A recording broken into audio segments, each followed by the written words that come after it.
Chapter 61, Dragonborn. It didn't take long for the guardsmen to come closer and start cheering loudly.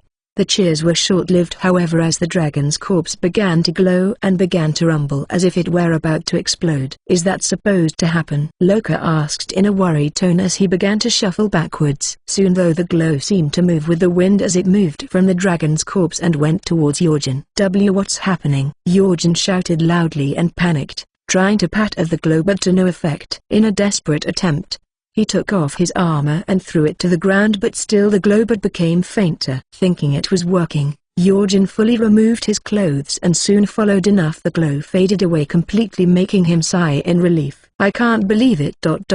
He's Dragonborn," one of the guards quickly shouted, which caught Jorgen off guard. "Dragonborn? What's that?" A guard was about to explain but was interrupted by Irileth. "Hold on, you can explain on the way. Check for survivors. Another group will remain here and guard the dragon's corpse. I'm sure Inga will want to study it. Everyone else prepare to leave." Irileth then turned towards Jorgen and spoke. "Before that, can you please put on your armor?" Jorgen looked at Irileth and seemed to misunderstand, then crossed his arms. "She must be scared of having the guards see her drooling over me." "Why?" Jorgen spoke with a smile as he looked at Irileth with a seductive look. Before she could respond, a guard yelled out from the group, "Yeah, why?" Everyone then diverted their attention to the guard who yelled, but he simply shrugged. "What? I simply believe every man or woman shouldn't be embarrassed to show off their goods. 'Tis a mighty sword that he wields." Another crossed his arms and shook his head. "That's no sword. 'Tis the size of my child's dagger, an oddly shaped one at that." "You've clearly never seen a real mighty sword like I have." The guard felt insulted and quickly retorted, "I suppose you're right. Your wife sees plenty every time you're away. She must tell you tales of them all." Irileth quickly became irritated and spoke loudly. "Enough. Since you two are so keen on sharing stories, you'll stay and guard the corpse. The rest of you, let's go." The two bickering gave each other deathly glares but didn't say anything. As the other guards started walking towards Irileth, one spoke out, "We should pass by his house and see if she'll polish our swords again." Kul on the other hand had stayed behind for a bit looking at the dragon before joining Irileth with Sylvia and Loka by his sides. "There'll be other dragons to harvest. Better just leave with these guys for today," Kul quickly thought to himself. Meanwhile, not far behind them, Jorgen was receiving answers to what a dragonborn was. In the very oldest tales, back when there still were dragons in Skyrim, the dragonborn would slay dragons and steal their power. "That's what you did, isn't it? Absorb that dragon's power?" Jorgen wore an excited face and nodded vigorously while speaking. "I think so. I have been told I have special blood." The guard speaking to Jorgen smiled and nodded. "There's only one way to find out. Try to shout. That would prove it." According to the old legends, only the Dragonborn can shout without training, the way the dragons do. Jorgen got even more excited and faced an empty spot to the side of the road, then shouted, "Fuss." As he spoke this word, it echoed loudly and caused the direction he faced to experience a gust of wind. The guards looked on wide-eyed. Even Irileth had stopped to see this but didn't show any reaction. Loka furrowed his brows and turned to Arias. "I've heard stories about the Dragonborn before when I was younger. You don't think Jorgen can really be him, right? The Dragonborn is supposed to be legendary hero and Jorgen is well. Jorgen. Besides, you can shout too, right?" Kul shook his head. "It's possible for the Dragonborn to be a regular person. And as for me, I was trained to shout, so I'm not Dragonborn." Loka sighed and directed his gaze back to the guardsmen surrounding Jorgen. "Dragonborn. That's right. My grandfather used to tell stories about the Dragonborn. Those born with the dragon blood in them. Like old Tiber Septim himself." One guard shouted proudly while another shook his head. "I never heard of Tiber Septim killing any dragons. There weren't any dragons then, idiot. They're just coming back now for the first time in forever." "But the old tales tell of the Dragonborn who could kill dragons and steal their power," retorted another guard as more and more began adding on. "Come on, Irileth, tell us, do you believe in this Dragonborn business?" Irileth crossed her arms and huffed. "Some of you would be better off keeping quiet than flapping your gums on matters you don't know anything about. Behind is a dead dragon, and that's something I definitely understand. Now we know we can kill them. But I don't need some mythical dragonborn. Someone who can put down a dragon is more than enough for me." As Irileth spoke, Her gaze moved towards Kul. The guards did the same and began nodding. Although I still believe in the Dragonborn, I also agree that adventurer you brought with you is very skilled, fearless and strong, as a Nord should be. What is your name, warrior? Kul showed a slight smile as he answered. Kulha. It sounds a lot like Kill. A fitting name for a Nord warrior. I can't wait to hit the Bannered Mare today. You should join us for a drink if you can. Kul nodded, and soon the group continued to walk to the city. Along the way, weird shouts were heard by the group, but Irileth said to ignore them. Chapter 62, Thane. Once the group arrived back in Whiterun, the guards went back to their barracks while Loka, Sylvia, Jorgen and Irileth went towards Dragon's Reach. What's wrong, Sylvia? Sylvia has been looking annoyed since arriving in the city, Sokol inquired. HMPH. Those people don't appreciate how you killed that Dragon Lord. Kul, just annoys me. Loka nodded along. Yay, if I was you I'd be pretty annoyed at that. Kul shrugged as he responded. It's honestly nice not being the center of attention in Skyrim. Means less expectations and people trying to send me places. Let Jorgen have the fame. We'll have the glory and fortune. Loka showed a devilish grin and nodded while Sylvia nodded and crossed her arms. Lord Kul should have all three. Loka smiled and shrugged. As long as money, I'm not picky. Oblivious to the conversation happening further behind him, Jorgen was trying his luck at flirting with Irileth. The guardsmen are no longer here and I don't think my friends will disturb me. I'm very respected by them, you know. So why don't you tell me how you really feel about me? I saw you admiring my mighty sword and physique. Hey, I'm the Dragonborn, a living legend. What woman wouldn't want me? Irileth resisted the urge to punch Jorgen and his newfound confidence. You have the physique and body of a child, and as for your mighty sword, although not that small, it isn't that impressive either, especially for someone with the blood of the dragon. Perhaps you should be called Lizardborn. With those words Irileth distanced herself from Jorgen, leaving him standing and thinking about what she said. Fine, it's her loss. Whichever woman rejects I'll get eventually. I'm the Dragonborn. They'll all come crawling back once I get famous. At this point Kul, Loka and Sylvia had gotten close enough to hear Jorgen's declaration. Kul wasn't all that surprised and continued to walk while Loka wore a look of doubt. Sylvia didn't react and just continued on. Once inside Dragon's Reach, Irileth briefed the Jarl on everything he needed to know. The Jarl nodded and turned to the group. Well, seems I owe you my thanks once again. As Loka heard this, he couldn't help but speak and add on. And rewards. What? Somebody had to say it. Irileth showed Loka a deathly glare while the Jarl chuckled. Ha.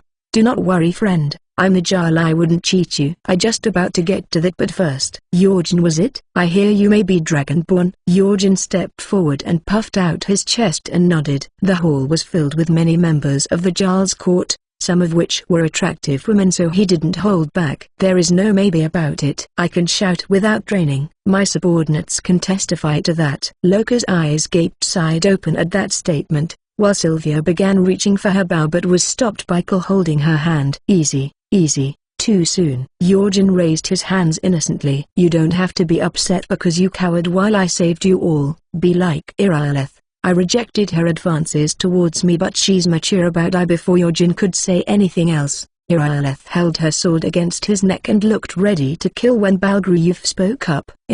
Enough jokes. As I was saying, it seems you being the Dragonborn may actually be true, as the Greybeards have summoned you to Hrothgar. After the Jarl said this, many people began whispering under their breath, but the Jarl continued. You will have to visit them to learn more. They are the most knowledgeable when it comes to shouts. They live in seclusion on Hrothgar, so you must go there and listen to what they have to say. Now on to your rewards. As a whole, I'd like to grant you all the right to purchase property in my city. You will no longer be considered travelers here, and you'll also receive 500 septims each. But one of you has gone above and beyond my expectations, so it is only natural I give them another award.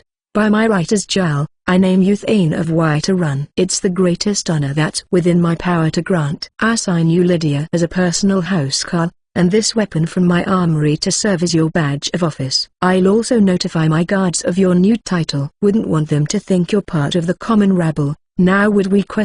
Before the Jarl could continue, Jorgen laughed and shook his head. No, we wouldn't. I always knew I'm destined for great things, and here comes the first. I can't wait to see my housecarl. The Jarl cleared his throat before continuing. Right.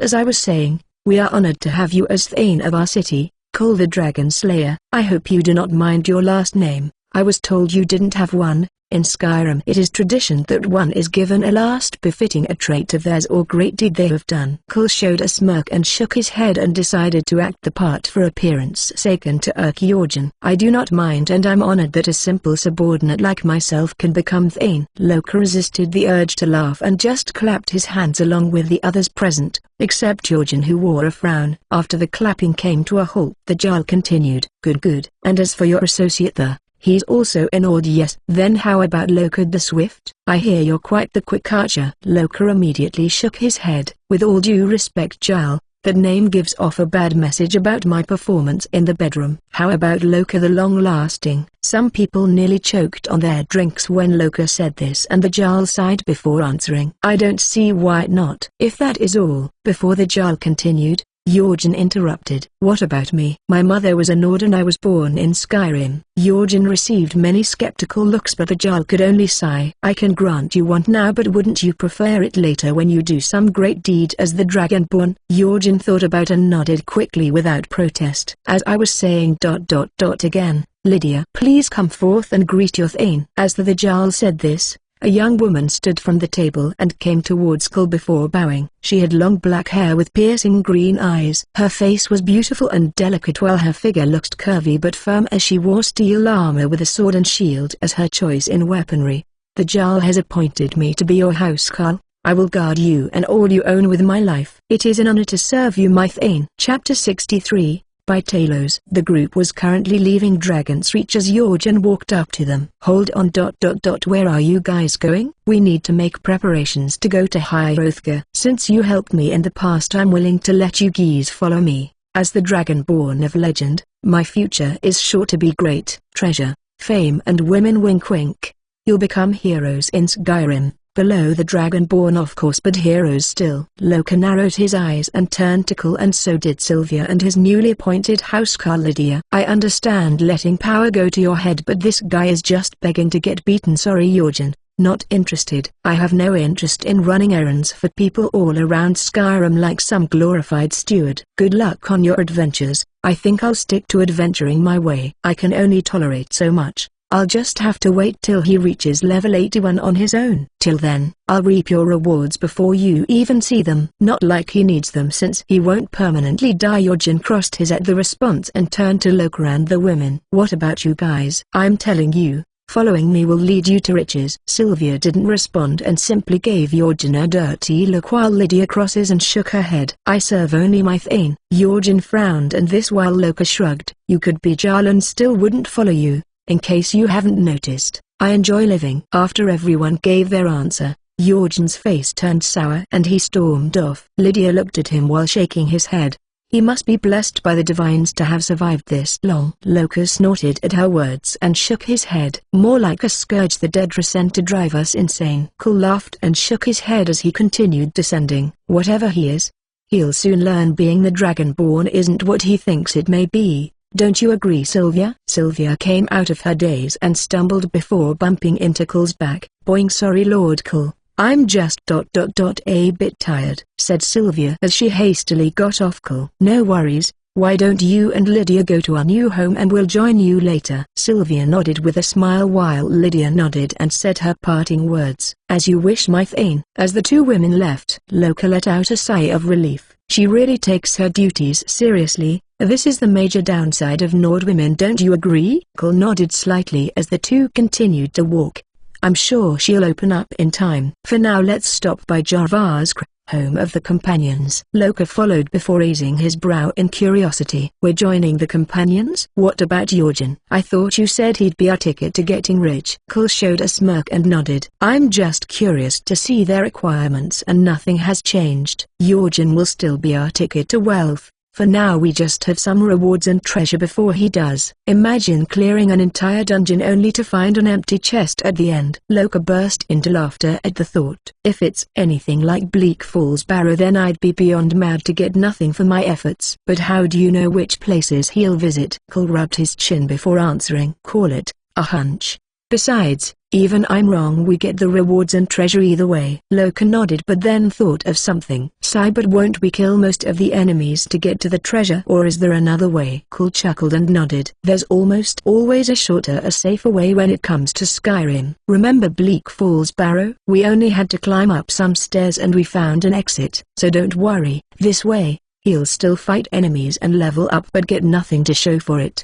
Meanwhile, in the market near the Bannered Mare, the women came to a halt. You can go without me. I have to check on something. I remember the directions to the house, so it's no problem. Sylvia spoke with a smile towards Lydia, who nodded in return. All right, in case you get lost, just ask anyone to direct you to Breeze home. It's the name of the house and most guards should know of it. Sylvia nodded, then Lydia did the same before turning and leaving. As Lydia left, Sylvia's smile faded and she proceeded to go into Arcadia's shop. Inside Arcadia's cauldron. Well, yes, I do have something like that. One moment. Arcadia quickly rushed to the back of the room and came out with purple bottle. It looks small because it's still not yet diluted, but give me a day or two and I'll have it. Before she could finish speaking, the bottle was swiped from Arcadia. No need, it's perfect as is. Oh, and let's keep this visit silent. It would be a shame if Lord Cole stopped bringing ingredients. Arcadia wore a nervous look and nodded. Oh, of course, you were never here. As Sylvia exited the shop, she looked at the bottle in her hands while wearing a cold expression. Cole-sama may want to wait, but anyone who dares insult Lord Cole must pay. As time flew by and evening fell upon the city, Cole and Loka Richard from Jorvaskrind arrived at Breeze home, which they had just purchased the very day. Welcome back, Mythane. Is everything well? Lydia asked curiously as Loka looked quite upset. No, it's nothing, just some Nords being Nords. I mean, I can understand me being asked to go on the fetching quest to prove myself, but how to ask someone who killed a dragon to prove their might? Absolutely ridiculous. What's worse is after you do manage, you'll be low ranked within the companions despite your skill. A whelp that anyone can boss around. TCH. I'm glad you gave them a piece of your mind, Cole. Lydia nodded at Loka's words and responded. Yes, their methods have grown to become outdated. Most Nords like to stick to tradition, so I'm not even all that surprised. What did you say to them, Mythane? Cole showed a smile while looking around his home and then answered. Oh, nothing much. Just that actions speak louder than words. Loka began chuckle while shaking his head, and by that he means beating more than half of their senior members in combat without even drawing his weapon. Haha, it was definitely a sight to behold. Lydia showed a smile as she looked at Cole. I now regret not insisting on accompanying you. Cole showed a smile in return and reassured her. You're free to insist next time. By the way, where's Sylvia? As Cole asked this, Sylvia emerged from a room with a large plate in her hands. I'm here, Lord Cole. I went out and bought some ingredients and made you some sweet rolls. Please enjoy. Cole walked up to Sylvia and took one, then ate it immediately. After taking a bite, he looked at Sylvia and spoke. This tastes amazing, Sylvia. You're full of pleasant surprises. Sylvia showed a bright smile from being praised, then proceeded to hand one roll to Lydia and Loka. Lydia too nodded in agreement to Cole's words. You're not kidding. This could be the best sweet roll I've ever tasted. Everyone then turned to Loka, who had a tear running down his face as he ate. So this is what a sweet roll that isn't stolen tastes like. Amazing. As Loka said this, a loud commotion began to heard outside. What's with all that noise? Cole asked while wanting to check by the window. Lydia however spoke first. Some people from the Dawn Guard have stopped in the city. I think it's just their battle trolls catching attention. It's not something you see every day, but with the growing number of vampire attacks I sure hope it is. As Lydia said this, the commotion got even louder and guards could be seen running towards the market. Loka quickly gulped his sweet roll and spoke.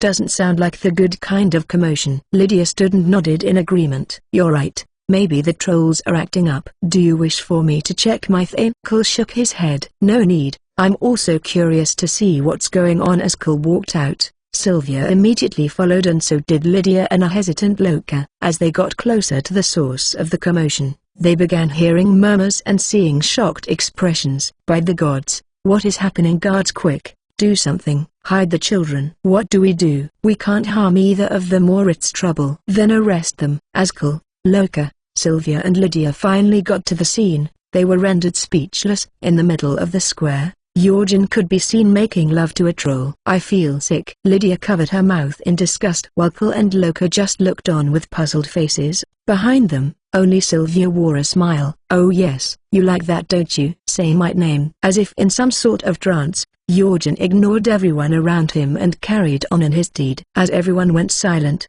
soon enough even the Jarl came to see if what he heard was true. Upon arriving his grew wide as he exclaimed loudly, Talos help us. The Dragonborn is a troll fucker. Chapter 64, Always Right R18 and Centenarian. I don't get sick because I clean my veins and blood balance later at night. Close to the entire city was still talking about the events that had transpired earlier. And just like all stories, people had their own version of how the event transpired.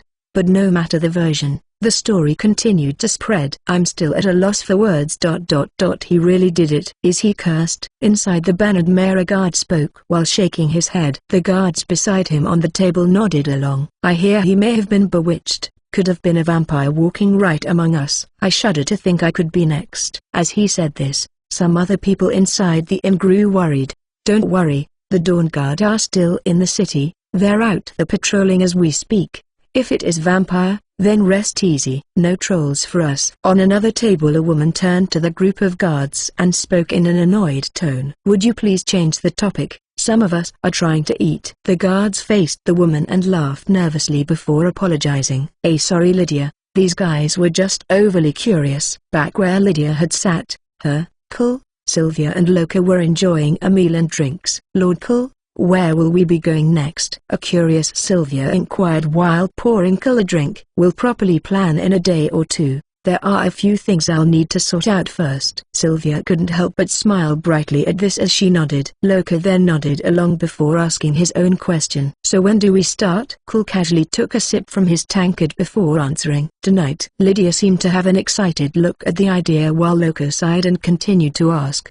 Please don't tell me it's a dungeon. Cole showed a smile before nodding and speaking. Here's what we'll do. Some hours later, Cole and Sylvia arrived at a place called Dustengraff, a dark tomb similar to Bleak Falls Barrow. Sylvia quickly lit a torch and turned to Cole before speaking. Lord Cole, how come we have to come so late at night? Cole began looking around as they slowly began moving forward. There's a certain item important to the Dragonborn here called the Horn of Jurgen Windcaller. In the original Skyrim it was taken by someone called Delphine by the time the Dragonborn came by. But since Delphine is still in Whiterun, I can only assume she'll come get it as soon as she learns the Dragonborn has been called by the Greybeards. But by the time she comes bang, we'd have already taken it. As Cole said this, he kicked a barred door not too far into the tomb. Sylvia seemed to quickly understand and nodded along. So this is one of those shortcuts you mentioned? We'll get the treasure while leaving the enemies alive for however comes here next. Good thinking Lord Cole. Cole nodded before the two went through the now broken door. It didn't take long for them to arrive in a dimly lit room with a sarcophagus within it. Upon opening it, he found the remains of Jurgen Windcaller and in his dead lifeless hands was the horn. Not sure about Lydia's moral compass but I doubt she'd approve of her Thane grave robbing. So till I can make her more open-minded, it's best to leave her behind on tasks like this. After getting the horn, Cole handed it over to Sylvia who quickly tossed it in a bag before proceeding to get any gold around in the room. That's everything I could find Lord Cole. Sylvia while holding a mid-sized bag of gold coins and amulets. That's fine, I wasn't expecting much here. Let's leave. After exiting the shortcut, Cole used his superhuman strength to move a large boulder and block the entrance. They're all set. Sylvia showed a bright smile and nodded her head while her large chest bounced in unison. Where will we go next Lord Cole? Cole paused and shook his head. Nowhere in particular. The next quests given to the Dragonborn largely involve Delphine and the Blades. Although some rewards are okay, it's nothing special and besides his newfound arrogance and troll incident, I have no real reason to just kill him. Now comes the most important part of hunting, patience. I'll wait for him to finish the main quest, perhaps maybe steal a reward here and there but our main focus while he does this will of course be the side and DLC quests that offer the truly unique rewards. What do you think Sylvia? Sylvia didn't hesitate to respond to Cole's question. I think Lord Cole is always right. Nearing the exit of the tomb, Cole suddenly gripped Sylvia by the waist and showed a smirk. So would you say I'm right in wanting to do this? Cole's hand gripped Sylvia's ass and began to grope it softly while his other hand began playing with her large bosom. Lord Cole, this isn't the place to do that. Sylvia began to blush as she spoke in soft tone. However, Cole continued and now decided to lift her top and reveal her large bountiful breasts. I thought you said I'm always right. Sylvia lowered her head and failed to retort as her big breasts began to bounce around at Cole's touch. Sylvia put no effort in masking her moans, which only grew louder. I sometimes forgot how loud you can be, Sylvia. Cole teases, making Sylvia instantly cover her mouth. He didn't hesitate in lowering her bottoms and sliding her undergarments to the side before rubbing his cock against her wet pussy lips. In that case I'd better hurry before we get company. Sylvia only nodded while covering her mouth as Cole slowly began to penetrate her wet pussy. He held her by her ass cheeks and pinned her up against the wall as he began to pound into the depths of her pussy. Lord Cole. It feels so good. Sylvia was quick to wrap her legs around Cole, enjoying second of having his cock ravish her insides. Cole leaned in and began sucking on her nipple. Sylvia quickly grit her teeth and tilted her head back as she felt her whole body growing hotter. There's sensitive, Lord Cole. As Sylvia said this, Cole began sucking on her nipple more vigorously, causing her pussy to tighten around his cock while more juices coated it. Lord Cole. Sylvia's body began to tremble as she reached her orgasm. Cole, however, continued to pound her as he got close to his. He gripped her ass cheeks tight and slammed his cock deep into her before she felt his warm thick cum filling her insides. As he did so, Sylvia looked at him with a satisfied look on her face before she spoke while breathing heavily. Pant. Lord Cole is always right. Chapter 65, Visit and the Sexiest Game of 2023, Not for Kids. And Raid, Shadow Legends. After leaving Ustengraff, Cole and Sylvia returned to Whiterun and arrived by morning. But just as they were about to enter the city, how was your travels, Cole? Slay any more dragons? Cole found one of the guardsmen that had fought beside him at the watchtower on guard duty today. He showed a small smile and shook his head. Not this time. I was before Cole could finish speaking, a man clad in a unique armor overheard the guard and approached Cole and Sylvia. Did I hear right? You slayed a dragon? So far I'm hearing those beasts are wreaking havoc all across Skyrim. They are notoriously difficult to battle. I haven't heard of anyone killing one yet. The figure who spoke to Cole was a tall brutish orc. Orcs weren't natives of Skyrim, but those that did live here were mostly found in remote settlements with their own kind. Like most races, the orcs has their own beliefs and traditions, although it wasn't strange to encounter one outside their settlements. Some did odd jobs, others were warriors or mercenaries for hire, smiths or even bandits. You orcs think you're the mightiest fighters around. Don't forget you're in the land of Nords, the most hardy warriors in all of Tamriel. If you doubt what I just said, ask around for yourself or go see the dragon corpse. It's a sight to behold. N. Tamriel is a continent. Skyrim is a province in Tamriel. The guard spoke proudly while crossing his arms. Sylvia of course defended Cole as well. Lord Cole defeated the dragon easily and he can easily do it again. The orc shook his head while raising his hands. I see then. My mistake. If what I hear is true, you're a more than capable fighter. The Dawn Guard is recruiting people to help fight the growing vampire menace. If interested, you should visit our post in Riffin and you'll be brought to our fort. Can't go around spreading our base's location anyhow. Farewell, Nord. Beware of what lurks in the night. After speaking, the orc left the pair and went on his way. The guard continued to give him a glare till he was out of sight. Talos help us, dragons, vampires and the growing civil war. These are tough times in Skyrim. The guard spoke while sighing. Cole and Sylvia said nothing more and left. Lord Cole, will you participate in the war or join the Dawn Guard? Cole pondered for a moment before slightly shrugging his shoulders. It'll depend on the circumstances. Joining a faction without a reputation will mean tedious work, and unlike the game, I doubt they give promotions or titles wantonly. I doubt I'd have been named a Thane without slaying that dragon. We're better off working alone and instead of joining a faction, don't you agree? Sylvia nodded as the two arrived at their recently purchased home. Inside, they found Loka looking at multiple scripts of paper. Done going through them? Cole asked as he approached Loka. Loka sighed and nodded. For the most part, yes. I still don't understand why you need me to master all these seemingly random sentences. Cole gave Loka a pat on the back before speaking. They'll help you out greatly. Is Lydia back yet? Loka sighed and shook his head in an exhausted manner. No. She just left not too long ago. Cole yawned and nodded before heading upstairs. Well then, I'll see you later. We need some sleep after traveling all night. Sylvia nodded and followed Cole upstairs into the largest bedroom. Cole immediately disrobed and laid down comfortably. Those hints I've written down should help Loka rise through the ranks of the Thieves Guild in Riffin. Planting him there now should help in the long run. Sylvia disrobed as well before laying down as well. What if he betrays you? Cole closed his eyes and answered in a casual tone. Then he'll get his due as well. Sylvia smiled before resting comfortably next to Cole. It was only until noon that he got and went back downstairs, leaving Sylvia still asleep. Upon reaching downstairs, he found Loka still buried in the scripts he had written, while Lydia was seated in a corner wiping the blood off her great sword. Honor to you, my Thane. Upon noticing Cole, Lydia quickly nodded her head while Loka didn't flinch away from the scripts. Mercifrey. Mavin. Skeleton key. Nightingale. It was only until Cole reached the table and placed his hand on his shoulder that he came back to reality. Huh. Oh, it's you. I think I'm finally finished. Loka let out a deep breath and leaned against the chair. Cole then took a seat and crossed his arms. That was quicker than I thought. When do you want to leave for Riffin? Loka casually stroked his beardless chin before giving his answer. Tomorrow, I think. It's to travel now before the dragon or vampire menace grows any larger.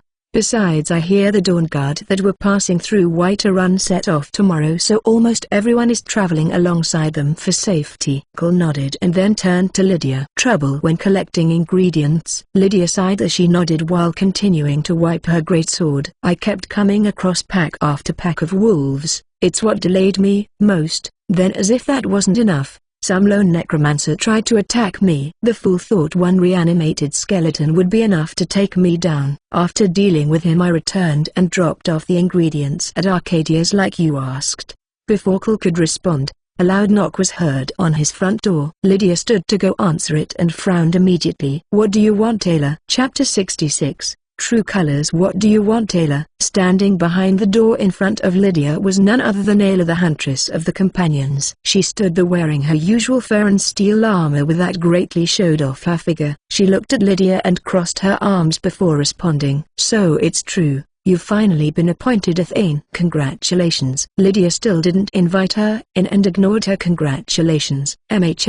Sure. Now is there some business you have here? Ayla sighed before nodding. Fine. I'm here to see your Thane. There's something I wish to discuss. Lydia reluctantly allowed Ayla to enter but gave her an unamused stare. Ayla walked towards the table where Cole and Loka sat and gave her greetings. I hope I'm not interrupting, but there's something I wish to speak to you about. Cole. The Dragon Slayer. Will you hear me out? Cole was curious enough, so he nodded his head and gestured her to take a seat.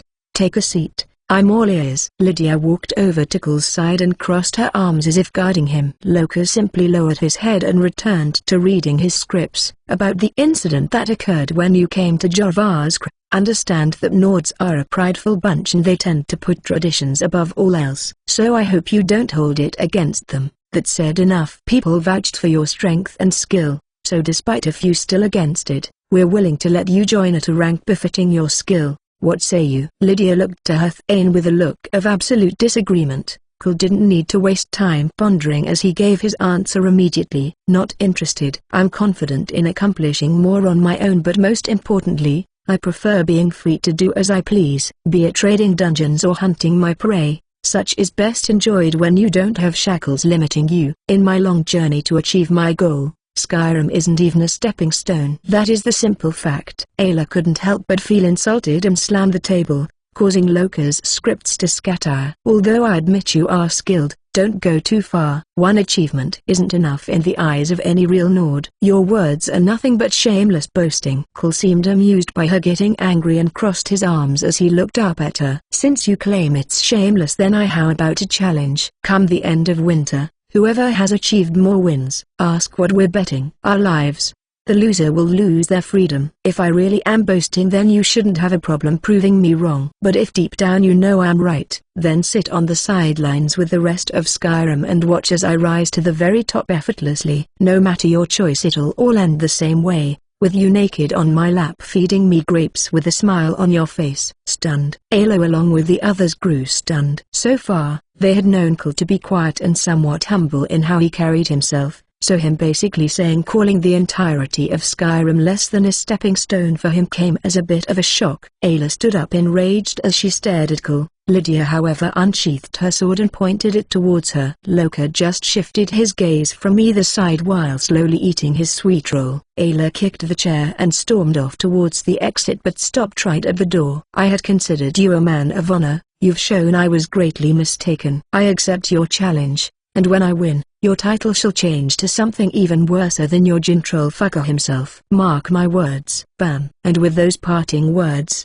Ayla stormed out of Cole's home. Cole simply smiled and stood before turning to Lydia, who gave him a puzzled look. Although I do love to see Ayla get told off, didn't you go a bit too far? She's extremely skilled. Cole slowly got closer to Lydia before looking her straight in the eyes and speaking. Do these look like the eyes of someone who's joking?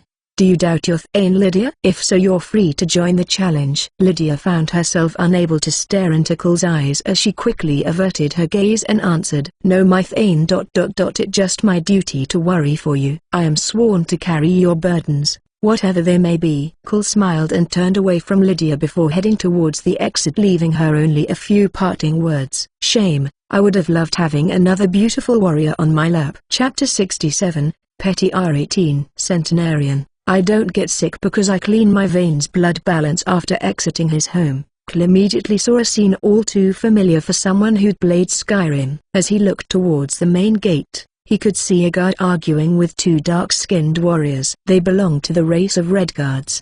Although Skyrim did have a good number of Red Guards, very few warriors. Quickly leave White to run. Your reason isn't solid enough for me to grant you entry. With all that is happening, our city has adopted stricter entry requirements which I'm afraid you don't meet. The guard spoke with his hands crossed as he denied the Red Guard's entry. Cole showed a slight smile and walked away towards the market area. There he saw a familiar face. If it isn't Cole the Dragon Slayer, I admit when I said prove your worth, I didn't think you'd go and kill a dragon. Impressed would be understand. Cole turned to the source of the voice and found a smiling youth guard. Does she seriously believe someone would kill a dragon for her?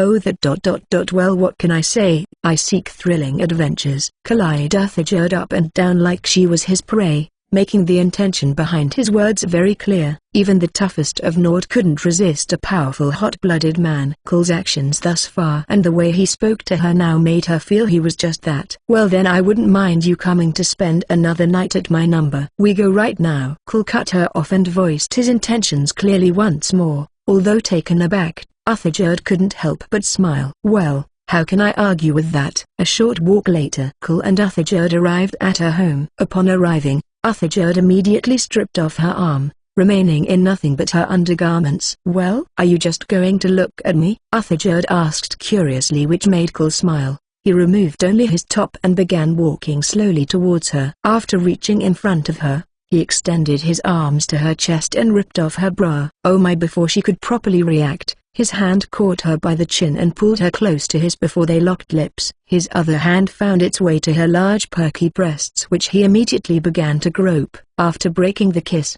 Cole turned her around and made her bend over. She didn't protest and went along with his gestures. She held the wall for support as she bit her lip in anticipation. The wait was short as Cole almost instantly began groping her ass cheeks while rubbing a finger between her slit.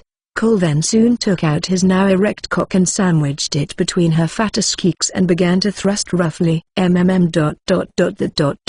Feels tingly. Arthur removed one of her hands from the wall and began to massage her own breast while breathing heavily. Soon Cole would tap his cock against her soaking wet pussy lips before thrusting it deep inside her. She grew wide-eyed and immediately tried to hold the wall for support, but Cole began pounding her vigorously. Nwah. S slow down IMMM. Smack. Kul ignored her words and smacked her cheeks as he pounded her very tight cunt. Uthajerd could hardly utter a word as her pussy was being drilled at a rapid pace. Her breasts bounced madly while the sound of her fat cheeks hitting Kul filled the room along with her depraved moans. Let's go deeper, shall we? Uthajerd's eyes widened when she heard this, but before she could respond, Kul thrust fully into her cunt. And Uthajerd's body jolted upright as she felt the force of Kul's thrust. She tried to tiptoe so that part of his member could slide out, but being shorter than him, Kul simply had to step forward and was back fully inside her. He didn't even let her properly adjust and began fucking her hard as she stood on tippy toes while getting ravaged. I can't last much longer. Time. As she was about to hit her climax, Kul thrust even faster before pulling and coming all over her ass and back. Why did you stop? I'm close, Uthajerd complained with a lusty look on her face as she wiggled her ass more. Kul however simply smiled. Like you said, I killed a dragon to prove my worth, but you've done nothing to prove yours, so you won't be getting your release. Uthajerd's face showed her surprise at his words. I'll show my worth. Just don't stop now. Kul ignored her pleas and got dressed before heading for the exit. I look forward to seeing what you'll do. Blue ball me and think I'll forget? Kul shook his head as he walked away from Uthajerd's home with his head held high. Upon returning to the market, he came across an amusing scene. Yes, I need a mammoth's task to trade with the Khajiit caravan. But such a task is beyond me. The woman who spoke these words was a young fair-skinned Nord woman with red hair and a charming voice. This was Solda. Despite being a beautiful freckled redhead, she wasn't the one who made Kul stop in his tracks. A single mammoth's task. That's but a simple task for the Dragonborn. Don't fret, after I return from High Hrothgar, I'll bring with me a task. A beautiful lady shouldn't be left to handle such a brutish task. After speaking, Yojin patted his chest and ran off towards the gate. Sigh of the adventurers to offer help. Why him? Solda sighed to herself and cursed her luck.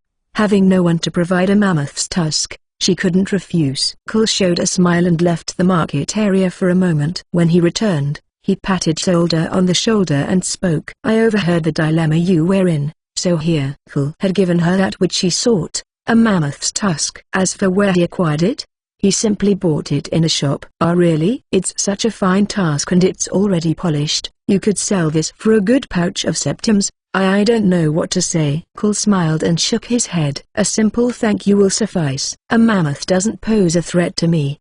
A 100 septims to make Yojin look bad is money well spent if you ask me. Solda smiled and nodded. Thank you. I'm indebted to you. I must be off now to trade this before the sun sets, but I hope to see you soon. As Solda hurriedly rushed to the main gate, Kul smirked and began walking back home. Chapter 68, Destination Rorikstead. Drink 1 cup of this before bedtime and lose 14 kg in 2 weeks. Active keto gummies later the same day at night. While most had gone to sleep, Kul and Sylvia were up discussing some changes. How many wishes do I have and which category do they fall under? Sylvia paused for a before her staff appeared in front of her. You have 9 total. 4 under the physical body alteration, 3 under non-physical body alterations and 2 under world alteration. Kul gave Sylvia a puzzled look before asking. I know physical and non-physical alterations, but what about world? Sylvia held her staff between her large breasts before explaining. World alteration wishes are only earned with each world you physically visit. They allow you to make drastic changes to that world. You only get 1 per physical world you visit. Kul sighed and shook his head before speaking once more. I can think of a few uses for such, but that'll depend on the future. Just how vast are the categories for wishes I can earn? Sylvia put her finger on her chin and began to ponder. I'm not sure. They're just given at random once the requirements are met. Kul rested his chin on his hand as he looked at Sylvia. This is why I never wanted to ask. It just leads to question after question. Sylvia beamed a smile before speaking proudly. It is my duty as your guide to hold all unnecessary knowledge for you, Kul-sama. I can also provide you news of events occurring around the current world and information regarding your target. Kul narrowed his eyes at Sylvia and spoke in a slightly annoyed tone. How come this is the first time hearing of this? You never asked.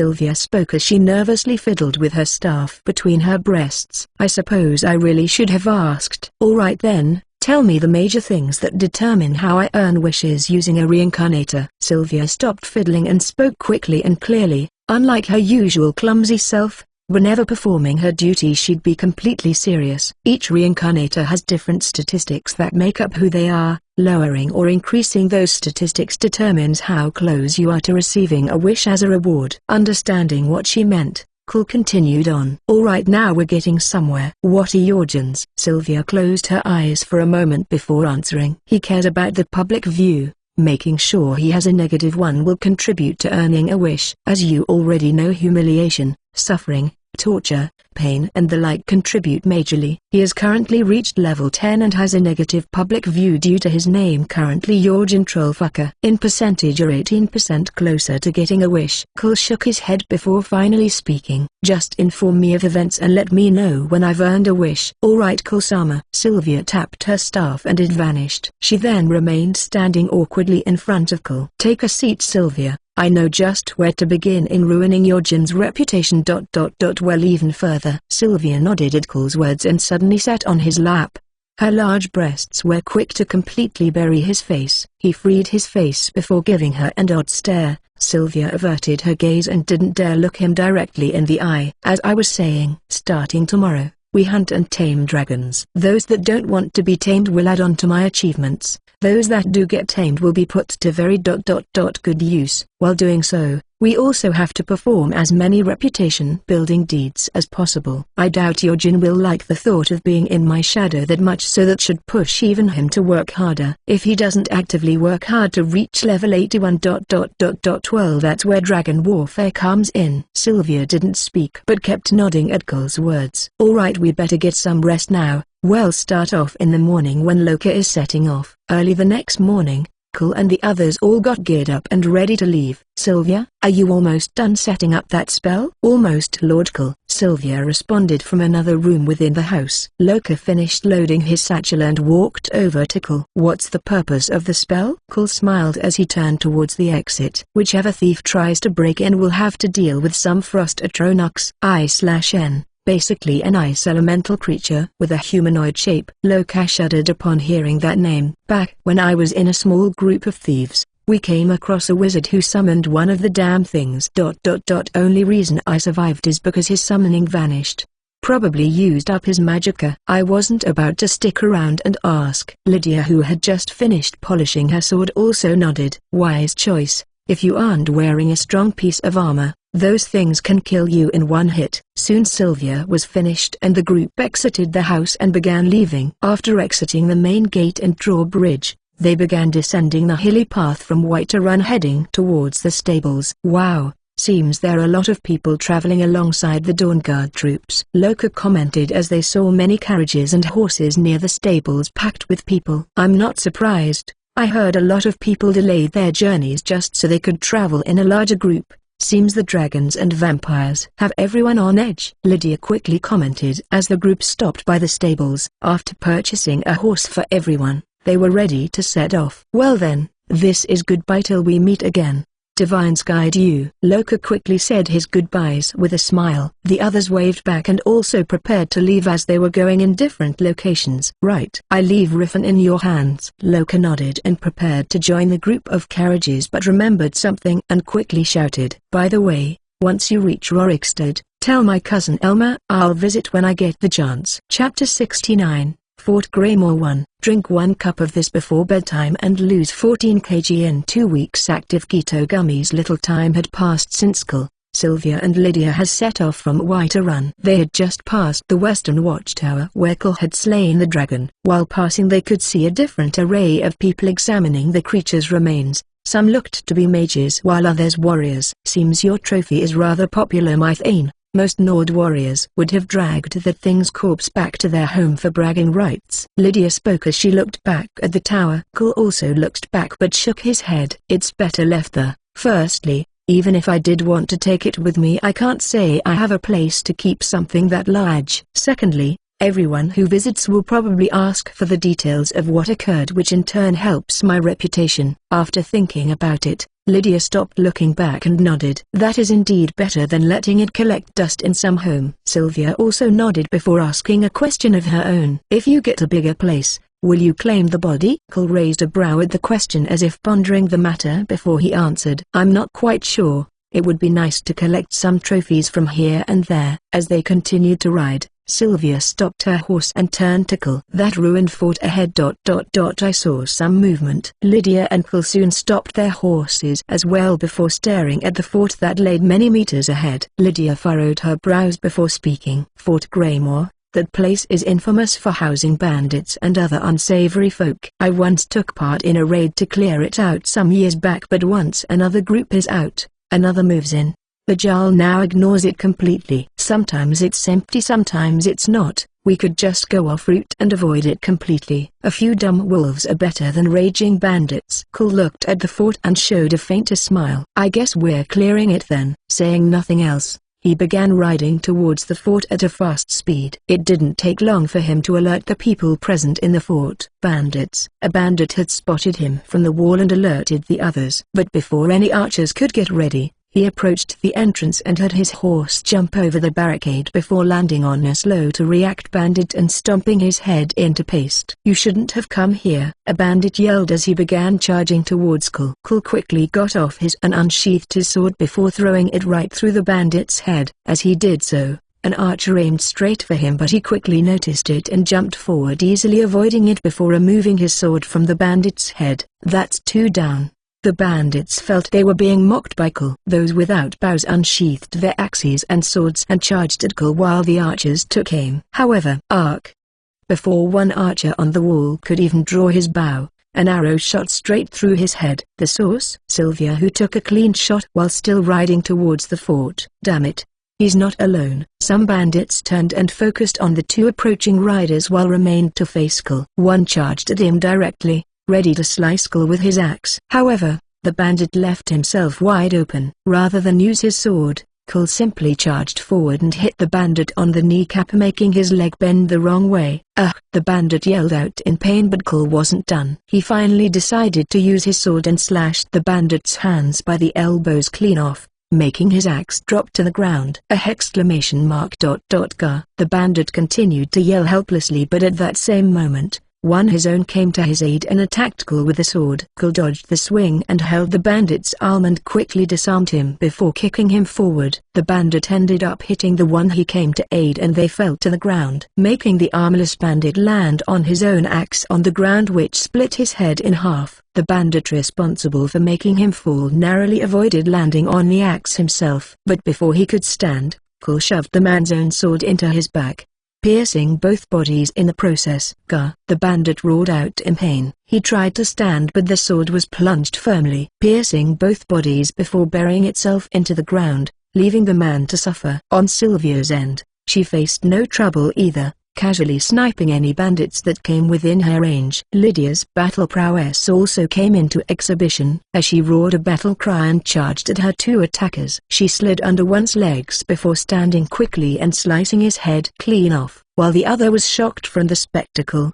Lydia kicked her sword away before tackling her to the ground and slitting her throat. That's the last of them outside, Sylvia spoke while dismounting the horse and running towards Cole and Lydia. Even the bandit who was skewered stopping screaming and looked on as Sylvia's chest bounced madly with every step she took. Pant, what's wrong? A puzzled Sylvia asked to silent Lydia. Big ones just get in the way, right my thing? Cole didn't answer and simply turned towards the entrance to the fort's interior. Let's just finish clearing this place so we can be on our way. Chapter 70, Fort Greymore 2. Upon entering inside the fort, Cole, Lydia and Sylvia could already hear the voices of others.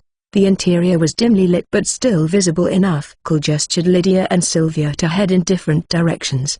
Cole took the upper levels, where the bandit leader could usually be found, while Sylvia and Lydia took care of the ground and dungeon floors where prisoners were kept. I/N. It's not the same interior setup as in-game. Upon climbing the stairs, Cole could already hear a shout come from the lower floors. Intruders! Intruders! A patrolling bandit had stumbled upon Lydia and Sylvia, who weren't exactly the most stealthy. An arrow from Sylvia however quickly put the bandits alert to rest. No surprise attack then, Cole muttered while unsheathing his sword, not caring for any noise he made. The bandits who had heard the earlier warning quickly rushed out of the rooms they were in. "Do you have a death wish?" a bandit yelled as he ran towards Cole with a large warhammer.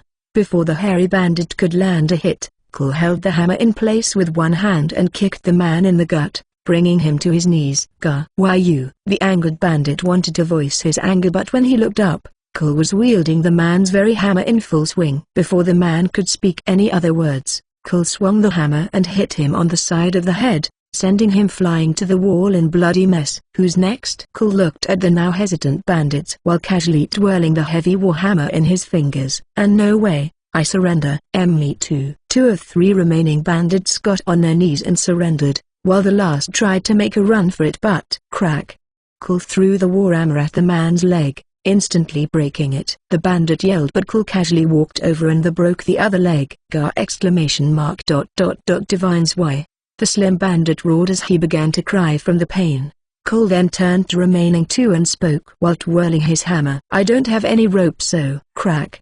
For the synchronized cries of grown men filled the halls of the fort, as Cole left the 3 bandits who surrendered and continued onward. On his way met 2 more bandits which he easily disposed of before facing the bandit leader. "Who sent you here?" "Whatever they're paying you, I'll double it." "If it's the prisoners you're after, get them. We haven't touched them, I swear. We just wanted ransom money." Cole looked at the bandit leader with an odd look before speaking. "You have until I count to 5 to leave." The bandit's eyes grew wide as he bolted past Cole. Cole sighed and picked up a bow and arrow before starting the count. 5. Cole muttered before firing an arrow right into the bandit leader's leg. The bandit leader screamed and tried to keep crawling, but Cole stabbed a great sword he picked off the ground into the man's back, pinning him to the floor before leaving. As he left, he stumbled across a kitchen with an old lady without weapons. Despite the clear screams and sounds of fighting that filled the halls of the fort, the old lady continued to clean casually. HMPH. "Another group has come to take over, hopefully they aren't as sloppy." The old woman then turned to Cole and spoke in an irritated tone. "Don't go thinking you can kick me out. I come with the fort. If you're here to take it over, then hurry up. I'll start preparing lunch soon." "You can call me Agnes. I'm this fort's maid." Just like Endgame, Agnes was an old lady who served as the fort's maid, never leaving despite who or what came to take over the fort. Be it orcs, vampires, bandits or the like, she'd still remain acting as the maid. "I'm just passing through." Cole already knew of her and carried on walking. Back near the entrance, he found Lydia and Sylvia with some people in rags. "These are people we found locked down in the dungeon." Lydia spoke, looking Cole while crossing her arms. Cole nodded and turned towards the prisoners before speaking. "We've cleared the bandits here, so you're free to leave.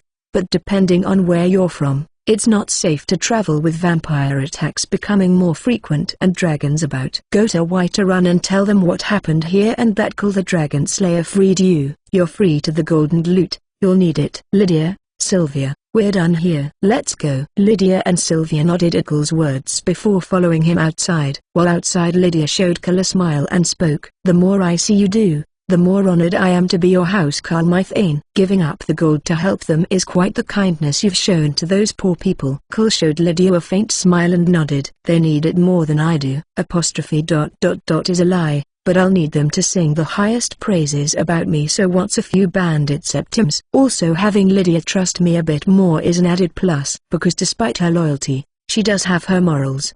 The group soon got onto their horses and continued heading towards Rorikstead. Chapter 71, Nahagliafen Centenarian. "I don't get sick because I clean my veins." Blood balance. Cole, Sylvia and Lydia had continued to travel even after the sun had set. The reason simply being Cole did not want to waste any more time than necessary. In addition, no one was particularly tired and the horses were still energetic. It wasn't until later that night that Rorikstead was within sight. As the group rode into the small oak settlement, they found that many of its residents could not be seen. After having their horses tied, they proceeded into a nearby inn. "I know it's night time, but this place seems pretty deserted," Lydia commented as they walked into the inn. "The reason is why we're here," Cole quickly replied. Inside the inn they found a good number of people. Most were dressed in a mining attire and even had their tools by their sides. All gazes were soon focused on Cole, Lydia and Sylvia. "Travelers, hey, I'm surprised they made it here in one piece. That beast must be feeding," one of the miners assessed while shaking his head. Cool. Lydia and Sylvia walked over to the miner's table to inquire more. "By beast I take it you mean a dragon?" Lydia spoke first and asked. "It's no simple dragon. This beast is smart. It settled near our little town and hunts us whenever it pleases. We're unable to go about our daily activities because of this. If people try to leave it catches them. But if they want to enter it lets them. We're no better than livestock." The drunk miner yelled out in anger. Cole nodded at the man's words and fell silent. The only explanation behind the dragon's behavior would be Orjan's wish for a realistic world. Normally, much like everything in Skyrim, dragons weren't smart and quite easy to kill depending on their type. Low-level dragons would continue to level up alongside the player but would always be weaker and generally easy to kill. Which is why the game would spawn new types of dragons after a player reaches a certain level, such blood dragons, ancient dragons, legendary dragons and so on. But now, all types freely roamed with increased strength and intelligence. Unlike in-game where they were just an annoyance that even farmers could kill, here they were a force capable of bringing a city to ruin. Cole showed a small smile as he thought of this and turned away from the miner's table. "If it attacks everyone who tries to leave them, I don't have to worry about drawing it out." "Perfect." "Lydia, Sylvia, let's go." Cole spoke in a confident tone and left. Another suicidal adventurer.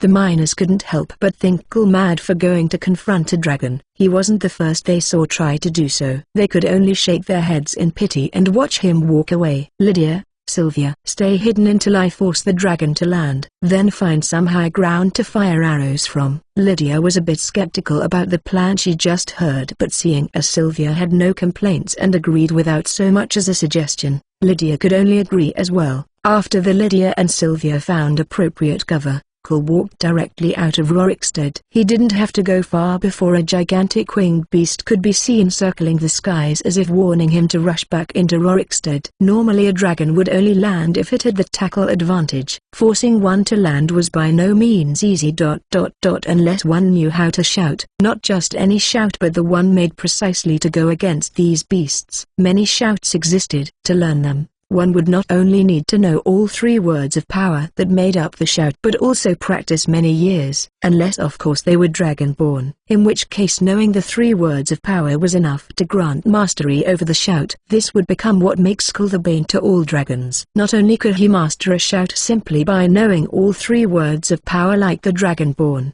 but also already knew many shouts that would have normally required the Dragonborn to travel tirelessly across Skyrim and beyond. Dragonland was one such shout, capable of forcing a dragon to land until its effects wore off. Cole looked up at the circling dragon before using this very shout. His voice echoed through the skies like a clap of thunder. His shout had hit the circling dragon, which seemed beyond surprised that it could no longer stay in flight. A blue misty aura covered its entire body as it slowly descended to the ground. The dragon would soon crash on the far outskirts of Rorikstead, causing a small tremor in the process. It flapped its wings and roared aloud, clearing the cloud of dust that surrounded it. It then looked in Cole's direction with a gaze that could kill. Before it could make a move, however, Cole spoke in the tongue of dragons and called its name. "Nahaglief, you cannot win against me. Save yourself the embarrassment and yield to me," Cole announced loudly in the dragon's tongue. Hearing this, the dragon addressed as Nahaglief could not help but grow angrier. Dragons saw themselves as the most superior and considered humans no more than livestock. To put it into perspective, imagine if a chicken made you fall before telling you submit to it before it embarrassed you further. This was the dragon's perspective and it was beyond insulting. How could face others of its kind if it did so? "I will show you your place, you insolent human." Nahaglief roared in the language of dragons before charging towards Cole. Even if it couldn't fly, Nahaglief was confident he could end the life of one human. Too angered to consider his ability to shout, Nahaglief charged forward carelessly. But just as he got close, Cole showed a smile. For Sradar, Cole released the shout unrelenting force towards Nahaglief. The shout sent the large dragon a few meters back and left it in a slight daze. Cole took this opportunity and gave the signal to fire. Out of nowhere, arrows began hitting Nahaglief's body. However, very few managed to penetrate its thick scaly skin. Cole didn't seem all that surprised by this and simply sighed. "Seems I just have to go fight him head on." Chapter 72. Submit. Take this to clean blood vessels and make blood pressure 120/80 blood balance. Kul had come to the decision of attacking Nahaglief head-on after seeing arrows have little to no effect on the large dragon. If arrows couldn't do much, then neither will this ancient Nordic sword ... but it should be enough to weaken him. Kul expressed his thoughts aloud.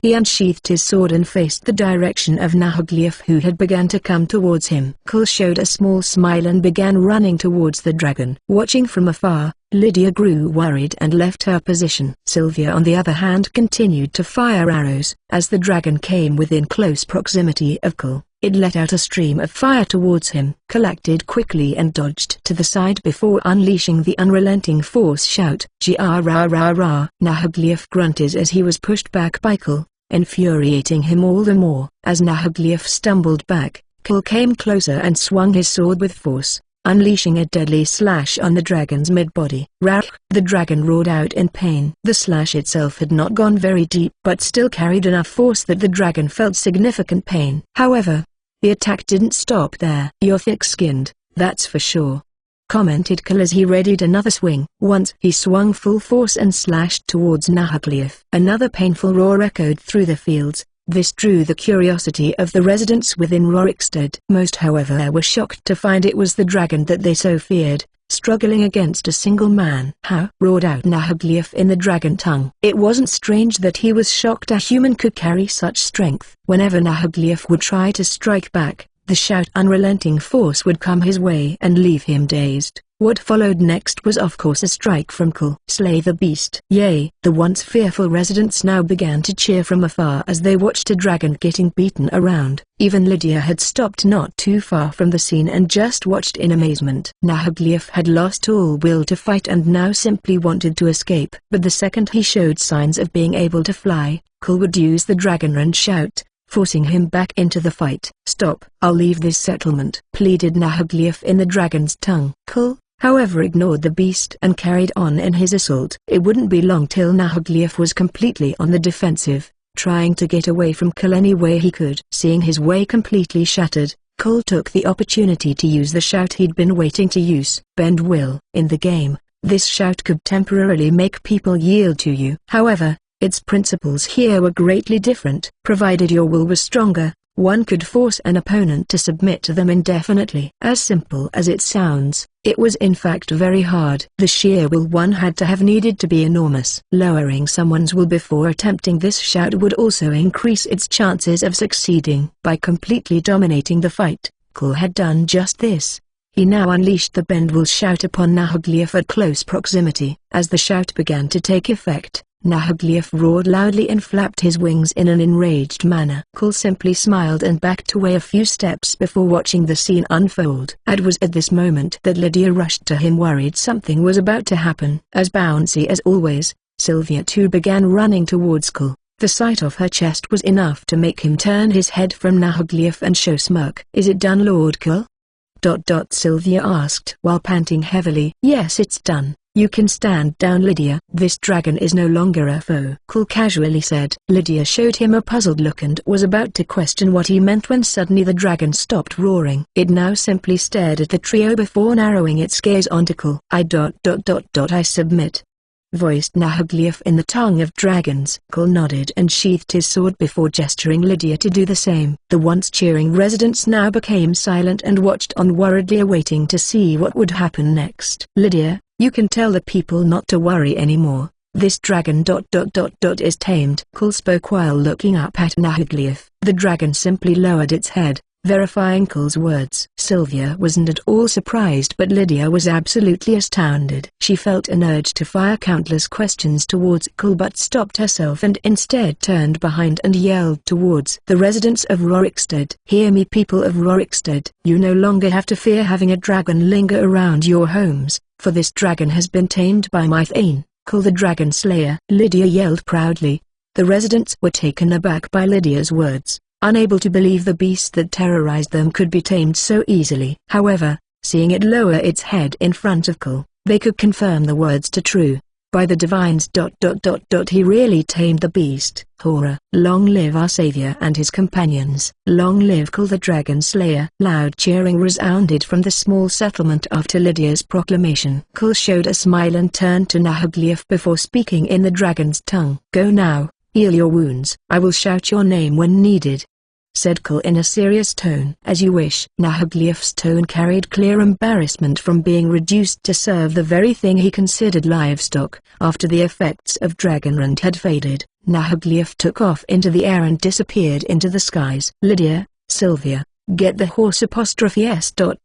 We're done here. Kull sighed as he voiced out his intent to leave. Yes, my Thane, though with what just happened, I'm sure the residents would like to celebrate and show their appreciation. We Nords always celebrate a victory, suggested Lydia as she turned to leave. There'll be time to celebrate another time. For now, the hunt continues. I/N. Some old chapters have been and will be re-edited. So far no major changes planned, so you don't need to reread. However, going forward a few things will change. 1.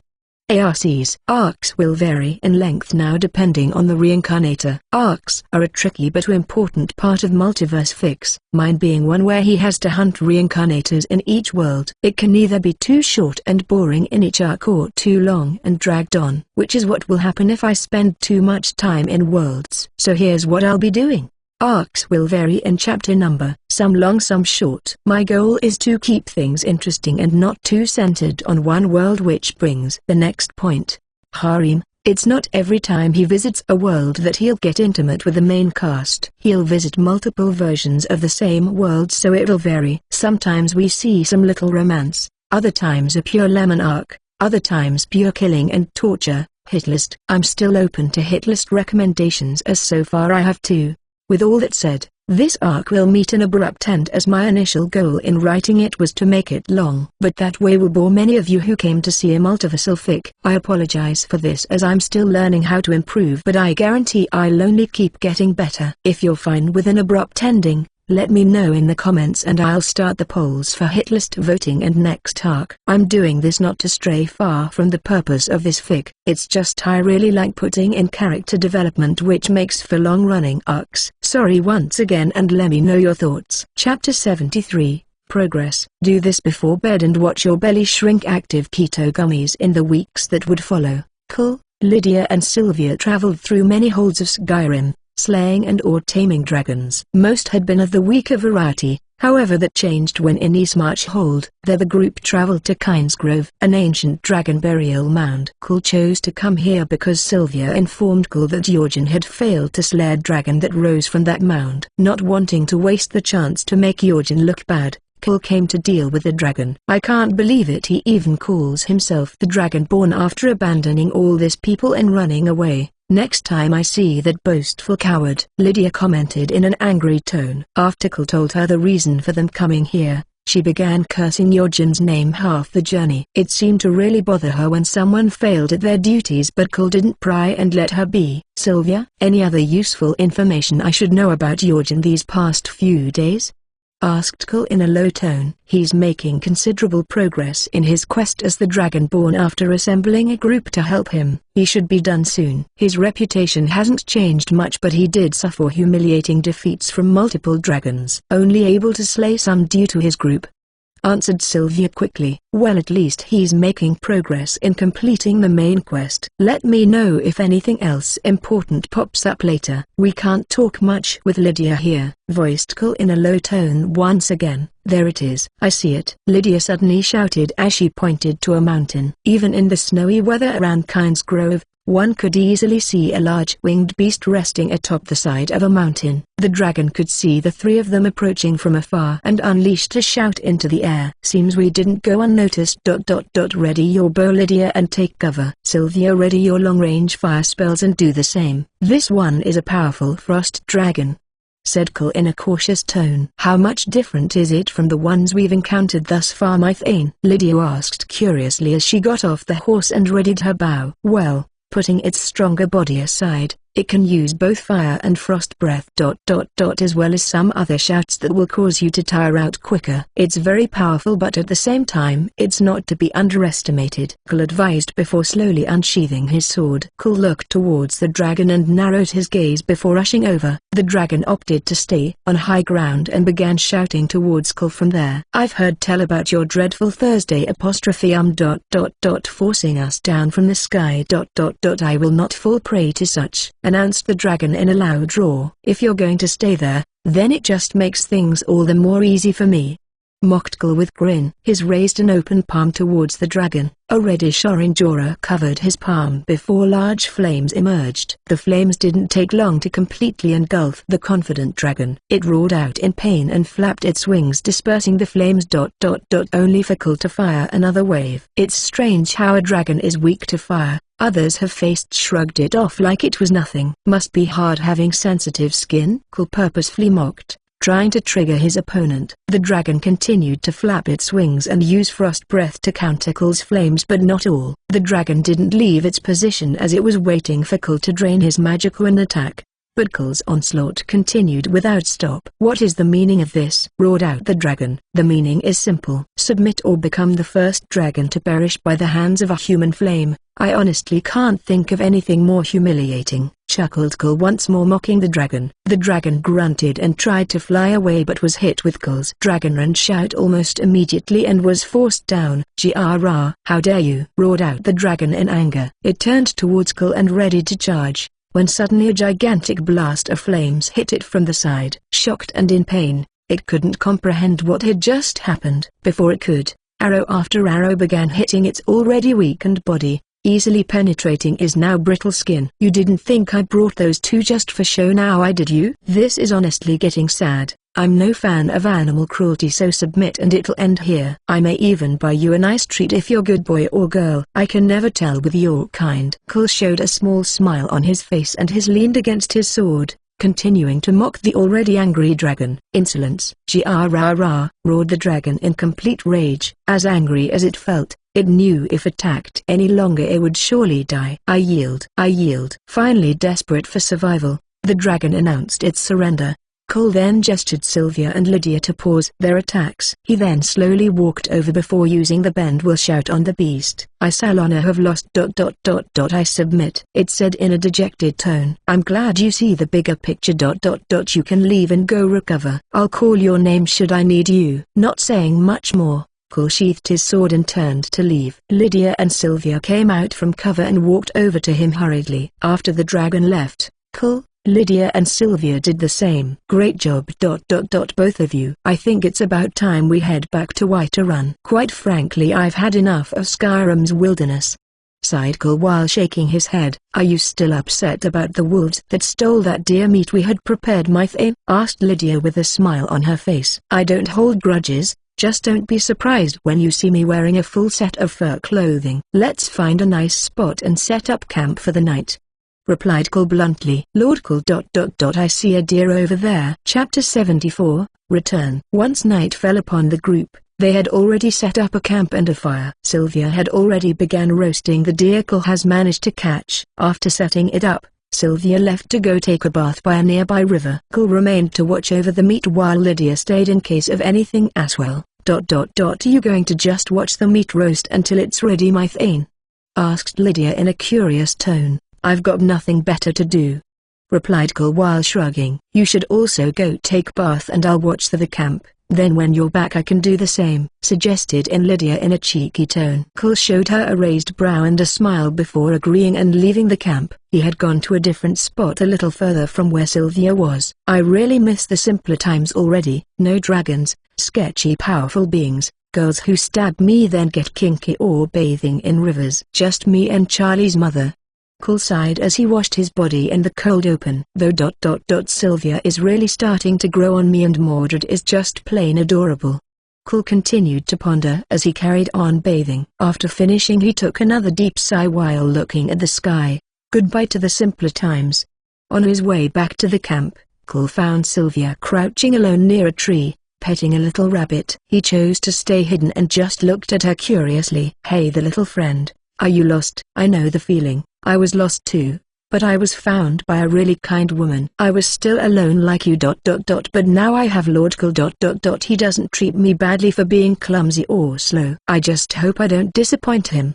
A smiling Sylvia confessed. Sound like she's had it rough, thought Cole while looking at silently. "Sylvia, what are you doing over there?" Cole feigned just arriving as he called out to Sylvia, who was slightly startled. "Oh ...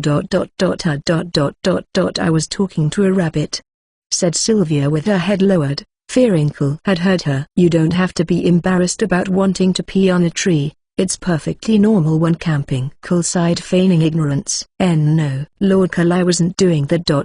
There was really a rabbit ... It just hopped away," said Sylvia in a low tone with her head still lowered. "Hopping? I'm not sure what that means. Can you show me?" asked Cole while tapping his chin in thought. "Hopping is when the rabbit goes hop, boing, hop, boing ...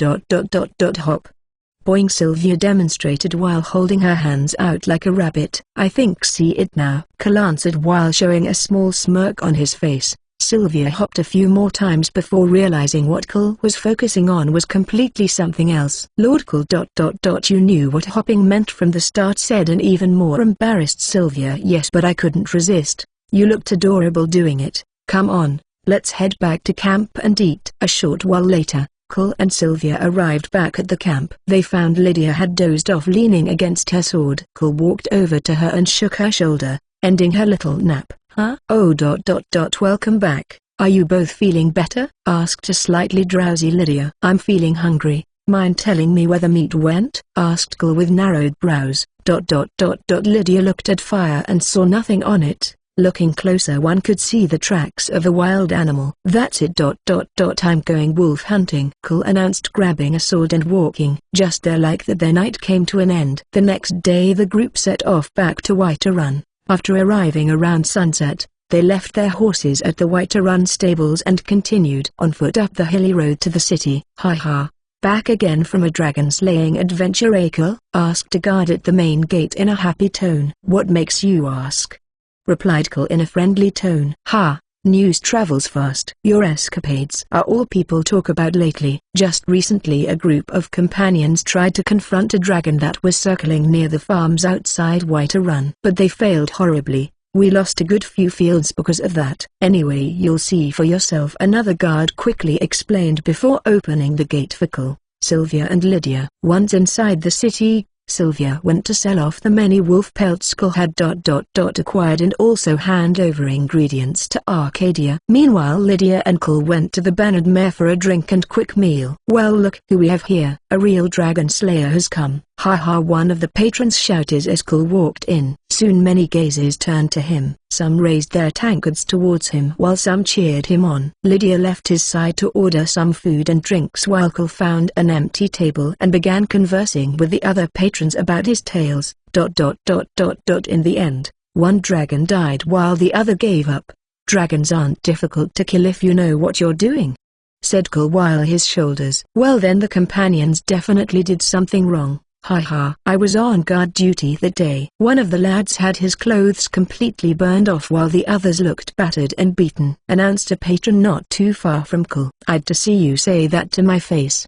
Voices and angry feminine voice. The once smiling patron had his smile completely disappear as Ayla appeared in the inn, not the least bit amused by what she heard. "You can sit there and laugh all you want, but we companions feel no shame in losing a battle to fierce opponent. We take out losers with our heads up high." "You think you can laugh at companions when you're just a guard who does nothing but stand all day? Whenever there's danger, we do the real defending while you all fall like flies. It's why I've worked so hard in life. My ma always did say that if I didn't I would end up being a useless ant that could be stepped on like a mat by anyone who felt like it. In other words, I'd become a Whiter Run guard." Ayla quickly spoke before turning. The once laughing patron held his head down and didn't dare reply, while another in a guard's uniform shook his head. "I'd like to just be clear and say I only chose to be a guard because I took an arrow to the knee." Ayla ignored the comment and walked towards Cole's table.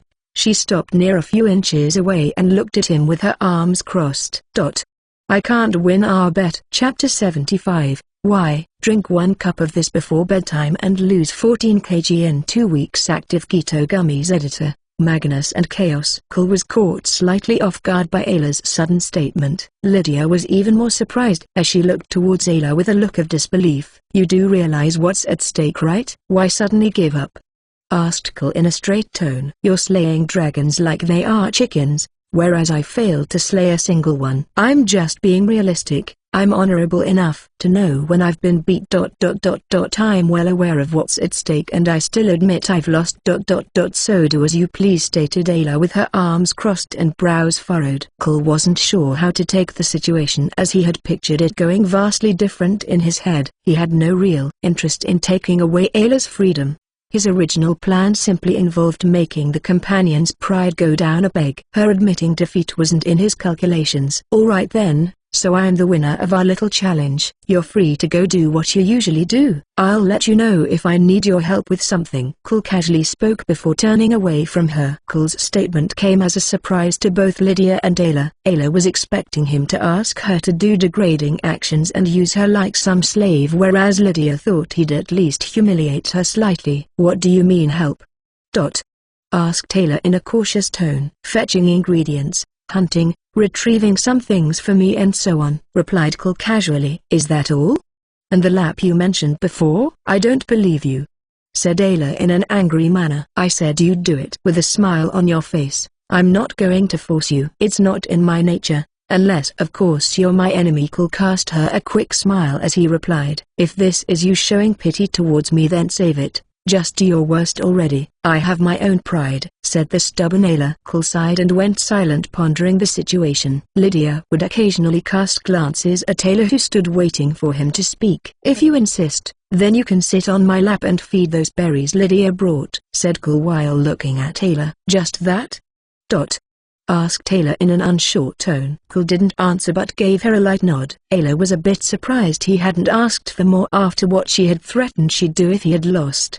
She still expected him to ask for more once they were probably alone. For now she stopped pondering the matter and sat on his lap. She reached out to the bowl of berries and began feeding him some slowly. Cole only ate the berries and didn't pay much attention to her, like she wasn't even present, not even giving her the slightest grope. So do you think you'll be ready to leave tomorrow morning?" asked Cole whilst facing Lydia. The two had been conversing for a good while Ayla only listened and didn't add on. The berries had long finished and she now just sat on Cole's lap awkwardly. "Yes, I'll manage. I'm not really tired. If you want we can leave for Solitude tonight," answered Lydia whilst also facing Cole, completely ignoring Ayla. Soon Sylvia returned and took a seat beside Cole before joining the conversation as well.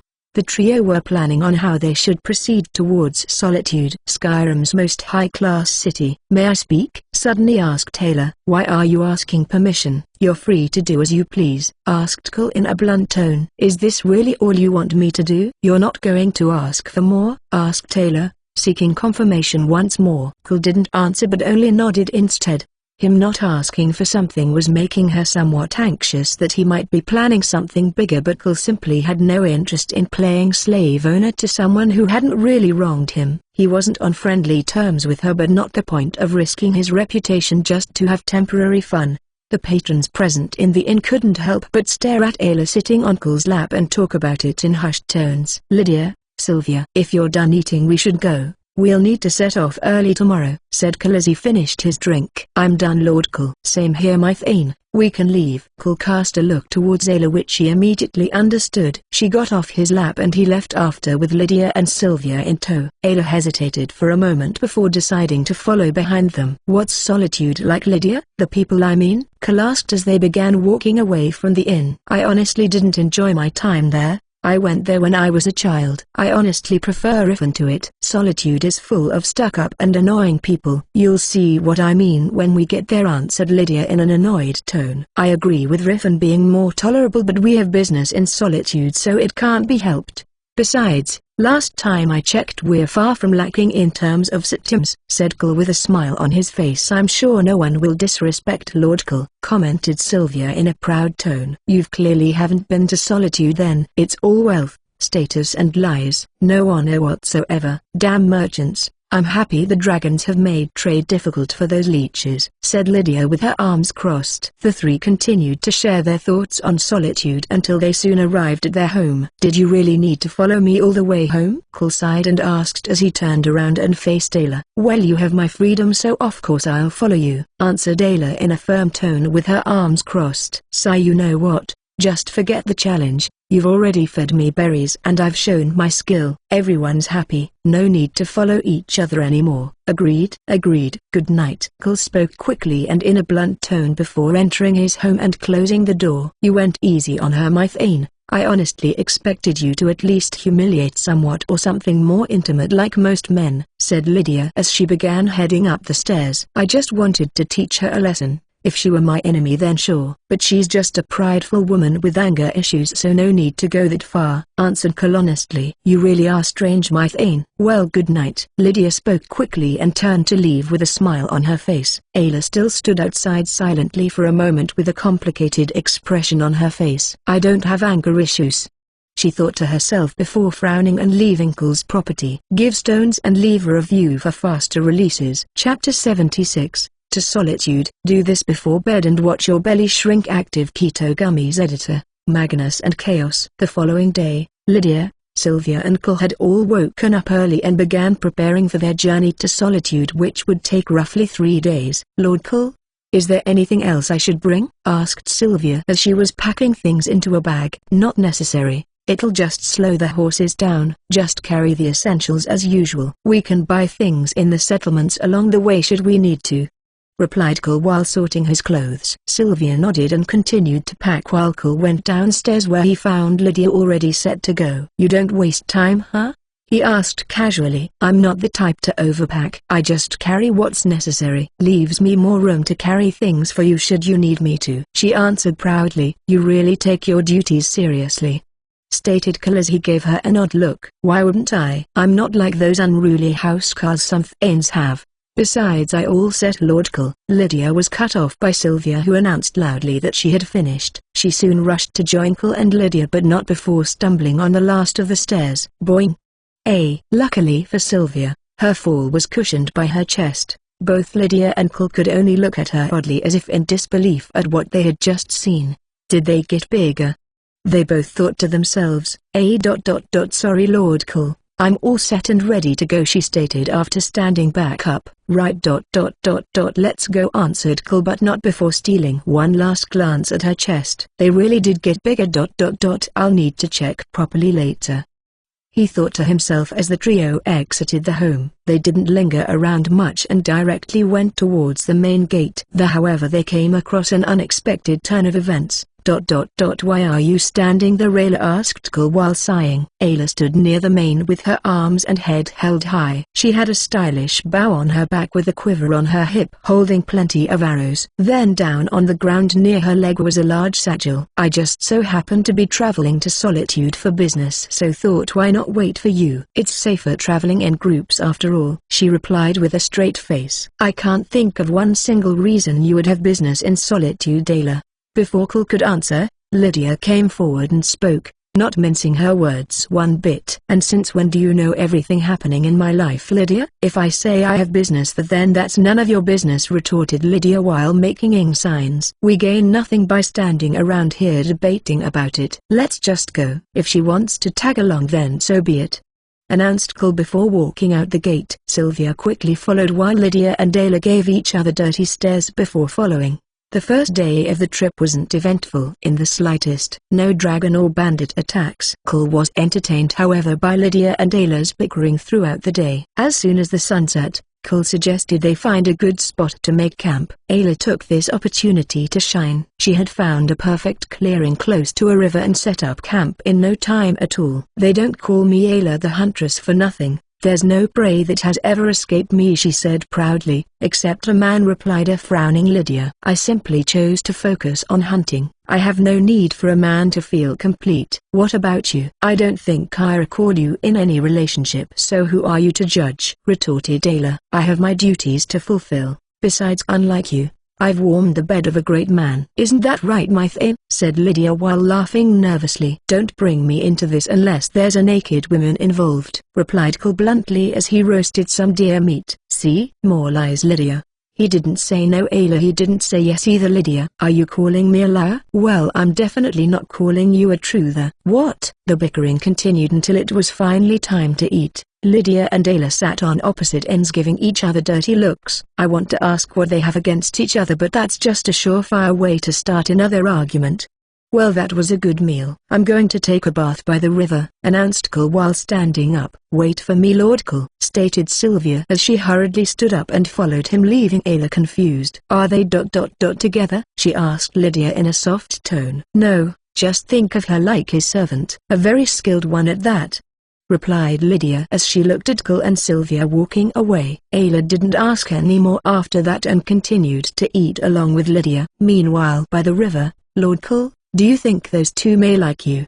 Asked Sylvia in a low tone as she began to disrobe. After getting fully naked, she joined Cole in the river. He sat near some large and small rocks in the water. Sylvia came behind him and immediately began washing his body. I don't think so. I hope it stays that way, replied Cole in a blunt tone. How come, if you don't mind me asking? Asked the curious Sylvia. Don't forget the real reason we're here, Sylvia. It's fine to get intimate with people I won't interact with much. Two consenting adults wanting to get intimate is normal, but it wouldn't be fair to lead them on when I'll be leaving once our job here is done. Not to mention this isn't even my real appearance, so, Cole replied while sighing heavily. Don't you feel strange washing me with this new appearance? Asked a curious Cole. Your illusion only fools those of this world, Lord Cole. You're still the same master I serve to me, she replied in a happy tone as she brought her body closer and squished her boobs against Cole's back. That's good, he said with a smile. Why not mark them then? Sylvia asked yet another question. If I were to mark every beautiful woman I met, I'd have to purge myself. I also want to use the marks carefully. Not every person will willingly give up everything for an entirely new and strange world. Mordred is a servant, so her case is special. She's my servant and has experienced strange things herself. Joining us didn't seem to faze her all that much. But imagine one of these people suddenly being brought to one of the many worlds we may visit.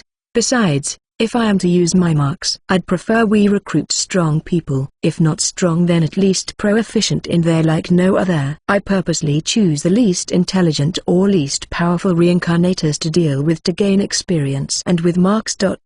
Strong allies. I can't afford to get sloppy, Sylvia. Not all reincarnators will be easy to deal with. That's something I can't and won't forget. Sylvia looked at Cole in silence for a moment and hugged him suddenly from behind. I'll do my best as your guide every step of the way, Lord Cole, she said in a gentle tone. Thank you, Sylvia. Chapter 77, Prey. Edited by Moats the Lilican and Magnus the Gay. After Sylvia finished bathing herself, she decided to head back towards the camp. Lord Cole, are you not coming? She asked in a curious tone. I think I'll just relax here for a little longer. I'll meet you back at camp, he replied as he laid in the shallow end of the water and leaned against some rocks. Sylvia nodded at his words and left him to relax. It didn't take her long to return to camp, where she found Lydia and Ayla debating about weapons and armor. Come on, Ayla, who even wears hide armor anymore except bandits and poor hunters, voiced Lydia while shaking her head. It's not about the material, sometimes it's about the quality. Not everyone wants to wear some heavy steel armor which restricts a lot of movement, retorted Ayla. Lydia wanted to make another point but instead turned to Sylvia after realizing she was back. Oh, you're done bathing? Where's Thane Cole? She asked casually. He wants to relax a little longer in the water.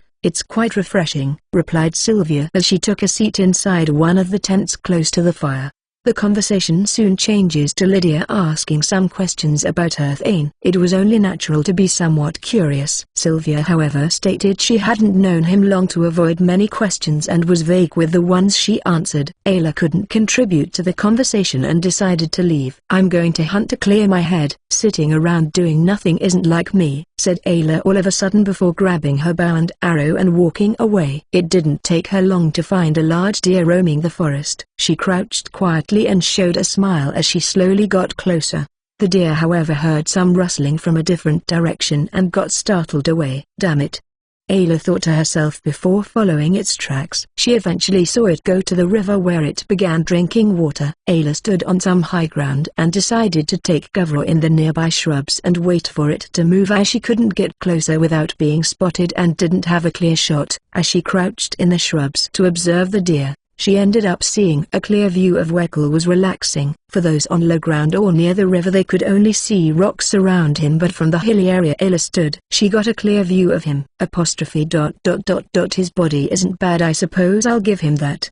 She thought to herself. What are you doing? The sudden question reached Ayla's ear and jolted her back to reality. She turned quickly and found Lydia looking at her with her arms crossed. What does it look like? I'm stalking my prey, answered Ayla in a confident tone. Lydia found it a bit strange as she saw nothing from where she stood. She too then decided to crouch and peep from the shrubs. Ayla tried to stop her but failed to react in time. Lydia ended up seeing only Cole and no deer, which had moved on while Ayla was still pondering. Your prey, huh? I was joking at first, but to think you really are on the hunt for a man, stated Lydia while shaking her head. It's not like that. There was a deer by the river. It's just a coincidence that Cole happened to be bathing nearby. When she said it out loud, Ayla herself found her statement a bit off.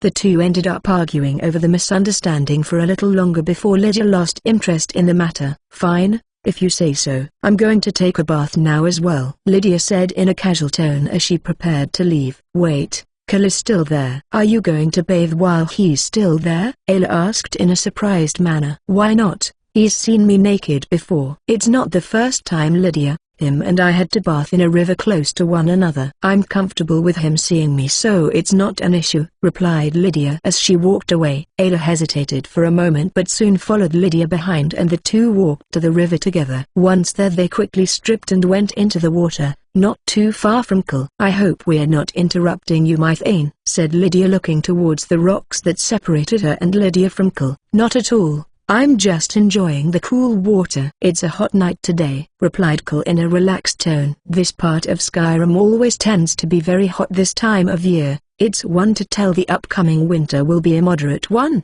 stated Ayla all of a sudden. Interesting. At least I won't need to stock up on furs, said Cole while sighing. Before Lydia or Ayla could respond, they heard voices coming from not too far from them and getting closer. The two quickly decided to move to the spot Cole was at to stay hidden behind the rocks. The spot wasn't as large, so both Lydia and Ayla had their bodies squeezed against Cole. I feel like fate is playing tricks on me, thought Cole to himself as he tried to not focus on his situation. Who do you think it is? asked Ayla in a whispered voice. I think the deer came this way, said an excited male voice. No, those tracks are from that way. Your tracking skills have got us nothing these past days, replied a feminine voice showing no excitement. Lydia and Ayla felt less on guard when they heard they were only two people. It's just some hunters. Let's wait for them to leave, advised Lydia in a low tone. Hey look, I see some clothes, said the male voice. So they obviously belong to someone. Unless you know deer that wear clothes now, voiced the female voice in an irritated tone. Don't be like that. I don't see any owner here. This must be some luck. Besides, one shouldn't be so careless, said the male voice, still excited. Careless would be touching something without checking to see if you can handle the owner once caught. Cole suddenly spoke up loudly, alerting both hunters. If you're so confident, then why stay hidden? asked the male voice. Cole quickly grew annoyed and decided to reveal himself despite his lack of clothes. And why would I hide from the likes of someone who can't even track a deer, stated Cole as he stood in the open.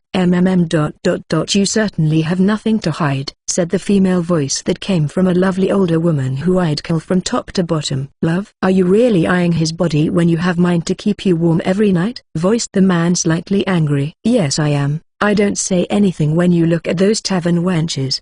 Besides, unlike you, he looks like he can keep me hot every night, voiced the woman in a seductive tone. Why at night only when we'd have the date too, added Cole with a smirk on his face, purposely trying to anger the man. You dare try to seduce my wife right in front of me, said the man in anger. Could you be quiet? Learn to satisfy a woman before joining this conversation, stated the woman in an angry tone. My camp isn't too far from here, just over that hill. You should stop by for a meal. I would very much like to know you better, added the woman with a smile on her face. I take back what I said. If fate gives you lemons, coat them on another man's wife and make a lemon green pie. Chapter 78, O Divines Centenarian, I don't get sick because I clean my veins. Blood Balance. Edited by Roats the Lilican and Magnus the Gay. After the female hunter finished speaking to Kull, she dragged her husband along and left the scene. The man could only glare at Kull as he was forced to leave. They're gone. I think I'm going to head back to the camp before someone really steals my clothes, said Kull while facing the rocks that hid Lydia and Ayla. You're probably just rushing to that wench's camp. You're just another womanizer, cursed Ayla from behind the rocks. It's not like I told the woman to try and seduce me. Besides, I was only trying to be friendly, replied Kull with a smile on his face. After Kull said this, he quickly dressed up and decided to leave and head back towards the camp. They both have such tempting bodies. I better go now before I experience some cliché misunderstanding. As Kull left, Ayla remained with Lydia, still cursing his actions. You say he's seen your naked body but had never tried to make a move on you, or even try to order you to serve him? I've heard some Thanes abuse their power in that manner when they think a housecarl will do anything they asked Ayla as she and Lydia began to bath in the river. No, like I told you before, he respects me as I respect him. He treats me like a respected companion and not some servant. I can understand why Sylvia willingly enjoys being his servant if she is that in the first place, replied Lydia while sighing. So he's not the worst out there. Doesn't make him any less of an honorless womanizer. I've seen adventurers like him many times. They try to woo women by acting like gentlemen but in reality they are just wench-loving womanizers, voiced Ayla while shaking her head. Well, you're free to think what you want about him. I doubt he really cares about anything negative you have to say. But remember, you lost your freedom to him fair and square, but he shrugged it off like it was nothing. The least you could do is stop cursing him every time you hear his name like some unhappy wife, Lydia said in a serious tone, making Ayla go quiet. I don't believe he doesn't have ulterior motives, Ayla thought to herself, but didn't respond to Lydia's advice. Meanwhile, Kull soon arrived at their camp and found Sylvia polishing his weapon. Aren't you going to get some rest, Sylvia? Asked Kull as he arrived onto the scene. I will after Lydia and Ayla come back. I'm not tired yet, replied Sylvia with a smile on her face. Well, alright, I'm going to check on a camp not too far from here. We encountered some pretty interesting hunters from there, stated Kull before leaving the camp. It didn't take him long to spot another campfire after he walked for a few minutes. Kull wandered into the camp and looked around himself for any signs of the two hunters he had encountered. You must have a death wish, lad, yelled out a male voice all of a sudden. Kull quickly turned to find the male hunter rushing towards him with an axe. Kull didn't panic and allowed the man ever closer before dodging his strike and countering with a punch aimed at his face. Kull's fist came in clean contact with the man's face and sent him flying backwards. The man only stopped when he forcefully hit a tree before falling to the ground unconscious. Che, I knew I shouldn't have left you alone, Igor.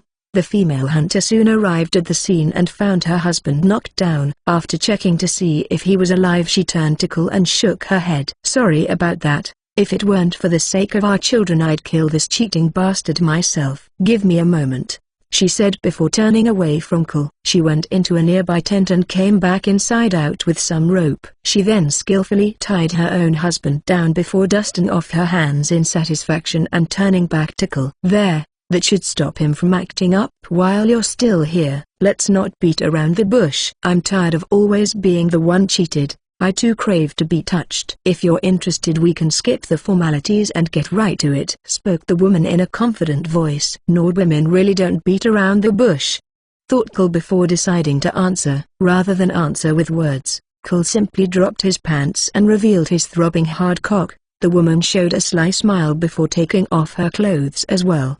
The two soon embraced each other and began fucking wildly in the open for what seemed like hours. It didn't take long for the unconscious man to wake up to a disturbing sight. Yes, yes, I want your seed all over my body, yelled the man's wife as she got pounded by Kull from behind. The man had woken up just in time for the climax. Kull gripped the woman's askik and pulled out in the last second before coming all over her back and ass. You bastard. How dare you? I'll kill you this day or my name isn't Igor Reinhardt.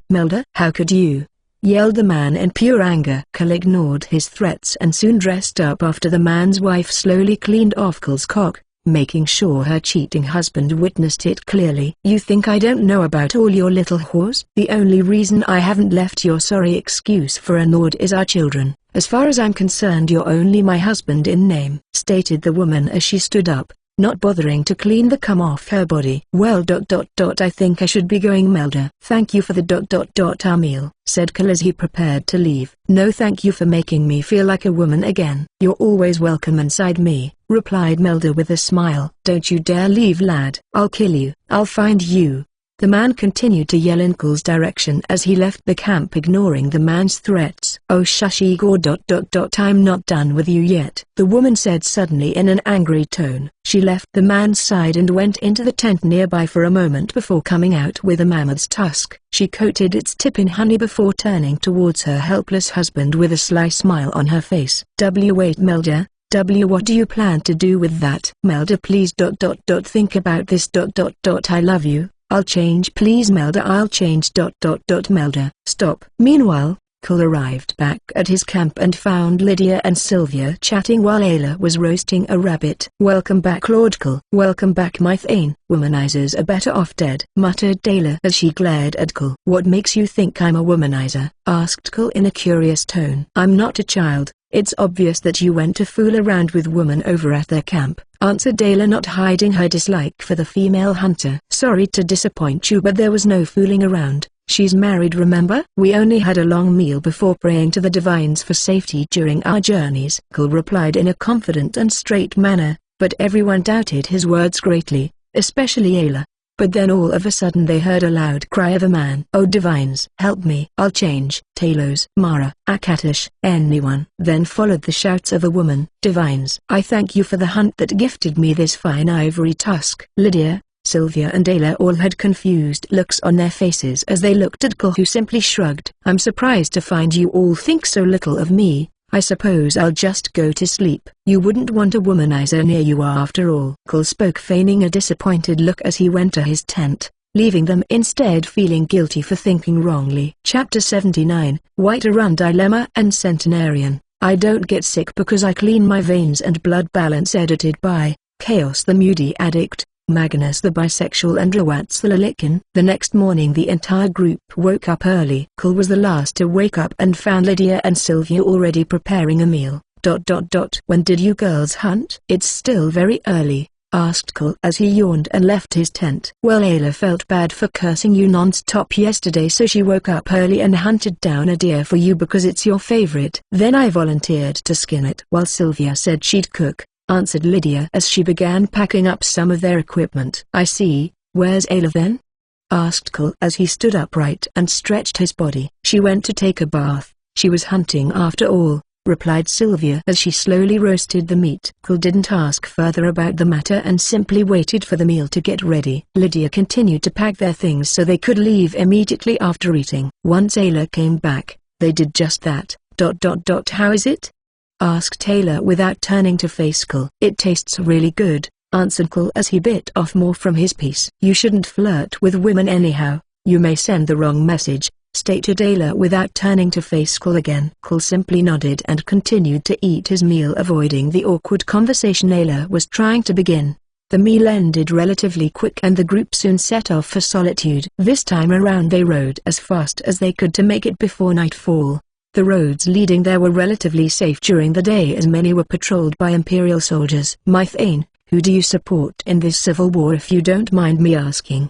asked Lydia as they bypassed some patrolling Imperial soldiers. Skyrim was currently having a civil war between the Imperials and the Stormcloaks. Skyrim was one of the provinces the Emperor ruled over, so when the Stormcloaks led by a man called Ulfric Stormcloak sought to take over, the Empire responded by sending a man called General Tullius and troops to fight them. Solitude is where the Imperial headquarters were stationed, whereas the Stormcloaks were stationed in Windlum. The city Ulfric was Jarlov. The High King of Skyrim resided in Solitude and could be said to be the head of all Jarls of Skyrim. Ulfric killed the former High King, instigating the war in the process. Currently Skyrim had no High King. Solitude was ruled by the former king's young wife Elizabeth the Fair, who now served as Solitude's Jarl. I/N. If you see something that doesn't add up, just remember ...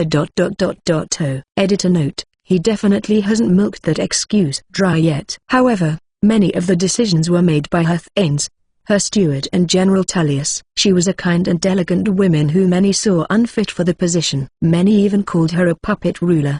But as she had the Empire's support via General Tullius, her position was guaranteed to stay. I don't really have a preference on sides, whichever would benefit me most I suppose, answered Cole without hesitation. Like many of Skyrim's quests, the Civil War quest is just you being a glorified lackey. Once whichever side you chose win, you get some title but zero real rewards. Not sure how things would work here, Cole thought to himself as they got closer to Solitude. I hate the Imperial's decision to ban the worship of Talos just because of those pesky high elves from the Aldmere Dominion, voiced Ayla in an irritated tone. I also have no preference, answered Sylvia when Ayla turned to her. Well, sooner or later we may be called up in it, stated Lydia while sighing. Cole nodded at her words before changing the topic.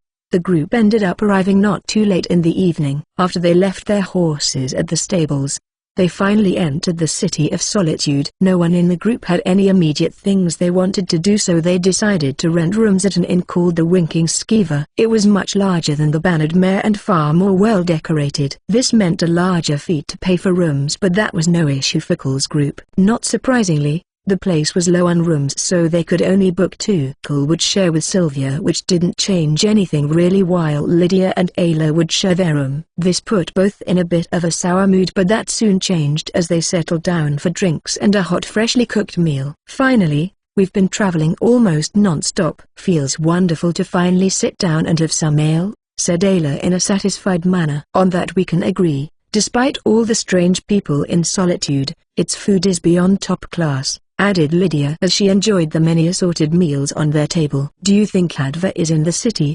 Asked Cole as Sylvia poured him some ale. After doing so, Sylvia hurriedly walked to the counter to get some more drinks, her bouncing chest bringing many to utter silence. Even the inn's very own bard. Oi bard, I paid for a song, yelled one of patrons. Oh right, sorry, where was I? Ahem, believe the Dragonborn comes, with a breast-wielding power. Ahem, I mean chest.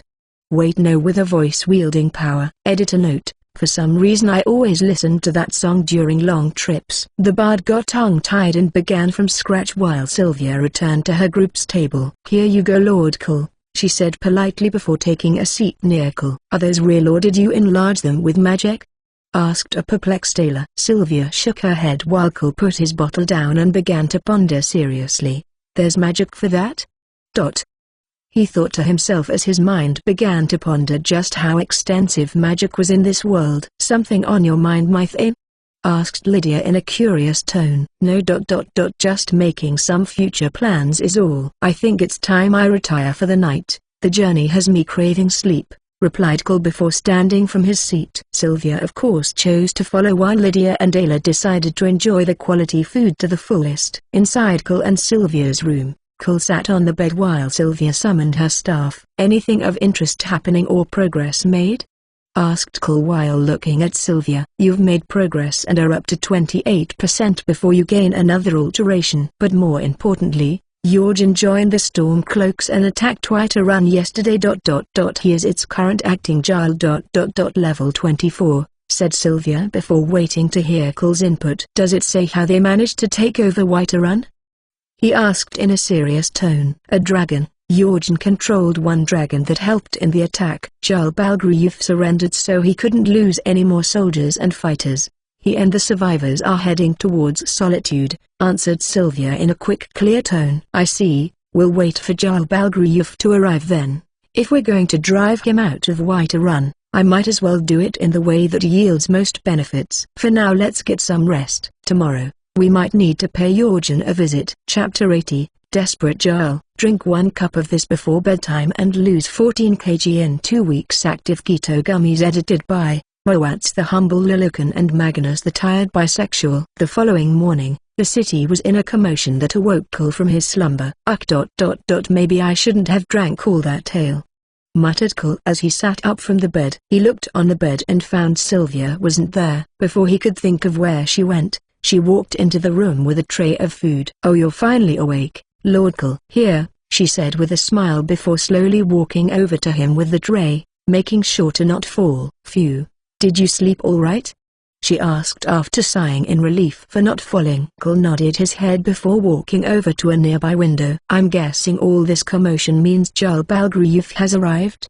asked Cole as he looked at many people huddled in groups speaking in low whispers. "Yes, he arrived with his men earlier this morning." Once Lydia and Ayla heard what happened, they rushed over to go meet him at the Blue Palace, answered Sylvia in a soft tone. "The Blue Palace, huh? Jarl Balgruuf is probably seeking refuge or help there from Jarl Elizabeth. We should head there too." "Let me just get ready," said Cole before walking away from the window. After getting ready, Cole left the winking skeever and went towards the Blue Palace with Sylvia. Along the way, he found many people talking about the situation in White Run. Many only knew of Jarl Balgruuf losing to Ulfric, but the details as to how were vague. Hence the people talking about what they think happened or what they heard. "News travels fast in Skyrim. I wonder what made Jorgen side with the Stormcloaks," said Sylvia as Cole and her walked the streets of Solitude. "Probably the title of being Jarl. I doubt the Imperials could offer that, unless very desperate to win. I guess it was too much to hope that he would just stick to the main quest till he reached level 81. In-game the Civil War quest is just a buggy annoying quest, but here it'll be a bloodbath if left to escalate, especially with Jorgen involved," analyzed Cole before they arrived at the Blue Palace. Once there, he was stopped by the guards, but some of Jarl Balgruuf's men who remained outside recognized him and stated he was one of White Run's most esteemed thanes. "Oh, my apologies sir, please go ahead," said the guard in a respectful tone. Mostly due to Cole's reputation alone rather than his title. Upon entering the palace, Cole could already hear the sounds of voices arguing coming from the throne hall upstairs. Cole proceeded there and found the hall with some prominent figures of Solitude. Jarl Elizabeth was seated on the throne with her steward and housecarl near her. General Tullius stood in front of her with his arms crossed, while Jarl Balgruuf was facing them standing at the center with Irileth near him. Ayla and Lydia stood to the far sides while many other figures were seated and observed. Cole's arrival in the already tense atmosphere didn't go unnoticed. "And who are you?" asked Jarl Elizabeth's steward while reaching for his sword. "Calm down. He is a thane from my city," stated Jarl Balgruuf. "Former city you mean, haha," commented one of thanes seated on the sides. This greatly irritated Irileth, but Balgruuf didn't care for the mocking. He knew the figure of Solitude only respected wealth and power. Once you lose that, they treat you like the common rabble. "Whatever the case Balgruuf, the Imperial Legion can't spare any troops to assist you in taking back White Run. Firstly, you chose to remain neutral and denied us the right to set up a camp near White Run and station soldiers there. Secondly, with the appearance of a dragon, I now have to rework my strategy. When facing Ulfric, I simply can't help you. Had you allied with us from the beginning this wouldn't be the case," said General Tullius in a firm tone. "Do you agree with this, Elizabeth?" asked Jarl Balgruuf in a tone that carried a hint of anger. "I'm truly sorry Balgruuf, I trust General Tullius's judgment. For the sake of our friendship, you're free to take refuge in my city. Perhaps when General Tullius deals with Ulfric, you can reclaim your city," replied Elizabeth in a soft and gentle tone. Balgruuf clenched his fists and wanted to speak, but Cole spoke first. "Jarl Balgruuf, can you summarize the details of what happened?" "Depending on the situation, I may be able to help," stated Cole in a confident tone, drawing everyone's attention. Solitude's thanes couldn't help but laugh while Lydia and Ayla wore looks of doubt. But Jarl Balgruuf was desperate for any help he could get. So the companions along with some of my best guards went to fight the dragon head-on, while Irileth had me escape the city. I'm not sure what state it's in after we left, but a scout saw the Stormcloaks flags hanging on my walls, signaling our defeat, explained Balgruuf in a heavy tone. "I see. So it's only one dragon and around 200-300 soldiers. That's easy enough to deal with. They currently haven't had the time to settle and are obviously still tired and some injured from the battle with your men. It will be days before Ulfric can send more troops to firmly have White Run under his control. It's this time when his forces in White Run are at their weakest. A dragon and some fatigued men are something that can be easily handled. Ulfric is probably counting on the fact he is closer, so even if General Tullius helped you, it would take longer for troops from Solitude to reach White Run. As long as a strong attack is mounted today, White Run will be back in your hands by sunrise tomorrow. Kul's analysis made many in the room ponder while Jarl Balgruuf saw hope and spoke in an excited tone. Then you have a plan? What is it? I swear by my name should it work I make sure you're rewarded accordingly, said the desperate Jarl. The reputation I'd gain from taking back a city is my real aim as it will open so many opportunities for me. Ousting Yojin from his position as Jarl is a big plus. But I won't refuse a reward, Kul thought to himself before responding. The plan? The plan is simple. Attack and take back White Run, said Kul casually. The Thanes of Solitude once again laughed while Jarl Balgruuf's excited look faded. Kul didn't mind it and simply began to walk away. It's madness fighting that many troops even if injured ones plus a dragon on your own. Just wait for the Imperial Legion to do what it must, voiced General Tullius. Kul ignored the man and continued to walk, only glancing back to leave some parting words. Yojin isn't the only one with a tamed dragon. Chapter 81, Battle for White Run 1, edited by What's the chill dude? Sylvia, I'll meet you outside the city, Kul said quickly as he separated from Sylvia and ran towards the winking skeever inn. Once there he rushed to his room and retrieved his weapon that was neatly wrapped in a cloth. The weapon was something he had picked up in a dungeon in the past weeks. Aside from being capable of more damage and having some unique enchantments, it couldn't be said to be really special. Let's see what it can do, Kul thought out loud before wrapping the blade back into the cloth and leaving the inn. I/N,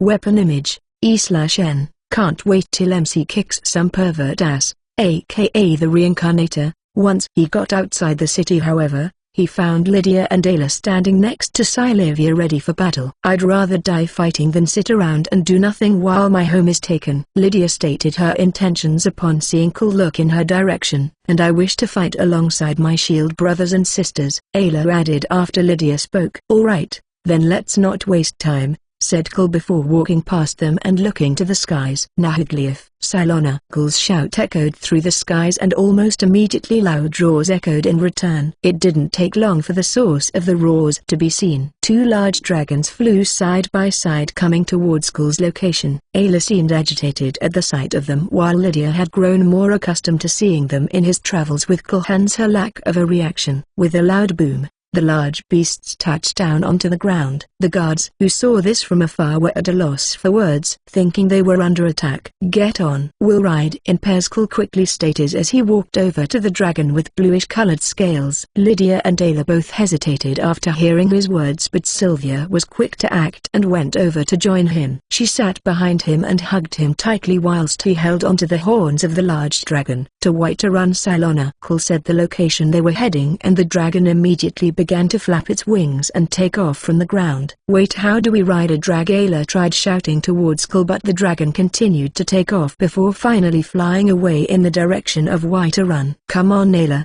let's go, yelled Lydia as she rushed towards the dragon named Nahaglief. Ayla was of course hesitant, as would anyone in her case. Even Lydia was nervous, but she trusted Kul enough to follow along. She mounted the dragon and soon Ayla joined her. Not needing to give it instructions, it began to take off on its own and followed the direction Kul had gone. I thought you'd have more to say about riding a dragon, Ayla asked Lydia in a curious tone as Ayla hadn't spoken since they took off. I'm worried about my shield brothers and sisters. I doubt they would have surrendered. I fear the worst, expressed Ayla with a worried look on her face. Lydia didn't know how to comment to her statement as it held a lot of truth. We can only hope for the best, Ayla. Unnecessary thoughts in battle will get you killed, said Lydia in a firm tone. You're right. Thank you, Lydia, she replied in a genuine appreciative tone while Lydia shrugged it off as nothing. It took only a few minutes for White Run to be in their field of vision. There were many Stormcloak camps outside the city on guard for enemy troops. They couldn't relax until reinforcements from Windhelm came so they could properly solidify their position in White Run. The sight of two dragons flying towards White Run would normally have people frightened or nervous, but the Stormcloaks thought they belonged to the Dragonborn, and even if they didn't,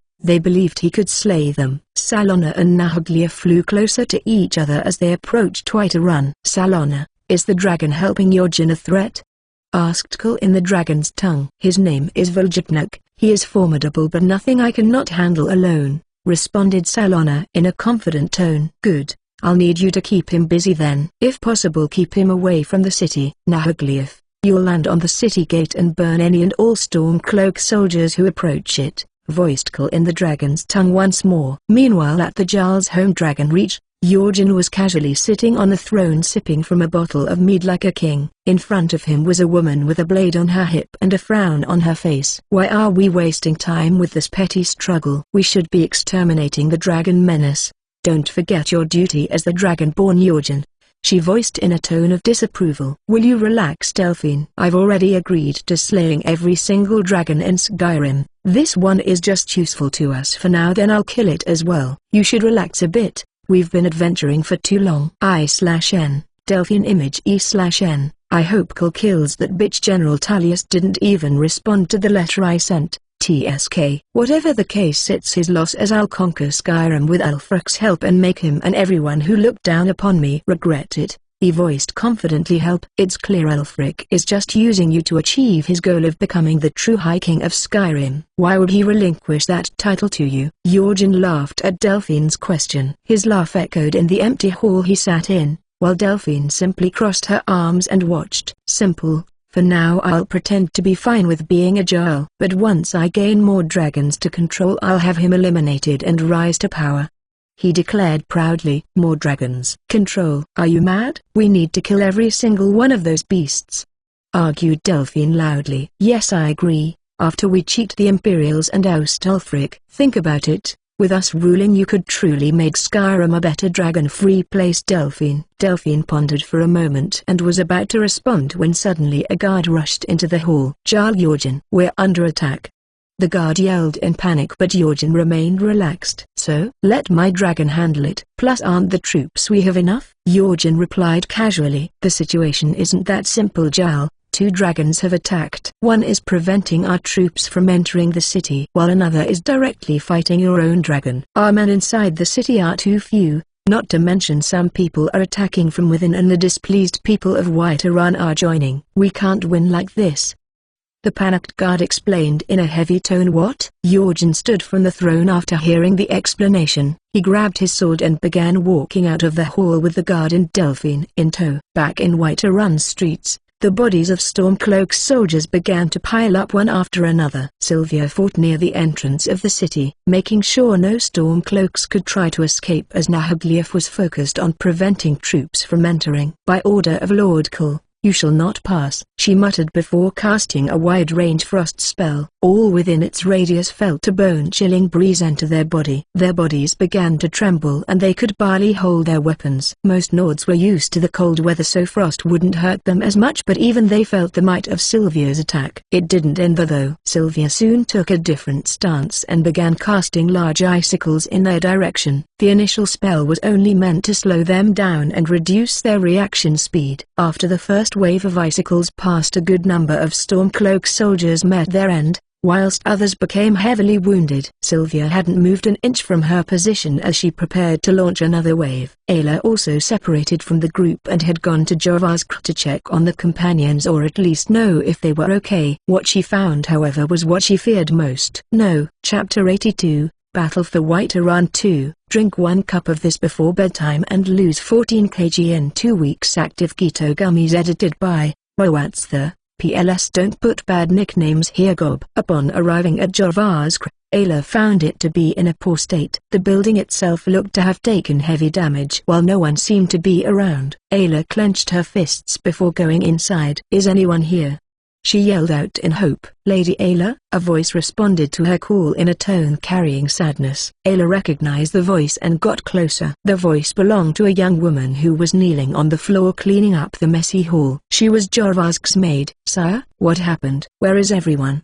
asked Ayla in a tone carrying worry. Sire shook her head in response as her already sad expression seemed to become more apparent. This made Ayla all the more worried for what she was about to hear. At first the others stood together and protected the city against the attack, but some agreed that Ulfric was right and that Skyrim should belong to the Nords. Others refused and said it wasn't their place to decide. Protecting the city came first. The argument soon broke out into a huge fight. I hid in the lower rooms, so I'm unsure of what else took place. I only know that those against joining Ulfric were either killed or imprisoned. Saya continued on and said the names of those she knew were killed and by who. Ayla didn't know whether to feel anger or sadness as Saya continued to speak.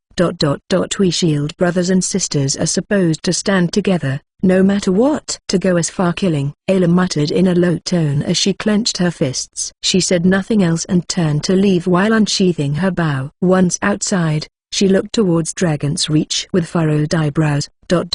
You will be avenged, my brothers and sisters. Meanwhile, on the other side of the city in an area called the Wind District, Cole and Sylvia were rapidly bringing down Stormcloak soldiers as they charged towards Dragon's Reach. Every time they took down some soldiers, more would appear on the scene. Cole launched his blade towards a charging group of 3.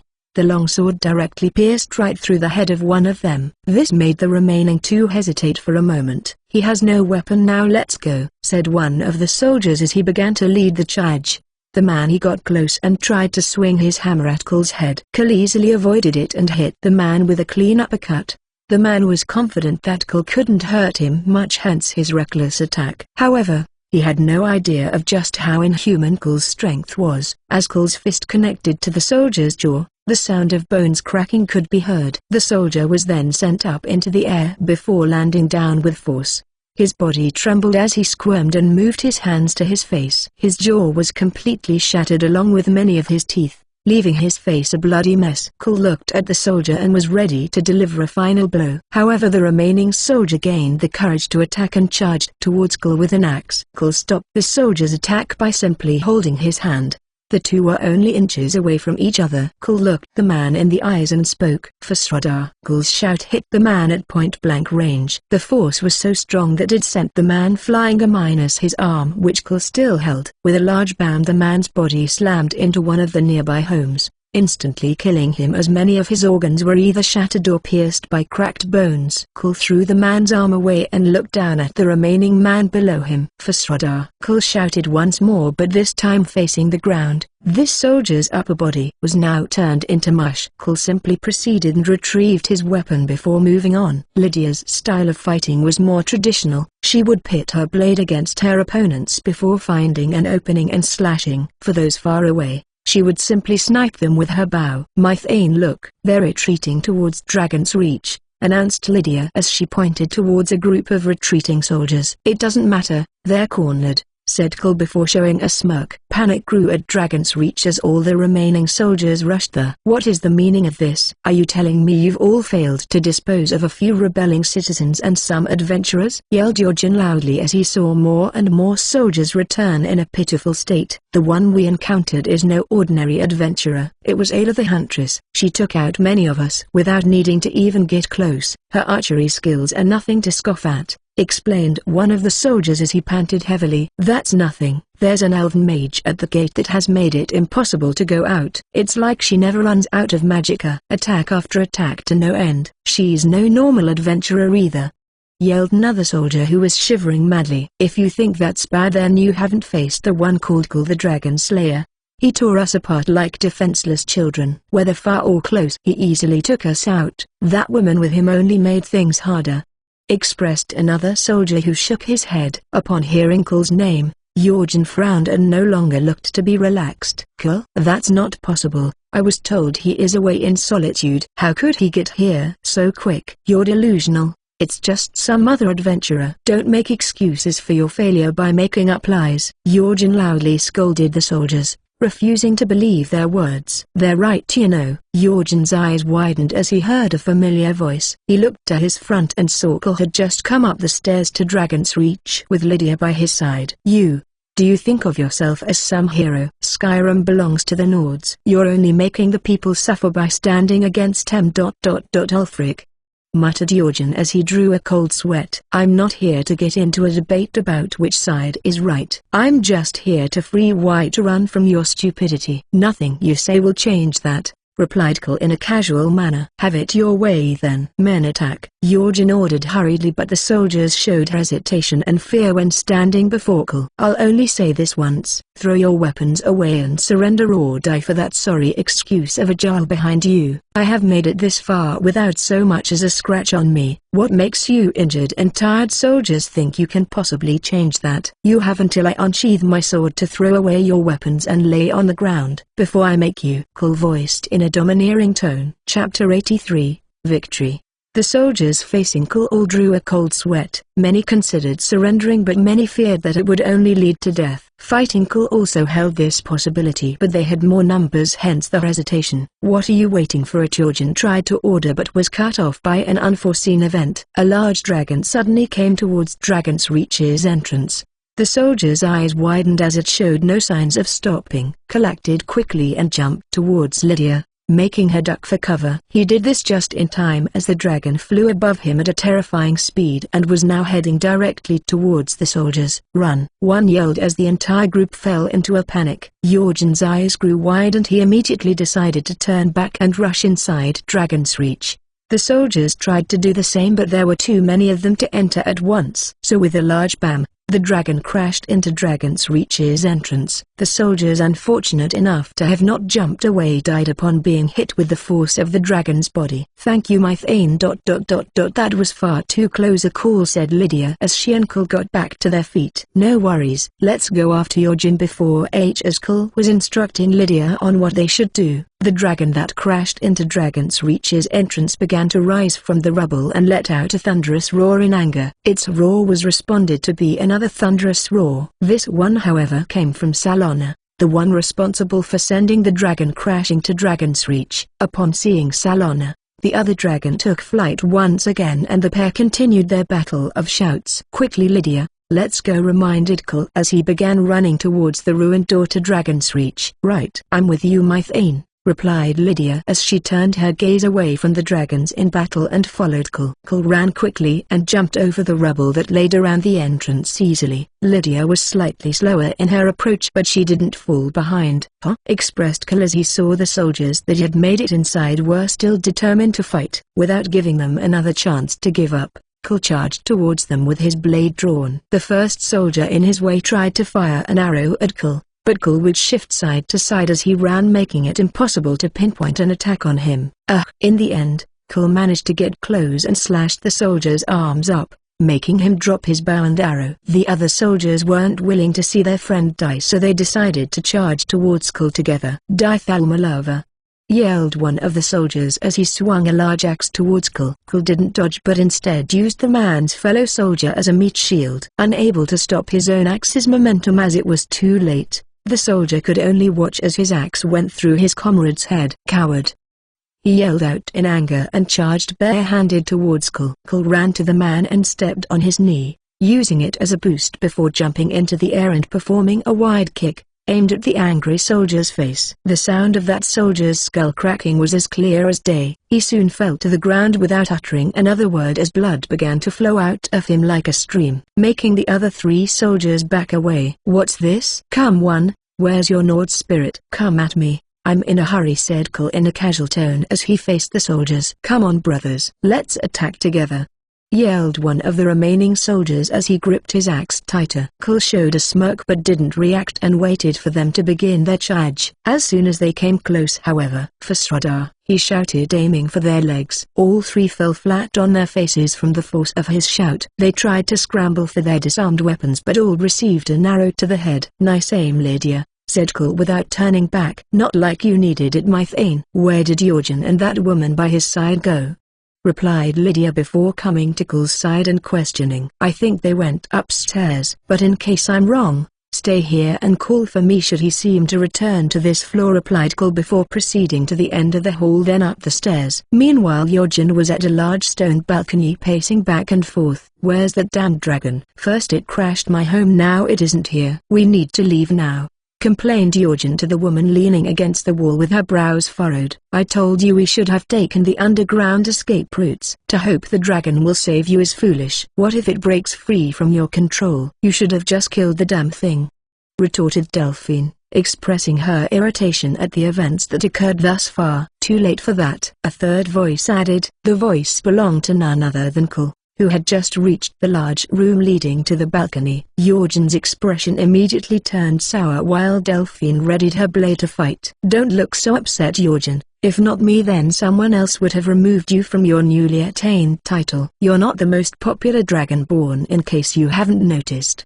said Cole casually with a smile on his face. Jorgen grit his teeth and charged in front of Delphine before shouting in Cole's direction. Versrofasradar. Cole smiled at Jorgen's attempt to shout, as he knew his own shouting efficiency went unmatched. This was only made more deadly with his ability to control time. To him, Jorgen had tried to shout in slow motion, which he countered easily. Cole's complete shout met Jorgen's incomplete one. The result was obvious, as Jorgen was sent over the balcony while Delphine hit the wall with force before falling to the ground and passing out. Jorgen's body landed outside the Whiterun walls, all battered, bruised and bloodied. Anyone would think he's dead, but being the cockroach he was due to his level, he slowly stood up and began fleeing. Cole purposely did this as Jorgen hadn't reached level 81 yet. As he turned to Delphine, Lydia came running into the room with her sword drawn. "My Thane, I heard you shout, is everything ... Oh, she sheathed her sword and heaved a sigh of relief as she saw Cole standing there just fine. She walked over to his side and crossed her arms while looking around. "I take it Jorgen got away?"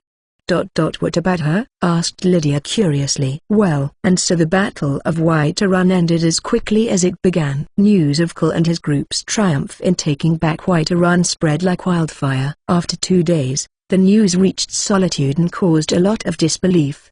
But Jarl Balgruuf's men and some Imperial troops confirmed it was true. Jarl Balgruuf didn't hesitate to return after that. Upon arriving, he found the city mostly in celebration. They all awaited him to both mourn and celebrate the lives of those who fell defending the city. Jarl Balgruuf didn't hesitate to announce that it would be held as soon as possible. Cole didn't participate in the preparations along with Sylvia. He instead went to check the estate the Jarl gifted him for his service. Initially belonging to a rich merchant who also had the title of Thane but betrayed Jarl Balgruuf and swore allegiance to Ulfric. Lydia had asked permission to remain to help in the preparations, which Cole agreed to. As for Ayla, Cole hadn't seen her since they took back Whiterun. I/N Image. Cole's estate. Currently, Cole was heading down to the estate's very own dungeon-like floor, where he had put Delphine. Having sorted everything he had on his plan for the time being, he decided it was time he interrogated her. Cole opened the door to her cell and walked over to her. But what happened next was beyond expectations of how an interrogation would be like. Pant, I can see it in your eyes. You want to beat me? Punish me. For attacking your city. Well, do your worst. I can take it. Come on. Beat me. Let me see if you can leave mark. Pant. So many marks. Then you'll beat me more and turn me into your breeding slave. Pant. You're sick. Do your worst. I won't say anything, said Delphine while panting heavily and rubbing her legs against each other. Chapter 84, Interrogation R18. Warning, BDSM type of scene ahead. If not for you, ignore the chapter as it is purely smut. Nothing hardcore. This warning is just for the vanilla boys. Well, what are you waiting for? Don't you want information? Asked a panting Delphine. Cole stood in front of her and looked at her oddly for a moment. Didn't think Delphine is an M, or is she maybe not scared of pain? Cole thought to himself as he just looked at her. To find out which was which, Cole walked towards Delphine, who was bound in the center of the room with her hands above her head. She continued to breath heavily as Cole approached, as if excited. Cole didn't linger in front of her and soon walked behind her. Even without touching her, Delphine began to squirm and rub her legs against each other more. What do you plan on doing to me? Pant. I won't talk, she said while moving her ass side to side. I'm just testing a theory. Yay. This is strictly for research and getting answers. After lying to himself, Cole placed one hand on her waist and gripped it tightly. E/N, for research. Sure. After making sure she was firmly held in place, he used his other hand to smack one of her ass cheeks hard. MMH. Is that the best you can do? She moaned in a pain-satisfied voice. Getting the answer to his question, Cole was at a loss for words. He backed away from her for a moment while she continued to pant and wiggle her behind as if expecting another hit. It was then that Cole formed a plan and showed a smirk. He rolled up his sleeves slowly and approached her again. Without saying anything, Cole ripped off a piece of her clothing, revealing her bare ass cheeks. Delphine felt a shiver run down her spine as her body trembled from the sudden action. The trickle of juice running down her leg was more than enough for Cole to fully accept his earlier conclusion. Cole arched her back slightly and began smacking her plump skeeks over and over again. I won't say anything. Punish me. I still won't talk. And ghhhh moaned out Delphine as she reached a climax from spanking alone. Cole was again not expecting this being his first time meeting a masochist of her caliber. You came from getting tortured? What a masochistic bitch you are, said Cole while shaking his head. It was common for most Skyrim players to hate Delphine, and Cole was no different. Skyrim quests mostly involved you being sent around or based around despite having countless titles. Among those annoying NPCs, Delphine was definitely top tier. No. I'm just in pain. But I won't tell you anything, said Delphine, trying to keep up the already dead facade. Fine then, I'll just hand you over to the Whiterun guards so they can throw you into a cell, said Cole as he began walking towards the door. Why you won't continue? I might talk after more torture. What kind of nord just gives up? Yelled Delphine in an unsatisfied manner. E/N. Bruh, you can drop the facade. You're a masochist. Plain and simple. Now you can either choose to give me information and I'll continue, or keep quiet then go to jail, said Cole casually, making Delphine not answer and squirm. Seems she's not the type to actively seek but to be ... guided, Cole thought as he began walking back to her. Upon reaching her, he held her by the chin and showed a smirk. Well, I tried being civil, so let me put it this way. I ask something and you'll speak. The more you speak, the more I use and abuse your body, and you'll enjoy every second of it. Are we clear? You'll get to be treated like the bitch you are. As Cole said these words, Delphine's pussy was practically dripping down her juices onto the floor. She didn't answer Cole but nodded her head with a crazy lustful look in her eyes. First off, what's your Jin's purpose in joining the civil war? Cole asked as he walked behind her and dropped his pants.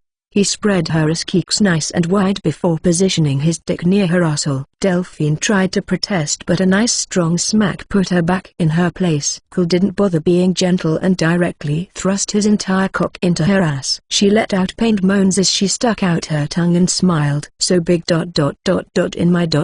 in my ass ... you're abusing my ass, she muttered while moaning and panting. Cole ignored her words and began drilling into her tight ass. Thrust after thrust. Answer the question, you masochistic anal whore, Cole demanded while Delphine happily obliged. He wanted ... so deep. He wanted to become a Jarl so he could make tribute. He gives some dragons people in exchange for their service. She answered while getting her arsehole ruthlessly pounded. And you went along with this? He asked, smacking her now red as cheeks between smacks. And no ... I just wanted him to kill all you in ... Only the dragon canic. A few people dying doesn't matter, she commented uncaringly, just enjoying getting her arsehole drilled. Going that far just to satisfy your obsession with dragons? You're really a bitch, aren't you? He stated as he arched her back more to increase the pain she felt. Yes, I'm a masochistic bitch. Use me, abuse me, let me feel your anger inside me, she moaned out loudly. Cole granted her request as he fully stuffed his cock into her tight little ass before coming and filling it up. This was enough to send Delphine over the edge and make her come again. Can I be unbound now? She asked as Cole's cum leaked from her gaping arsehole. Cole didn't answer and simply pulled his pants back up before walking out of the room. Delphine was left to hang bound despite her legs trembling. She could only continue to stand until brought down when he next came by, or if the very thought of her being left to hang there with his cum in her ass made Delphine excited and horny again. More ... I want to be bred more. Chapter 85. Negotiations 1 and almost each Freeport resident is playing this game right now. Raid, Shadow Legends, E/N. Thanks to Tony_Stank 3000 for informing us that he's a gay cuck. After interrogating Delphine, Cole had ordered the maids of the house to unbound her after some time passed and deliver meals to her cell 3 times a day. A day passed since then and Cole was now heading to Whiterun with Sylvia. It was about a 15-minute walk from his newly gained estate. His purpose for visiting was the ceremony to honor those who perished in the battle for Whiterun. Although Cole felt no real attachment to the city or its people, as Thane and the one who helped free the city, his attendance was needed. Lord Cole, what do you plan on doing with that woman? asked Sylvia curiously as they rode to White Run. Nothing. Whatever information she may have won't affect much. We'll just keep her prisoner for now, answered Cole in a casual tone. All right, said Sylvia in a low tone. Is something the matter, Sylvia? He asked while raising a brow. RWL, I just thought you've been stressed lately and were keeping her to relieve it, said Sylvia while avoiding Cole's gaze. The more time she spent with him, the more she began to talk more openly and let her real character out. This was something Cole was starting to take notice of, but said nothing as he liked seeing her more open. No, I'm not keeping her to relieve stress. I'm strictly keeping her for interrogations. And if you noticed me being so stressed these past days, how come you didn't offer to relieve it? Sigh, my health must be terrible now with all this stress I'm feeling, said Cole while shaking his head. And no, Lord Cole, please forgive me for ignoring my duties. I will now relieve you every morning and night, announced Sylvia with full confidence. E/N, lucky bastard. Wait, Sylvia, that's not enough? Forgive me, Lord Cole, I'll relieve you 4 times a day. Sylvia, I really think that's I won't fail you again, Lord Cole. Wait, Sylvia, morning and night is fine. Okay, Lord Cole. 8 times every morning and 8 times every night. E/N, sad virgin noises. The conversation carried on until the pair arrived in White Run. Once there, they were led to the square where many people were gathered. They joined the Jarl, Lydia, Ayla and other important figures atop the stairs and faced the crowd below. Once they arrived, the ceremony officially began. It of course started when the Jarl saying a few words before letting the priests carry out the ceremony. As the ceremony was coming to a close, the Jarl gave a speech to his people and thanked Cole, Sylvia, Lydia, Ayla and everyone else who played a part in freeing White Run. Ayla herself also gave a speech vowing that the companions would continue to protect White Run and that those who betrayed it will answer to her. Cole was also given the chance to speak but turned it down, saying what needed to be said has already been said. And with that, the ceremony ended and the celebrations began. The people gathered in the square danced whilst others were enjoying meals in the market area. Cole, however, was about to leave with Sylvia, not planning to stay for the celebrations. Are you not joining the festivities?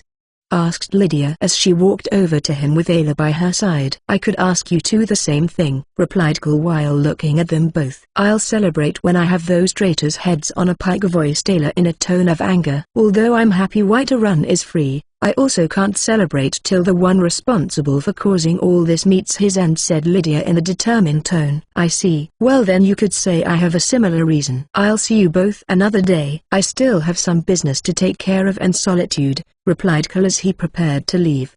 Then I'll come with you, Lydia stated almost immediately. That won't be necessary. I'm sure Ayla could use help getting the companions back in order and Arcadia as well. I'll meet you back at the estate when I return. Lydia didn't refute Cole's words and nodded as he walked away. Ayla simply remained silent as she avoided eye contact. Upon exiting the city, Cole called for Nahaklief. He and Sylvia then flew to Solitude without wasting any time and arrived some minutes later. As soon as they entered the city, some guards already began to talk in whispers about them. It's not every day you hear of what Cole achieved. Many of course only knew him by name and not appearance, so only the few guards that knew both looked and talked in whispers as he walked past them. His destination? The Blue Palace. Upon reaching, he was told the Jarl and General were having a council meeting, but he insisted that they talk now or he would leave for good. After the guard delivered these words to his superiors, the Jarl's personal steward came outside to welcome Cole and Sylvia in before bringing them to the hall. Cole and Sylvia found many important figures of Solitude. Most didn't look too happy about him interrupting but didn't speak up, except for one. I highly find this improper, Lady Elizabeth. This meeting is important. Him just barging in here shows his lack of respect for you and General Tullius. I suggest he wait till our meeting concludes before he be allowed here. I'm sure the other Thanes feel the same way, voiced one of the Jarls in an irritated tone. Cole, however, wasn't about to let himself get looked down upon. Respect them? Of course I don't respect them or any of you present. You sit on your thrones and high chairs all day while others fight your battles for you. Some of you were once great, but upon receiving a title, You became pompous idiots who only know how to look down upon others. No need to conclude your meeting because I'll keep this short. Yorjin lives and he can control dragons. If a city as powerful as Whiterun could easily be taken over the way it was, then you don't stand a chance once he amasses more dragons and Ulfric organizes his army. I'm sure you already know this, General, but once you lose, these very people seated here won't hesitate to betray you or the Jarl if it means keeping their properties and lives. You can carry on with your meeting. I don't like Yorjin, but I can always kill him and his dragons after he conquers Solitude. It took me a date to take back Whiterun. You think Solitude would be any different? Remember that when Yorjin starts burning your city and killing your soldiers. Sylvia, let's go, Cole declared before getting ready to set off. Wait, General Tullius yelled out before even the Jarl could. Yes, please wait. Forgive Thane Erika's words, voiced Jarl Elizabeth in a gentle tone. On behalf of the Imperial Legion, I'd like us to negotiate, stated General Tullius. If we're going to negotiate, then I'll only do so with you, General, and the Jarl. Everyone else can leave and wait till our meeting has concluded before returning, said Cole, purposely using what Thane Erika had said. May everyone please leave, said the Jarl in a slightly hesitant tone. Lady Elizabeth, you cannot be serious. We'll leave Erika, along with everyone else, said General Tullius in a firm tone that left no room for argument. The best way to put arrogant nobles in their place was to be even more arrogant than them. Cole showed a smirk as all the figures present began leaving the hall. E/N, someone has been reading cultivation novels. If they're annoyed by this, then they'll have their blood boil when they return after my conditions have been negotiated, thought Cole as he crossed his arms and waited for everyone to leave. Now, let's negotiate. Chapter 86. Negotiations 2. Almost each Freeport resident is playing this game right now. Raid, Shadow Legends only. Cole, Jarl Elizabeth and General Tullius remained in the hall. After a brief moment of silence, General Tullius decided to speak. Let's not fumble about and get right to it then. What will it take to gain your assistance in the fight against Ulfric? General Tullius got straight to the point and asked Cole. I agree, but the real question is, what do you think my assistance is worth, General Tullius? Answered Cole with his own question. General Tullius fell into thought for a moment before looking towards Jarl Elizabeth. Before he could speak though, she already nodded her head, agreeing to whatever he thought would be best. All right then, how about we offer to you the title of Jarl once the Legion takes back Skyrim? Offered General Tullius. On the surface, this deal would seem attractive, but it also largely benefited the general. By making him a Jarl, they'd have him sided with the Legion even well beyond the Civil War. With him on their side, they needn't worry about rebellions anymore. After weighing the pros and cons, he saw this offer was something they could benefit from largely. The offer is tempting, but which city? Asked Cole casually. General Tullius, not specifying, was in hopes Cole would be fine with a minor hold to rule over. But the very fact he said city narrowed it down. Giving him the seat in a minor hold wouldn't be a problem, but doing so in a large one would cause alliances the general already built to collapse. If those very people were to ally with Ulfric in exchange for getting their titles back, he would be in a tough situation. General Tullius now fell silent and began pondering again. I know what you're thinking, General Tullius, but there's another solution. Rather than the Legion ousting a Jarl and making an already bad situation worse, I propose he becomes Jarl of Solitude, Jarl Elizabeth said in a determined voice. I understand your point, but to do that it would still cause major unrest in the city. You two know this, replied General Tullius. Jarl Elizabeth lowered her head for a moment and began to falter thought. Afterwards she turned towards Cole and spoke once more. The situation is really delicate, as you can see. However, there is a way. I propose a political marriage between you and I. No unrest would be caused and your condition to become Jarl would be met. She suggested in a soft but still determined tone. I see no problems for the Legion with that idea. I agree. General Tullius was quick to agree, only ever caring for what was best for the Imperial Legion. That wasn't what I had in mind. I was aiming for Riffin. Solitude is fine, but marriage. Cole thought to himself. I agree with the offer, voiced Cole after pondering the matter for a bit. She said a political marriage, so I don't think she expects me to act as a husband privately, and neither do I.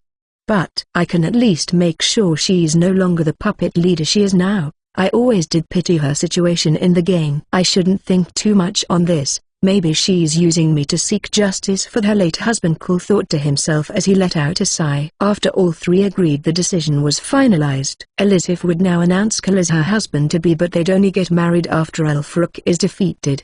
Having covered everything, Elizabeth called for her steward and asked him to have everyone return to the hall. The hall slowly began to fill up once more as the important figures began to return. Sylvia also immediately returned to Cole's side. Once everyone was seated, Elizabeth prepared to speak, but Erica spoke first. Good.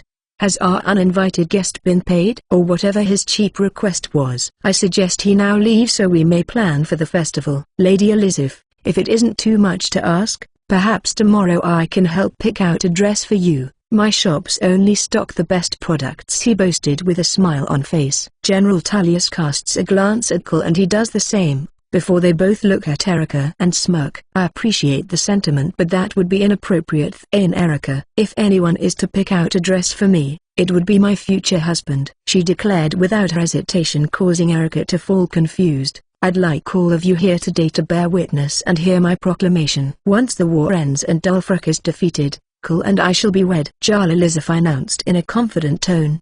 The entire hall was sent into shock, especially Erica and of course Sylvia, who cast a confused look towards Cole. How dare you request such a thing? Lady Elizabeth, I beg of you to think this over. If it is the war that's the issue, then I will hire the best of the best to handle the situation. Ulfric shall die and their war will end. You do not need to fall victim to this man's request, argued Erica. E/N. I smell some young master bullshit. It wasn't he who requested this. I myself proposed marriage to him and I stand by my decision. Elizabeth confirmed what she said, once more making Erica look at the situation in utter disbelief. Lady Elizabeth would then ask Cole if he wanted to remain for the meeting regarding the festival. Erica tried to complain but to no avail as General Tullius agreed. Cole however refused, stating he had to leave. Erica smiled at this until Jarl Elizabeth offered to escort him out. After asking they continue without her, she walked towards Cole. Being the petty guy he was, Cole even held her hand as they walked, just despite the already angry Erica. The sight of them holding hands though also caught the attention of Sylvia, who furrowed her brows. After leaving the hall, Cole let go of Jarl Elizabeth's hand, much to Sylvia's delight. Do you dislike me? Asked Jarl Elizabeth suddenly. I neither dislike you nor like you. Is there a reason you're asking me this? Asked Cole while raising a brow. Sylvia, who walked behind them, furrowed her brows once more, not liking where the conversation was going. But Jarl Elizabeth simply shook her head and passed it off as curiosity. If I had to be honest, I feared you would push for a legitimate marriage. Given the situation we're in, I may have had to accept that. If not, I'm sure General Tullius would have suggested it, she said in a soft tone. Is that why you wanted to get away from the meeting by using escorting me as an excuse?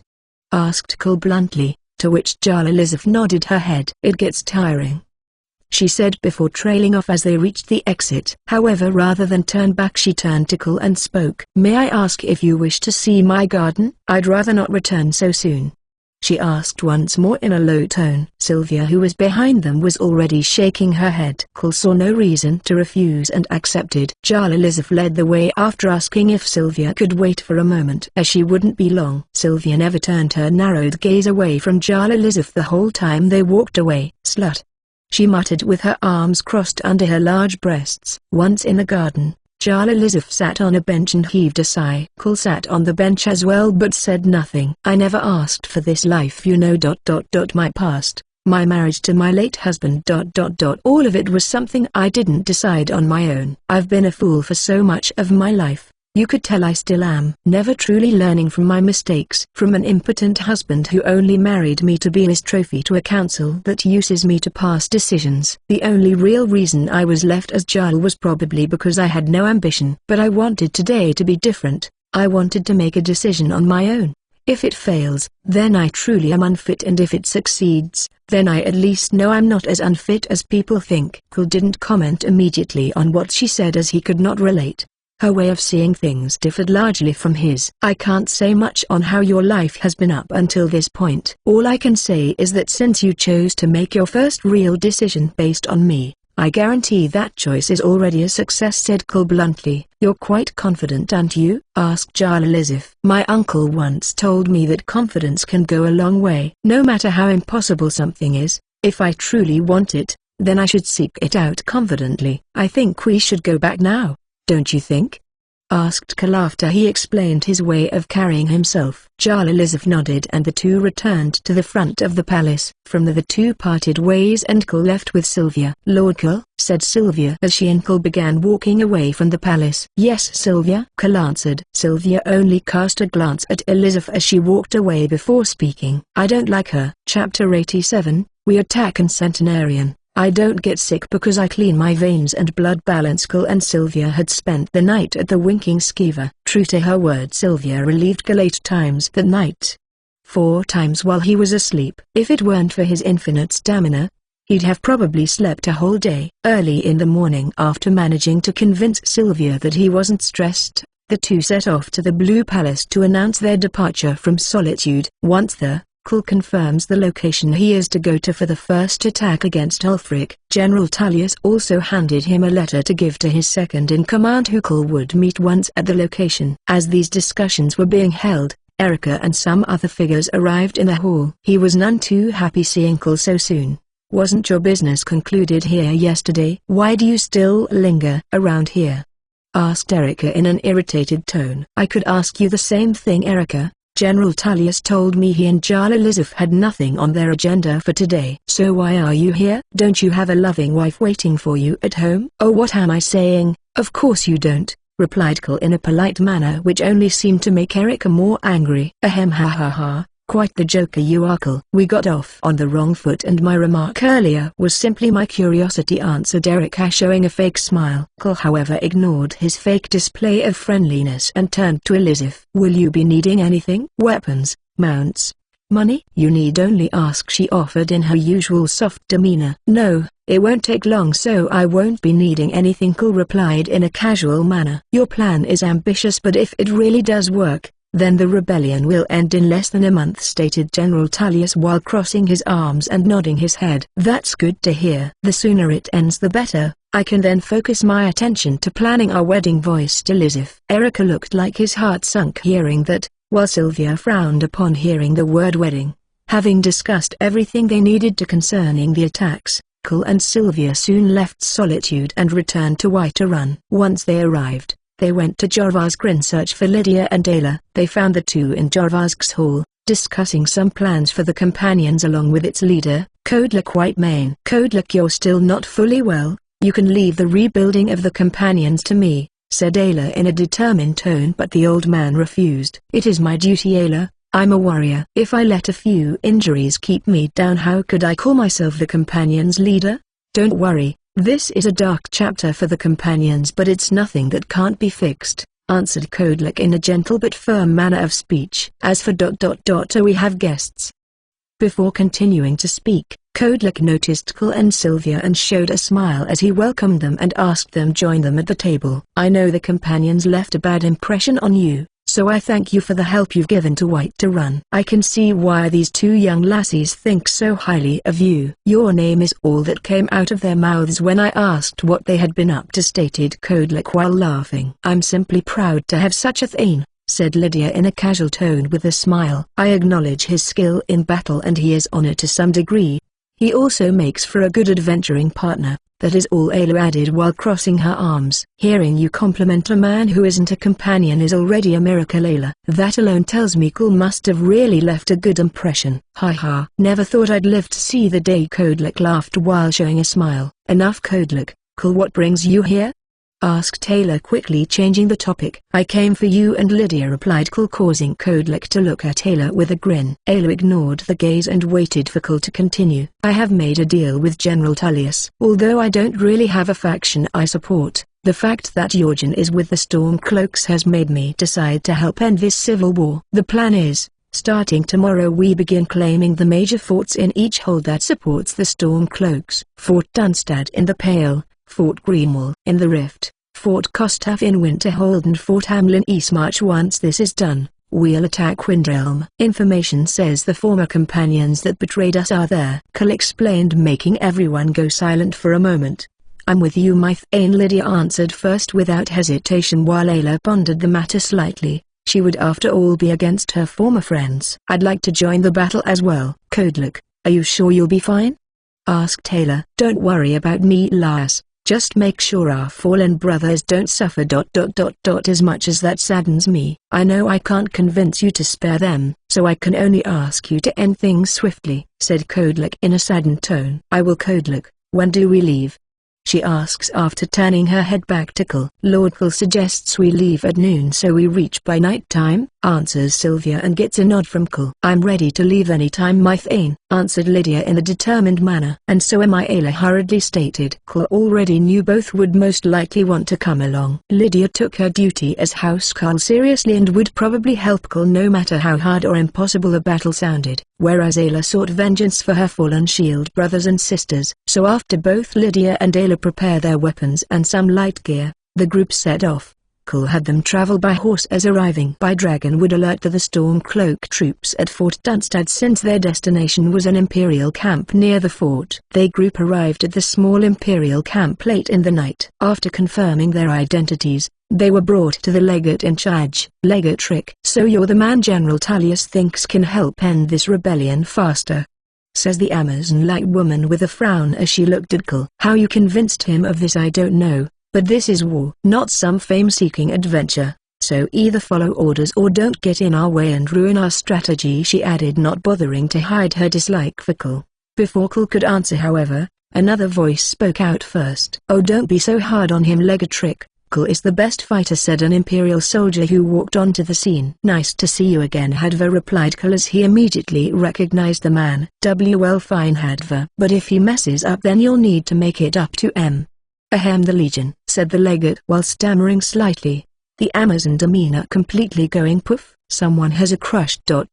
Interesting. Hadva is about as dense as baobab tree though," thought Kul while smiling at the situation. "Anyway, enough introductions. Let me run you over the plan of attack. You should understand it well as we will attack in 4 days' time," stated Legate Rick after regaining her composure. "I think you're mistaken, Legate Rick. First of all, we're not legionnaires, so your orders mean nothing to us. Secondly, you have 10 minutes to get your men ready," stated Kul in a serious tone. "We attack tonight." Chapter 88, Battle for Fort Dunstad. "Tonight? Are you mad?"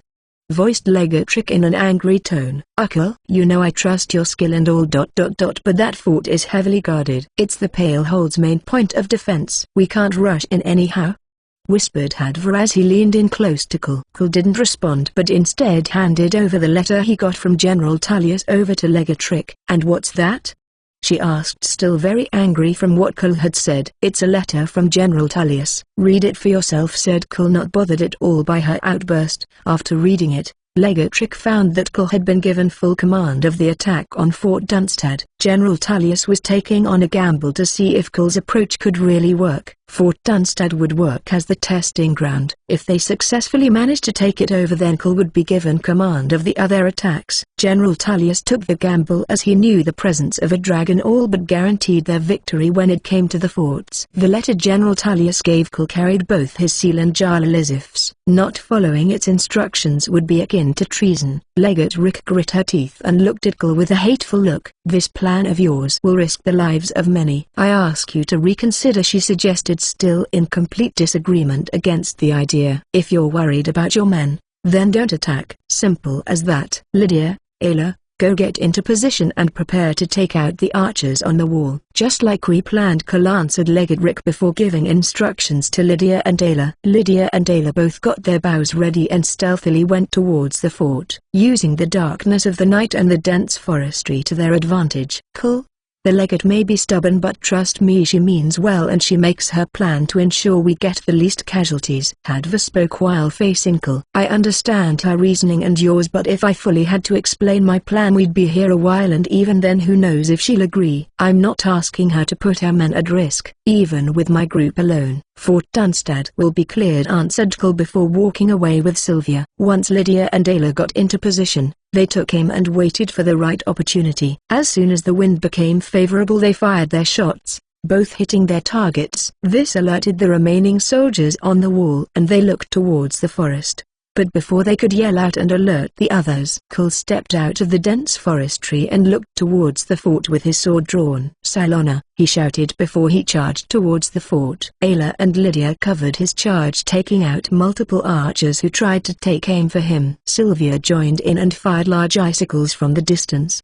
These icicles forced many of the soldiers on the way to jump down, because even as they shattered on impact, they'd fire out even smaller icicles that could still prove dangerous. 3 soldiers decided to attack Kul head-on as they charged out of the fort and came towards him with their weapons drawn. The one leading the charge was the first to fall as an arrow from behind Kul shot right into the man's head.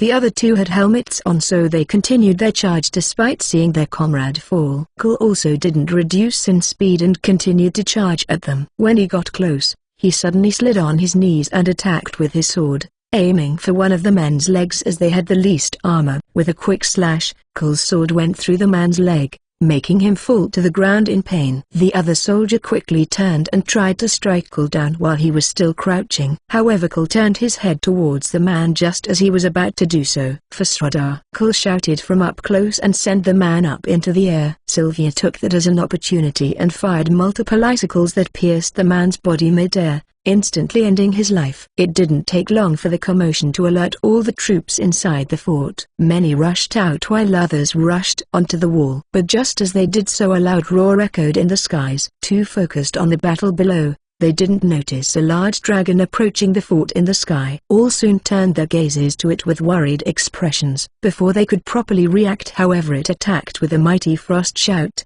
causing those close to it to feel as if ice was being injected into their veins. "Drago Arc!"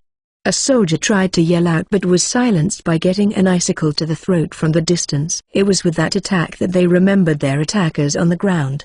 The soldiers charging on the ground turned their attention back to Kul and gripped their weapons tightly, but almost immediately their chests were pierced by arrows from behind him. Those that remained faced the fury of Kul's shout and had their bodies launched against the wall. The battle had now become to look difficult for the Stormcloak troops, but it only got worse. Without warning, another roar echoed from the skies as another dragon descended and began breathing fire on its targets. Not having the time to prepare arrows to attack, the archers were either burned to a crisp or frozen solid before their bodies were shattered. Those brave enough to charge at the dragon's head-on were met by their enormous teeth that pierced their armor and flesh. Once eaten by a dragon, it only took one bite to fully crush the victim's bones and squeeze the blood from their bodies. Dragons weren't picky eaters and could eat almost anything. Armor made no difference. The scene now turned into a complete massacre. From defending the fort, the Stormcloak soldiers changed to trying to flee from it. Those that did try to flee were either scooped up by one of the dragons or shot at by Lydia and Ayla. Soon all the soldiers outside were dead. As for those who took refuge inside the fort, Nahaglief landed on the highest point of the fort and aimed its mouth at an open window. Salona did the same, but at ground level. Then simultaneously the 2 dragons unleashed flames inside the fort. The bricks of the fort could even be seen glowing red hot the longer the 2 dragons did this. The fire didn't spread completely to all areas of the fort as it was too large, but it did make the entire inside burning hot. Those caught by the flames that died instantly were lucky, while those who hid in areas the flames couldn't reach had their blood begin to boil and skin start to burn off. The atmosphere inside the fort had become completely corrosive. Soon the dragons pulled away from the building as much more heat would cause the building to completely fall apart. All the while Hadva,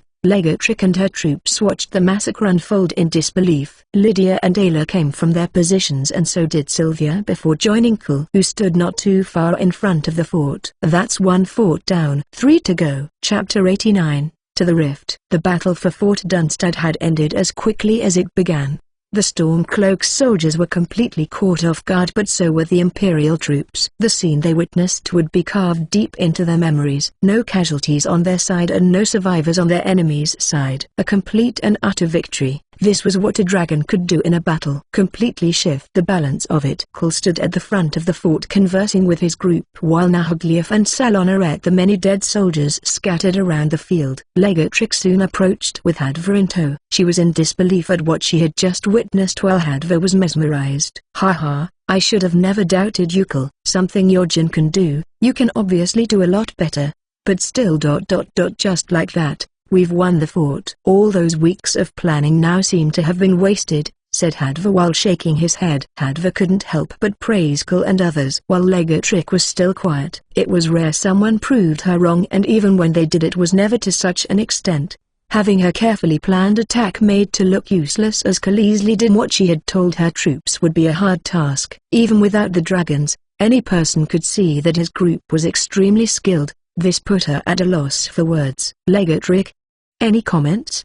Asked Hadva with a smile. This made Legatrick all the more hesitant to speak. Not wanting to look weak either, she decided to speak up. I didn't think this was what you had planned. Any plan that lessens the casualties and increases our chances of winning. My troops will clean the fort. You all should rest at the camp, she offered after indirectly admitting she was wrong about Kul and his group. Thanks for the offer, but we won't be staying, replied Kul, making Hadva tilt his head in curiosity. Come on Kul. Tonight we'll celebrate. Why do you want to leave? I thought we'd be attacking the other forts together? Asked Hadva a bit confused. Lord Kul will provide help, but only when it's time to battle, said Sylvia while shaking her head. That's right. I'm sure it will take you a few days to organize this fort and head for the one in the rift. I'd rather not linger around doing nothing in the woods, so me and the others are going to the rift ahead of time. When you arrive in the rift, have a courier deliver a letter to me. We'll be staying in the city of Riffin until then. I'm sure the women prefer that to living in the forest, except Taylor of course, answered Kul with a smile. Just because I don't mind the wild doesn't mean I don't like being cozy in this accursed cold weather, voiced Taylor while frowning. True, I too love being indoors in this type of weather, keeping myself warm by the fire. Don't you agree, Sylvia? Asked Lydia after voicing her views. Yes. This weather is the best for keeping Lord Kul warm, answered Sylvia while nodding her head. You mean keeping yourself warm, corrected Taylor. Keeping Lord Kul warm, answered Sylvia without hesitation. You're wasting your time, Sylvia. She's a child when it comes to such matters, mocked Lydia while smiling. Don't act like you know it all, Lydia. You and I are the same in that regard, retorted Taylor. True, but at least I'm knowledgeable, answered Lydia while shrugging. Ayla didn't answer and only growled at Lydia. Legatrick and Hadva felt a bit awkward hearing the conversation unfold. Well then Kul, I'll be sure to send a letter once we make camp in the rift. Travel safe, said the legate before walking away. Try not to fall for the temptation in that city too much, Kul. Haha, when I get there I'll show my favorite places to have some fun. Haha, said Hadva while showing a smirk. Hadva, go find a broom. You're cleaning up the entire outside region of the fort, said Legatrick while frowning. Wait, why? What did I do? Is this because of the tent incident? I swear I didn't know you were there. Legatrick and Hadva walked off while arguing, and soon Kul and his group set off as well. They left their horses and traveled by the dragon. But before directly going to Riffin, Kul had made a stop at the dwarven ruin of Mzinlakeft. He asked the others to remain and was gone for some minutes, before returning with a large chest. Where did that come from? Asked Taylor in a confused tone. The dwarven ruin in the ground below us. I just happen to know a quick way round the place. Anyway, let's go, answered Kul while remaining vague in his details. No one doubted him after he said this, but they were more curious as to what was inside the chest. Kul strapped it to the rest of the gear Salona was carrying before they took off once more. The dragons landed in the mountains near Riffin and the group continued on foot. The rift was notorious for its vampire and animal attacks, especially the latter. While walking to Riffin, the group had encountered a single vampire and 3 bears. Vampires plagued the forests of the rift, mainly because Riffin was an overpopulated and busy city. Be it day or night, caravans and travelers were always moving to and from Riffin. I/N, or Riffin, about the size of Solitude minus the class. Upon arriving at the gate, there was a mandatory search by the guards for illegal substances like skooma. Next to the guards was a priest who would inspect the people to ensure no vampires tried to sneak into the city. Upon searching Kul's possessions, the guards wanted to try and confiscate his goods. The allure of treasure is too good to pass up. You can try, but I guarantee you won't live to enjoy it, answered Kul casually. The guards looked at him and his group carefully and immediately backed off. Riffin was a gathering place for thieves, murderers, criminals, bandits and many more dangerous people. Although it had its fair share of innocent and naive individuals, the majority of people present weren't to be messed with. The guards would of course always try to swindle new faces, but even that was risky. That was Riffin, a city where risk and danger were the norm. Almost immediately upon entering the city, merchants began shouting out prices towards Cole's group whilst others tried walking close while offering a tour or some other service. A little further near the inn, were many lovely women in revealing outfits all looking at Cole with lustful looks. My, such a handsome nod. How about I let you have me for free? I saw him first. Come on darling. Let Lady Martha take care of you. For you. First time is free. Don't listen to these old hags. I'm young and fresh. I'm eager to learn. One after another the escorts offered themselves to Cole. A handsome face around these parts was extremely rare. Cole also enjoyed the many different flavors he was seeing. Cole, what are you looking at? Asked a frowning Ayla. Who, me? Just looking at the buildings. This city seems to have a lot to offer, you know. Cole answered while looking at the many women. Heck, they even had lusty Argonians, seductive Khajiits, horny Orisma, thick Redguards, busty Imperials, toned Nords, lily dark elves, big-boobed wood elves. Magnus C/N. How thick we talkin'? Cookie P/N. As thick as Shrek. I love Riffin.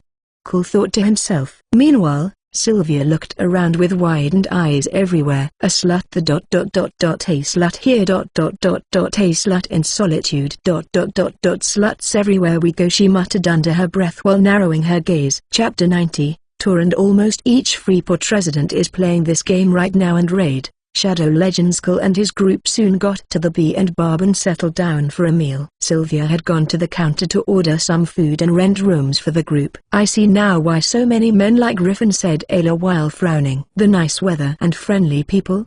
Asked Cole with a straight face. Ayla gave him a hateful look while Lydia chuckled. Soon Sylvia came back and took a seat near Cole. The food will be here soon and I've paid for our rooms, but they were short so I could only get two, she said in her usual tone. Lydia and Ayla already knew they'd be sharing one room while her and Cole would share the other, so not much had to be said on the topic. It's a busy city, I'm not surprised, said Lydia while shrugging her shoulders. After the group had their meals, they decided to each head to their rooms and call it a day. Once inside the room, Sylvia was surprisingly quick to fall asleep, most likely tired from the journey and battle. The same could be said for Lydia, who also fell fast asleep soon after going into their room. Ayla tried to as well, but unluckily for her, their room was next to one of the more popular escorts in Riffin. She could clearly hear the sound of flesh clapping against each other and loud moans. This made her unable to fall asleep. Yes. Harder. Oh yes. Ha, you like that, don't you? Take my cock, you cheap whore. Ayla tried banging her hand against the wall, but their bodies only clapped louder. In the end she could only wait until the sound stopped. Oh, you brought friends. Come all at once, an excited voice said from the other room. Just like that, the sound of bodies colliding, moans, grunting, and dirty talk filled Ayla's ears for much of the night. The next morning while having breakfast, Lydia, Sylvia and Cole all seemed relaxed and well-rested while Ayla was grumpy. Are you okay? Asked Sylvia curiously, but Ayla only nodded her head and focused on her food. I hate this place, she muttered under her breath. So the news was right, it was you. Everyone on Cole's table turned to the source of the voice and saw a smiling Loka. Loka? How'd you know we were here? Asked Lydia while raising a brow. Trust me, in this city it's important to know when a new face shows up. It's just this time the faces are friendly. It's refreshing seeing who might not kill me in my sleep, said Loka while shaking his head. More importantly, you should have let me know. My home here has more than enough room for you guys to stay. I can't allow my friends to spend the night in bed where whores make love, Loka said while patting his chest. That thought alone made Ayla feel worse. Whereas Sylvia, who always cleansed the room with a spell whenever her and Cole were sleeping at an inn, only smiled. After Ayla properly cursed the inn, the group gathered their things and left for Loka's home. It was a two-story mid-sized home that was neatly decorated and furnished. Wow, nice house you've got yourself, Loka said Lydia as she looked around. Better than the house in Whiterun, right? Asked Loka while nodding proudly. Yes, but Cole sold that one. He now owns the largest estate outside the city, answered Lydia while looking around. Sigh, just when I thought I'm actually doing good. Loka sighed before showing them around. Say Loka, do you mind showing me around the city? Asked Cole after Loka finished giving them a tour of the home. Of course, it's not a problem.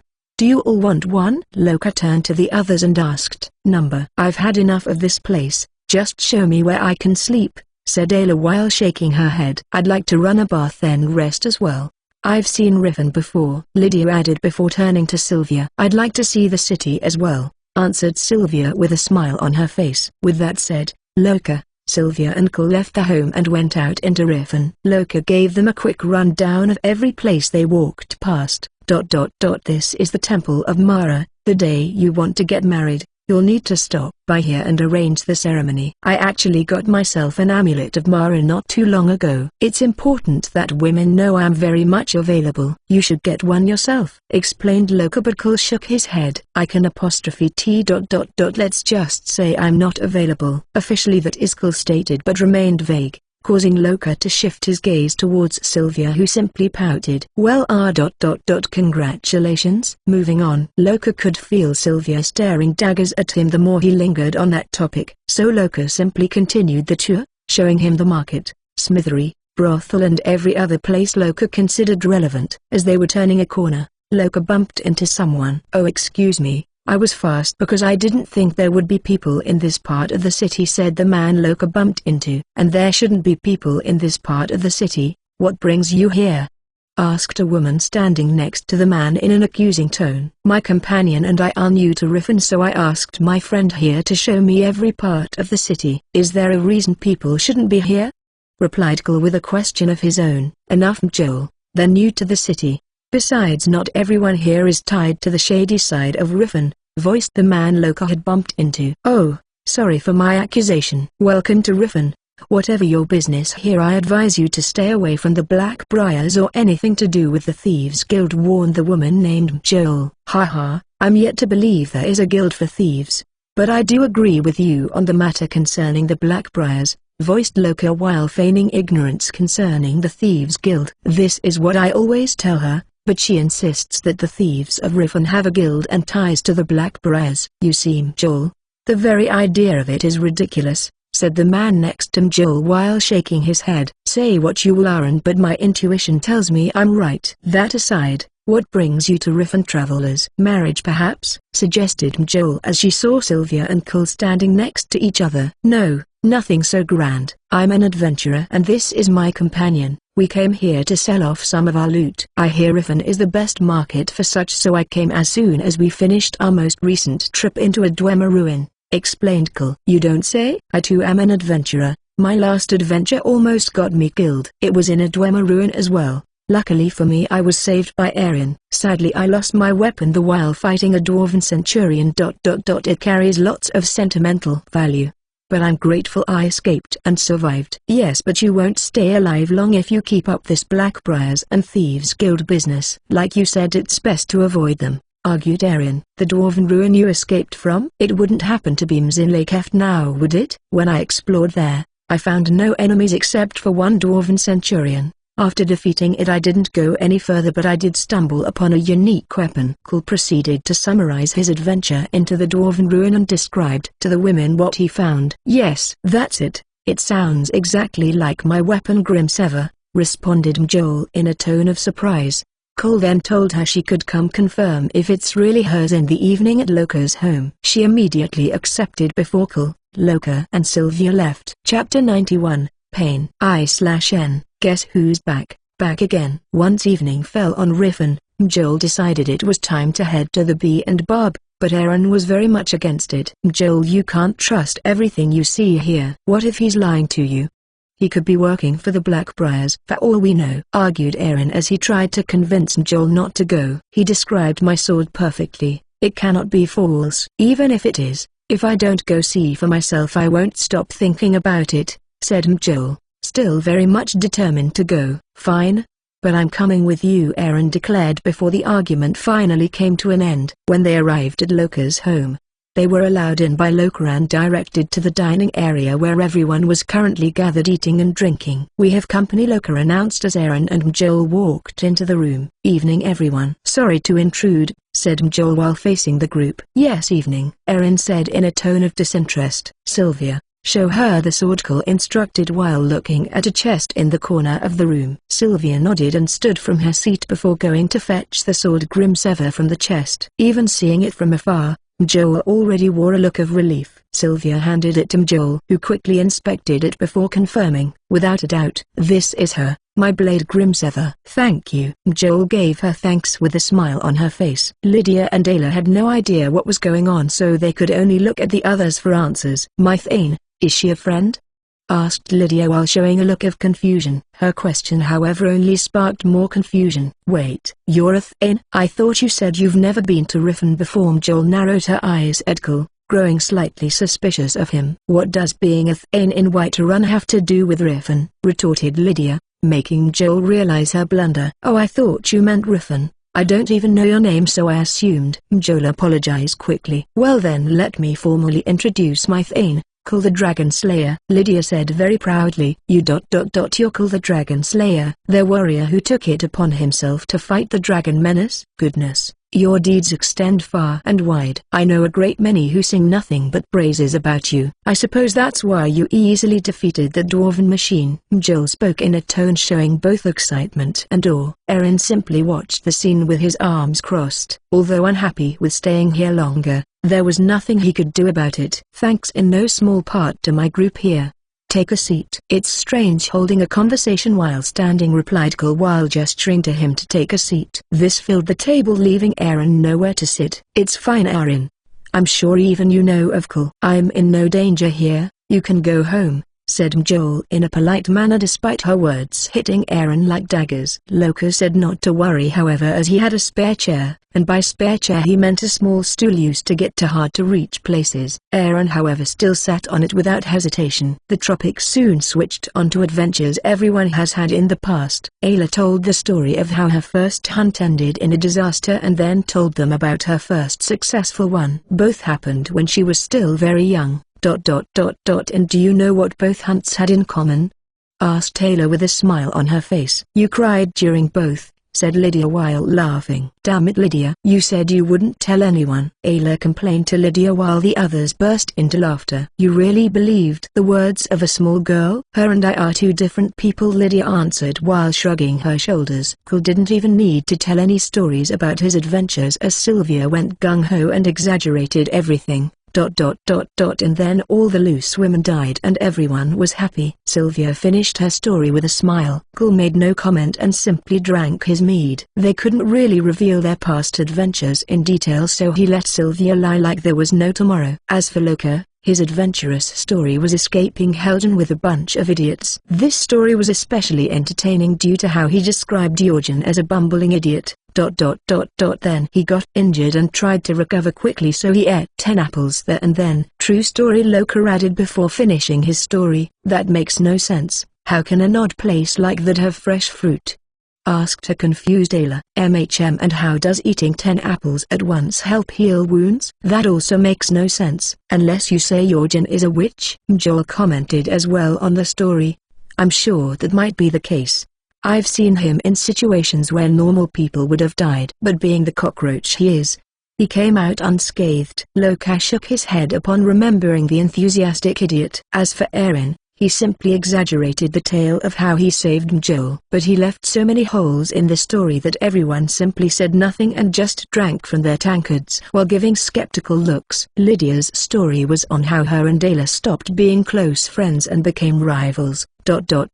So even after she joined the companions officially, she insisted on proving who was the best between us. "We had competed in almost everything and so we were tied. However, when the annual winter festival was approaching, we made a wager to see who would have the most invitations. I was asked by two different men. One was a companion and another was a merchant whose caravans I protected before. Ayla however got none. She was so upset she didn't want to attend, so I too decided not to attend and rejected my invitations. She saw this as pity and fought me. We fought till the festival ended and no one came out victorious. She then declared she'd one day have Skyrim's strongest, most handsome warrior at her side. Till this day he remains unseen." Everyone went silent for a while before bursting into laughter. Ayla could only drown her sorrows in mead. Soon however, the topic took a different turn.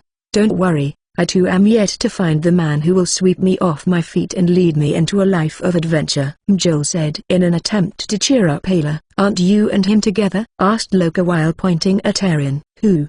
Aaron?" "Haha, no. He's like a little brother to me. Both Cole and Loka held back their urges to laugh and continued to drink their mead. E/N, oh oof, he got friend-zoned. He will someday make a woman very happy. It would feel wrong for me to be in a relationship with him. He's but a boy. Joel's words came out polite and sincere, but Aaron only felt pain. Any Nord woman's ideal man is someone both strong and charming, such as REINCARNATORS. Methane is among the few, Lydia said, while drifting off. Oh, I forgot to ask, you two are married, are you not? Joel asked while looking at Sylvia and Cole. Sylvia didn't deny but instead looked down while smiling and playing with her fingers. No, we're not married. We share a path in life, so even if I never find happiness in a partner and remain single, I know I'll always have Sylvia to depend on. Sylvia blushed at Cole's words while Joel smiled. Single then? I would never have guessed, as if only hearing one part, she commented with a smile on her face. Always being sincere and blunt. Aaron continued to feel pain in his chest as he sat on the little stool and looked at the table.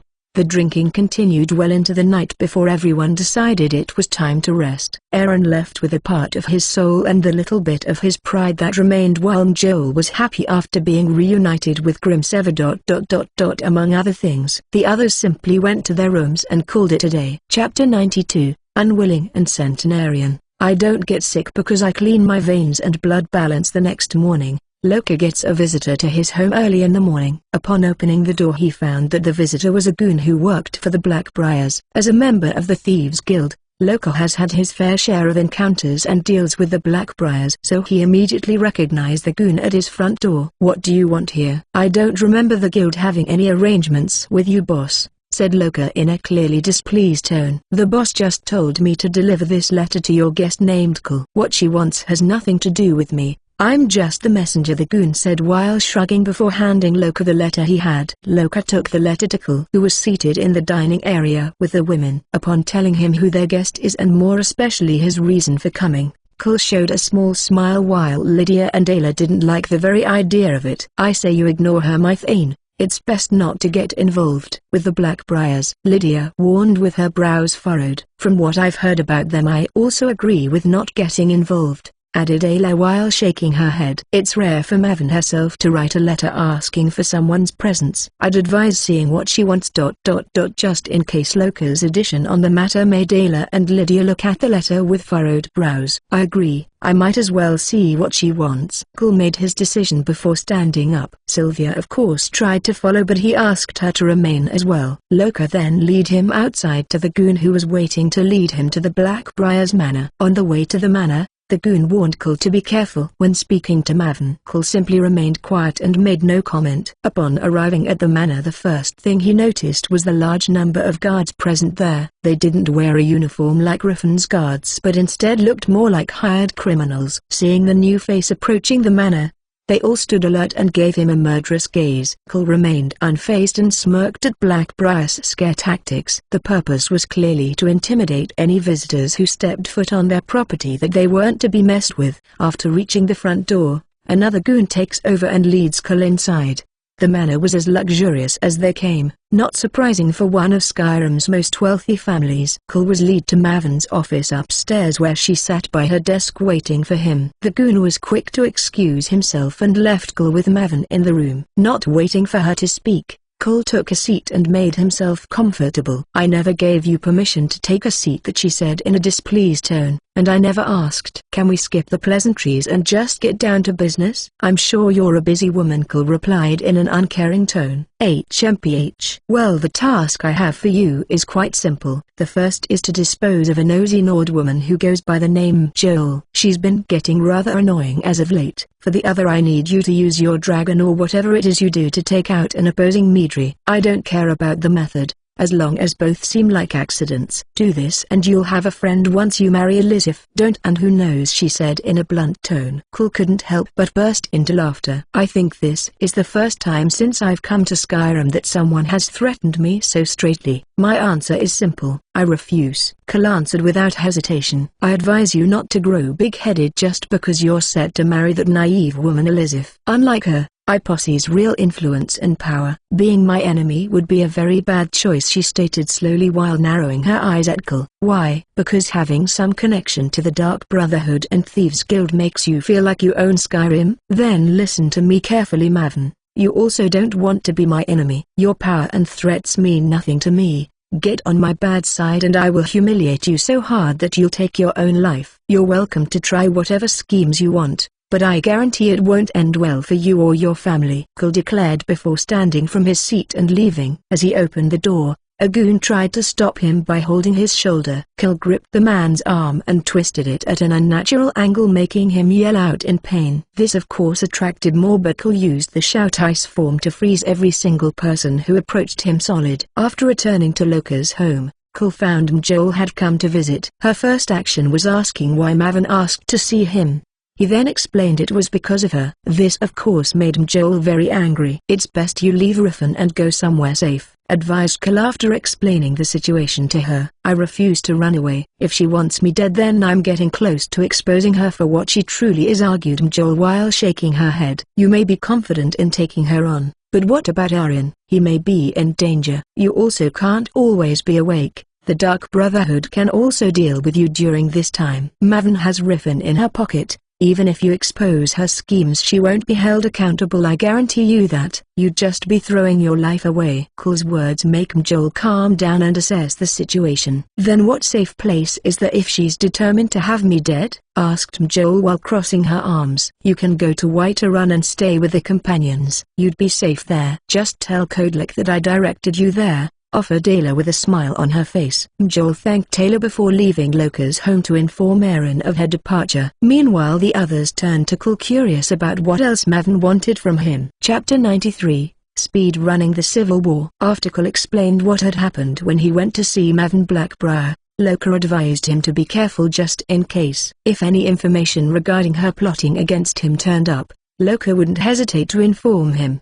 Don't worry, Maven can be handled fairly easily. Cole calmed Loka's worries with his words. Ayla has started to grow to trust him to the extent that Lydia did. If Cole said he could do it, they couldn't help but believe him, as he was yet to let them down this far. Once it was night time, Mjol came to say her goodbyes. She would be leaving with a large group of caravans for safer travel, hence her hurried departure. A day later, a courier delivered a letter to Cole. This letter was to inform him that the Imperial troops had arrived and made camp in the rift. Cole quickly informed the others of this and they began preparing to set off. Well, it was nice having company while it lasted. At least now I can invite over some escorts, laughed Loka before getting glared at by the women. I'll be sure to visit Riffin again.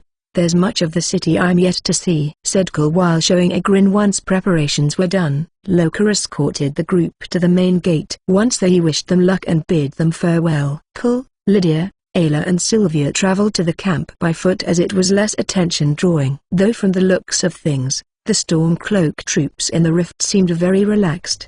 The group arrived at the Imperial camp in the afternoon. Once there, Legatrick immediately informed Cole her soldiers were ready, despite not even hearing his plan. The previous battle had left a very big impression on Legatrick and her soldiers. That's good. Where's Hadva? Asked Cole, a bit surprised by her complete shift in attitude. I'm not too sure. General Tullius called for him but didn't state why, answered Legatrick in an inside tone. So it's like that. Good. Get your best archers ready to assault. Once we take out the enemy's archers on the wall, give your men the signal to charge the fort. Your archers will provide support from the rear, instructed Cole hurriedly as he turned to the direction of Fort Greenwall. Once Legatrick had her men ready, they began to move out. This time around they'd be attacking during the day, so coming as a large group at once would give them away. Cole and his group would sneak in and take out the few soldiers lurking outside without alerting the majority inside the fort. Ayla and Lydia got into sniping positions while Sylvia cast a cloaking spell to allow herself and Cole to get close. Now, Cole whispered to Sylvia in a low tone before she nodded and removed the cloaking spell. The soldiers nearest to the pair had their eyes grow wide open in shock, but before they could respond, they found their bodies had been pierced by large icicles. Looking back at the pair that just appeared before them, They could see the woman's eyes glowing an icy blue as she extended her arm in their direction. She closed her hand into a fist and the many icicles burst while still in the soldiers' bodies. A soldier on lookout soon saw this and tried to alert the other soldiers. However, the second he looked to be in panic, an arrow shot through his throat. The soldier gargled on his own blood as he slowly fell to the ground. Sylvia and Cole had gone in opposite directions to take out soldiers. Cole avoided using his shout to avoid alerting the soldiers of his presence. He instead took advantage of the fact that only he and Sylvia were attacking within the hall and decided to use his power to control time. In the blink of an eye, all the soldiers on his side suddenly had their throats slit before they fell to the ground. After deactivating the ability, Cole felt his body grow fatigued. After Sylvia finished on her end, she rushed back to his side. Aside from looking tired, Cole stood and reacted the same way he would normally. "Give the signal," he said to Sylvia before walking away from the fort. Once the signal was given, Leggett rallied her soldiers and began to charge at the fort. Cole however looked to the sky and showed a smirk. They should be about done, he thought to himself as Lydia and Ayla came back to his side and asked if everything was going fine. Unbeknownst to everyone except Sylvia and General Tullius, as Leggett was taking Fort Greenwall, Salona and Nahaglief were attacking Fort Kostov and Fort Aml. By the time Leggett was given the signal to charge and attack Fort Greenwall, Fort Kostov and Fort Aml had already been left in ruin with not a single living soul in sight. Cole had told this plan to General Tullius as soon as they came to an agreement. To be safe, he didn't even inform his second-in-command while the Jarl was also in the dark about the plan. This plan however heavily depended on discretion. The letter to Leggett Rick only told her that they'd be using dragons as a surprise, hence they never spread word of how they won Fort Dunstad. Many, including Ulfric, simply assumed General Tullius just spared a lot of troops for the attack. Without any survivors to confirm this for him, Ulfric could only guess this was the reason. He didn't care much for this as he too had his own ace. With help from the runaway companions and some of Ulfric's best men, Jorgen had managed to kill all Duin. After doing so, he managed to bring a good number of dragons under his control, being fully confident that they could defeat any threat they encountered. Ulfric was currently planning to take over Solitude in one fell swoop, but his plan to do this would not come into fruition. General Tullius had long since gathered an army hidden all around Windrealm. Although small in number, they were hopeful that the element of surprise would give them enough of an advantage as they waited for Cole. Once the sun began to set, the general gave the order to attack as per planned. He was risking a lot on Cole's plan, but he had full confidence in its success. Back at Fort Greenwall, Salona and Nahaglief had come to take Siliva, Cole, Ayla and Lydia. Leggett Rick was still in the dark about what was happening and her men were celebrating their victory, not knowing a gigantic battle had already begun in Windrealm. As Cole took to the skies, Salona and Nahaglief flew beside each other. Soon loud roars began to be heard from all sides as dragon after dragon began to appear near the group. This at first caused Ayla and Lydia to be worried, but seeing Cole relax calmed their worries. "Mythane, what's going on?" yelled Lydia towards Cole. He turned to her and showed a smile before responding, "Tonight. The war ends." Chapter 94, Ending the War. And almost each Freeport resident is playing this game right now and Raid Shadow Legends. The scene in Windhelm was that of complete chaos. General Tullius's surprise attack enabled him and many soldiers quick access into Windhelm to start the attack. However, many of his troops outside the city fell when Jorgen unleashed his 8 dragons. General Tullius could not have expected such an unexpected factor. He and the troops that made it within the city were safe due to the fact that its citizens were there, so the dragons could not attack. This also meant General Tullius could not leave. It wouldn't take long for Ulfric's troops outside the city to join the battle within, so time was of the essence for the general. The general's worries were soon lifted as he heard the sound of numerous dragons roaring in the skies above. First, they numbered around 10, then around 20 and soon around 30. Saying the skies above Windhelm were plagued with dragons wouldn't be an exaggeration. The general regained his battling spirit and continued to fight the troops within the city. Salona and Nahaglief didn't hesitate landing within the city of Windrealm. Cole and the group quickly got off the dragons and joined the battle. Salona and Nahaglief could not navigate within the city but did provide support by burning any troops that were in the open. Meanwhile in Jarl Ulfric's palace, Panic grew. "What? That can't be!" Jorgen yelled out in surprise and got off his seat. Ulfric along with his closest figures were in the hall in discussion when a soldier delivered news of how the tide of the battle had changed. Ulfric and his head were initially so confident that they only awaited a report stating they'd won. After all, stopping 8 dragons wasn't something one could do easily.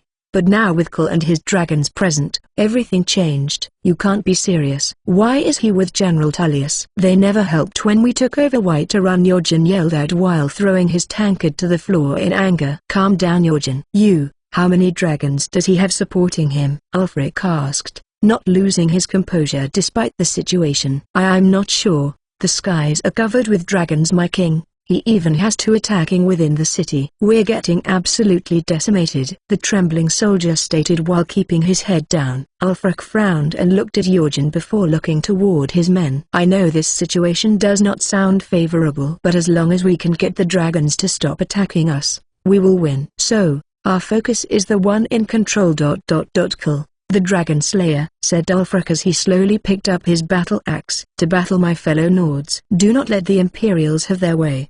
The Divines are on our side," Ulfric yelled out in a mighty tone, and his men began to chant as they picked up their weapons. Jorgen followed along with a bright smile on his face, eager to see Kull fall. Meanwhile, back in the streets of Windhelm, the bloody fight continued. "Ayla, where are you going?" Lydia yelled out to Ayla, who had begun to wander from her. "To find those traitors," she responded without bothering to turn back. Lydia tried to follow, but she too had her own attackers to deal with. General Tullius remained attacking the central area of the city with his troops, whilst Sylvia and Kull took the east and west. Nahaglief and Salona remained attacking near the city gate to the south. Sylvia had no problems taking out her attackers. She chose to use wind-range lightning spells most of the time, which almost instantly killed its target, largely due to the fact that the soldiers had lots of metal on their uniforms. Kull also found no problems in his fight, using the Shout Ice form and Unrelenting Force back-to-back. His attackers didn't get the chance to even get close before they fell victim to one of these 2 attacks. Back at the center of the city, Ulfric encountered General Tullius. His target being Kull, Ulfric wanted to get away, but it wouldn't be that easy. "Your time was finally come, Ulfric. No one else has to die. Just surrender," yelled out General Tullius. "Quit your blabbering. This fight is far from over," Ulfric replied in an equally loud tone before using a shout. General Tullius reacted quickly and dodged it, but Ulfric's began to retreat whilst he did so. The faster he found and took out Kull, the better. But General Tullius wasn't about to let him get away and pursued. Ulfric wandered the streets of Windhelm in search of Kull. It was only until he returned to the central area that he saw Kull's figure entering his palace. Ulfric didn't waste time and pursued, but General Tullius wasn't far behind. Upon entering the palace, he found his hall had been turned to ruin, pillars cracked, furniture broken and his banners on fire. At the far end of the hall, Kull was holding one of Ulfric's men by the throat. Ulfric immediately rushed to the scene, but a blade came swinging in his direction. "I'm your opponent, Ulfric," General Tullius yelled out as he attacked. The battle was quick and fierce, but General Tullius was no match for Ulfric's might. Laying on the ground defeated, General Tullius looked at Ulfric with a hateful look. Ulfric picked up his and prepared to take the general's life. However, just as he was about to swing, he felt a large force hit the side of his body. This sent him flying towards the wall hard, breaking a few bones in the process. General Tullius stood up slowly and looked in Kull's direction before nodding. He then picked up his sword and approached Ulfric. "It's over, Ulfric. The war ends here and now," General Tullius declared before running his sword through Ulfric's chest. "For the Empire, for Th.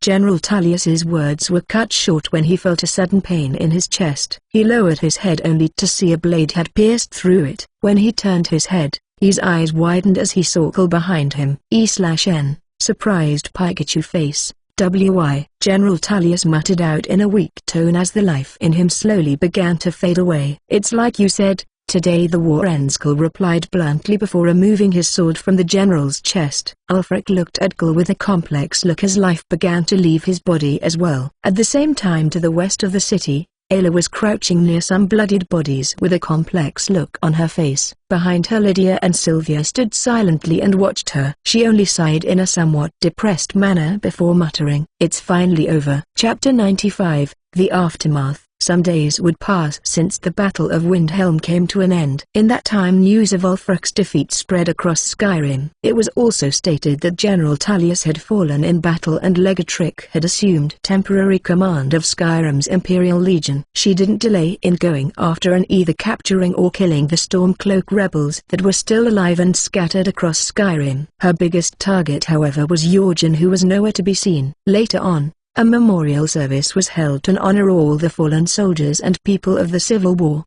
5 days after the memorial service, celebrations were held in all the holds. In Solitude, many of Skyrim's most important figures had gathered, including the newly appointed Jarls, to celebrate at the Blue Palace. The halls were bustling with people mingling and drinking. However, 2 important faces were missing from the party: Jarl Elizabeth and Kull. Meanwhile, in the palace gardens, "It's finally over. I cannot thank you enough," Kull said Elizabeth in a gentle tone. "You don't need to. We had a deal and I was simply doing my part," Kull answered honestly and bluntly, causing Elizabeth to smile. Yes, of course. "When would you like our wedding to be held?" asked Elizabeth in a slow manner. "I think it's best we delay the wedding for some months. Skyrim is still in turmoil and many are still recovering from the effects of the Civil War and dragons. It wouldn't look good if you were to marry me right away," Kull replied while shaking his head towards Elizabeth. "Oh, I suppose you're right," Elizabeth agreed with some hesitation, as she didn't fully understand but nonetheless agreed. "She's so naive and gullible. Well, at least she agreed to what I've said," Kull thought to himself for a moment as Elizabeth had gone silent. "You do know many people are going to try and take advantage of you and influence your decisions now that General Tullius is gone, right?" Kull asked in a blunt and straight tone. "I was never meant to rule. What can I possibly do?" Elizabeth replied with her down in a tone carrying sadness. Here Kull reached for his pouch and removed a small journal and handed it to Elizabeth. Upon opening it, Elizabeth's eyes grew wide and she looked at Kull with a look of surprise. "Just some advice to help you be a better ruler," Kull commented before standing up. "I'm still not sure if I can do this. Maybe with your help." "You're both feared and respected, Kull," pleaded Elizabeth with a look of worry. "That may be the case, but I won't always be around. You need to stop relying on others." "What makes you so sure I won't use you if given the chance?" "Become your own leader, Elizabeth. The people of Skyrim deserve better than some puppet being their high queen, don't you think? If you can't do even that, then it's better you relinquish the throne." Kull gave his answer before leaving the gardens. Elizabeth was left skimming through the journal while Kull had returned to the palace and rejoined Sylvia. A little while later, Elizabeth also entered the hall and went to take a seat on her throne while many applauded, although the majority not being sincere. "I thank you all for coming here to celebrate the end to the civil war that has plagued us for so long. While I have your attention, I'd also like to announce that my wedding has been postponed. Both my fiancé and I would like to focus on stabilizing things in Skyrim before anything else. I hope to cooperate with the Jarls and business owners during this process." "Thank you," Elizabeth spoke before nodding her head and going silent. Many just clapped and nodded their heads, as what she just said did seem like one of the better ways to go about things. Except one. "This is preposterous. With General Tullius dead, your agreement with Kull should be nullified, my queen. No one will force you to marry him anymore." Erica voiced out in anger. "You seem to misunderstand something, Thane Erica. Marrying Kull is my decision. Who I chose to give myself to has nothing to do with you. As for him being worthy to rule beside me, it was already decided that should anything happen to me, then my husband-to-be would become Jarl of Solitude, provided he defeated Ulfric. This decision being approved by myself and General Tullius as well as an ambassador from Cyrodiil. Kull has proven his capabilities and the Legion is in full support of this decision. Is there anything else you'd like to share, Thane Erica?" asked Elizabeth in a calm yet firm manner. Unbeknownst to many, as she held her hands behind her back, they trembled furiously. "And no, my queen, forgive me," Erica said while gritting his teeth. Not too far from him, Maven Blackbriar, the newly appointed Jarl of Riffon, wore a frown on her face upon hearing Jarl Elizabeth's words. "This problem needs to be resolved," she thought to herself before turning to Erica, who walked towards a balcony. "He'll do nicely." Chapter 96, Schemes. As Erica stood at the balcony, He slammed his hand against the rail in anger and grit his teeth. "Damn it," he muttered under his breath with his brows furrowed and fists clenched. My, you seem to be unwell, Erica." At that moment Maven appeared behind him with a sly smile on her face. "Maven," Erica said slowly. "It's Jarl now, Erica. Although this is just a formality. We all know Riffin has been in my pocket for years now." Chuckle. Maven moved next to Erica and rested her hand on the balcony's rail. "A shame that Cole got involved in the war, is it not? Ever since he did so, Elizabeth stopped speaking about you during our encounters," Maven said while twirling a glass in her hands. "Elizabeth used to speak of me?" Erica asked her, unable to mask his curiosity. "Ha, men can be so dense." "Of course she mentioned you often. You're handsome and successful after all. She told me you're partly the reason Solitude is so successful. Had it not been for the war, she mentioned she'd have loved to spend more time with you." Alaskal appeared and changed everything. "I remember her mentioning that her being with him was the best thing for Solitude according to General Tullius." "Poor Elizabeth. She trusts people far too easily." "I mentioned she shouldn't, but you know she's willing to do anything for her people, right, Erica?" Maven asked, feigning a sad expression. "That bastard Tullius. I knew he influenced her in some way. He never did agree with me, but to practically sell off Elizabeth. I'll confront her about this. If I can convince her." "Don't be foolish. You know that won't work, and worse, if she finds out I revealed this to you, she'll be even more upset for you prying. But if you wish to look like an even bigger fool, go ahead." Maven cut off Erica and quickly explained before turning to leave. "Then what can I do? Am I supposed to just watch as all this happens?" Erica asked with clear anger in his voice. "Of course not. The answer to your problems should already be clear. Despite how strong someone is, there's more than one way of taking care of people, Erica. You should already know this. Anyway, I best take my leave and mingle with other guests. Enjoy the rest of your evening, Erica." Maven smiled seductively before walking away slowly. The celebrations soon came to an end and Cole decided to leave with Sylvia. "We best get going, Sylvia. I've seen enough fake smiles for one night," Cole said to Sylvia, who smiled and bowed in response. Sylvia looked around and saw that the other guests leaving in pairs had their hands locked to one another. Sylvia then turned her attention to Cole's arm and blushed slightly. She hesitated momentarily before taking a deep breath and locking arms with Cole. Cole didn't mind particularly, but was curious as to why she did out of the blue. "I thought it's customary to lock arms when you're in pairs," Sylvia said in a low tone, avoiding eye contact. "Who knows? I'm not exactly familiar with Skyrim customs." "Let's get going." Cole adjusted his arm so that their arms would be linked properly. Sylvia showed a victorious smile as this happened and raised her head proudly while they exited the palace. On their way out, they encountered a strange scene. Hadva was standing in front of the main gate holding arms with a woman. "Wait, is that Legatrick?" Cole asked aloud, causing both Hadva and Legatrick to panic and back away from each other. "And that's how it's done, soldier. Are we clear?" Legatrick suddenly asked a confused Hadva. "Huh? Oh, yes, I understand," Hadva quickly answered despite having no idea what was going on. "You two look cute together. Anyway, Sylvia and I are leaving. We won't disturb you any longer," Cole teased before walking away while waving his hand, ignoring their attempts to explain in the process. "This is all your fault, Hadva. I told you it's too risky here." Legatrick frowned and complained. "I'm sorry, my fierce armored princess." Hadva quickly apologized while chuckling nervously. "Damn you and your sweet words. I forgive you." It didn't take long for Cole and Sylvia to return to the mansion via dragon. Cole's home now had 3 to 4 dragons always roaming near it. Sylvia and Cole were the only two present within the manor at the moment, aside from Delphine, who welcomed them back. "Welcome back, my lord." Delphine bowed and kept her head down without saying anything more. She wore a rather skimpy attire and a chain on her neck with the word "owned" engraved on it. "Where did you get that chain?" Cole asked with a brow raised in confusion. "I did some shopping as you instructed. I wore it while doing all my shopping. It was so humiliating. Pant. Everyone in Whiterun knows I'm just your mere slave," she replied while fidgeting her toes and panting heavily. Cole decided not to make any comment and walked past her.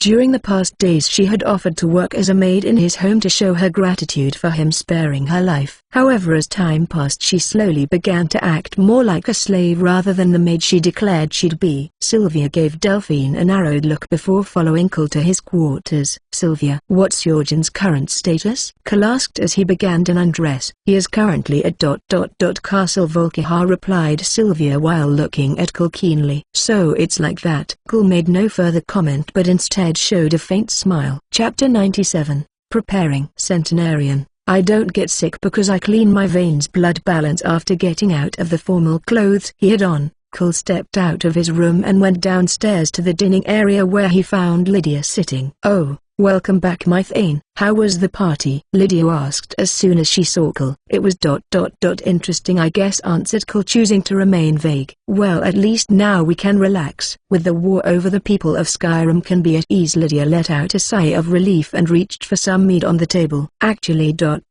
my information tells me Jorgen is with a court of vampires right now. Tomorrow we'll need to start preparing." Lydia showed a frown upon hearing this and slammed the table. "Just how far is he willing to lower himself?" "That damn cockroach." "Save your anger for the vampires. You'll be seeing a lot of them soon," Cole advised before leaving the room. The next day, Cole set off to White Run with Lydia, Sylvia and Delphine. Upon entering the city, everyone went their separate ways. Delphine was tasked with collecting supplies and ingredients Cole had written down. Sylvia and Lydia were told to go get themselves some silver weaponry. As for Cole, "Arcadia, are you here?" As Cole said these words, a loud boom could be heard coming from the back room. Cole sighed and walked into the back room where he found Arcadia working on a concoction. "Everything all right, Arcadia?" asked Cole while tilting his head slightly. Yes, it was very successful." "Hey." Arcadia let out a bright smile and lifted a potion in her hands. "Right. Well, I need you to concoct some potions for me," Cole instructed while showing a smirk. So can that be done?" Cole asked after telling Arcadia his request. She fell silent for a moment and began rubbing her chin before she finally nodded. "Yes, I can do it." "How soon will you need them?" "I may need to experiment a little," Arcadia answered, slightly unsure while nodding. "Is a week enough?" Cole asked as he prepared to leave. "Yes, that should be enough time," Arcadia responded with a smile and nodded. Meanwhile at the Sky Forge, Lydia and Sylvia had just finished describing what weapons they needed when Ayla and Joel appeared on the scene. "Getting new weapons, Lydia?" Ayla asked, making Lydia and Sylvia turn to her. "Yes. We need some new weaponry soon. I'm getting a silver sword and arrows, whilst Sylvia is getting only arrows," Lydia quickly explained. "Oh? Reason being?" Ayla asked while raising a brow in curiosity. "Vampires. I'm not sure about the exact details, but Thane told us to prepare as quickly as possible," Lydia quickly explained before turning to Jorl the smithy. "They'll be ready by sunset tomorrow," he said after pondering for a moment. "Thank you. We'll see you tomorrow." Then, as we still have a lot of preparations to handle. After hearing how long it would take, Sylvia already got ready to leave. After the two of them left, Ayla furrowed her brows and turned to Jorl. "Hey Jorl, make me a silver weapon as well," Ayla muttered as she crossed her arms. The rest of the day was spent making necessary preparations and was rather uneventful. It wasn't until sunset the next day that Cole was ready to set off. He was currently sitting by the gate waiting for Sylvia and Lydia to get their weapons. A few minutes later, not two but three women approached him. "Why am I not surprised?" Cole sighed while looking at Ayla. "What do you mean?" Ayla frowned and crossed her arms while glaring at Cole. We should start off. We're traveling by horse," Cole quickly advised before walking away, not bothering to answer Ayla's question. Meanwhile at a dark castle in the far corners of Skyrim, a figure could be seen smiling as he stood on a balcony. As he did, he saw another person appear in an instant near him and bowed. "Lord Harkin, we've dealt with those pesky vigilants of Stentar. However, I fear they may already know of that place." The man spoke in husky and whispery voice. "I see. Do you need me to tell you what needs to be done?"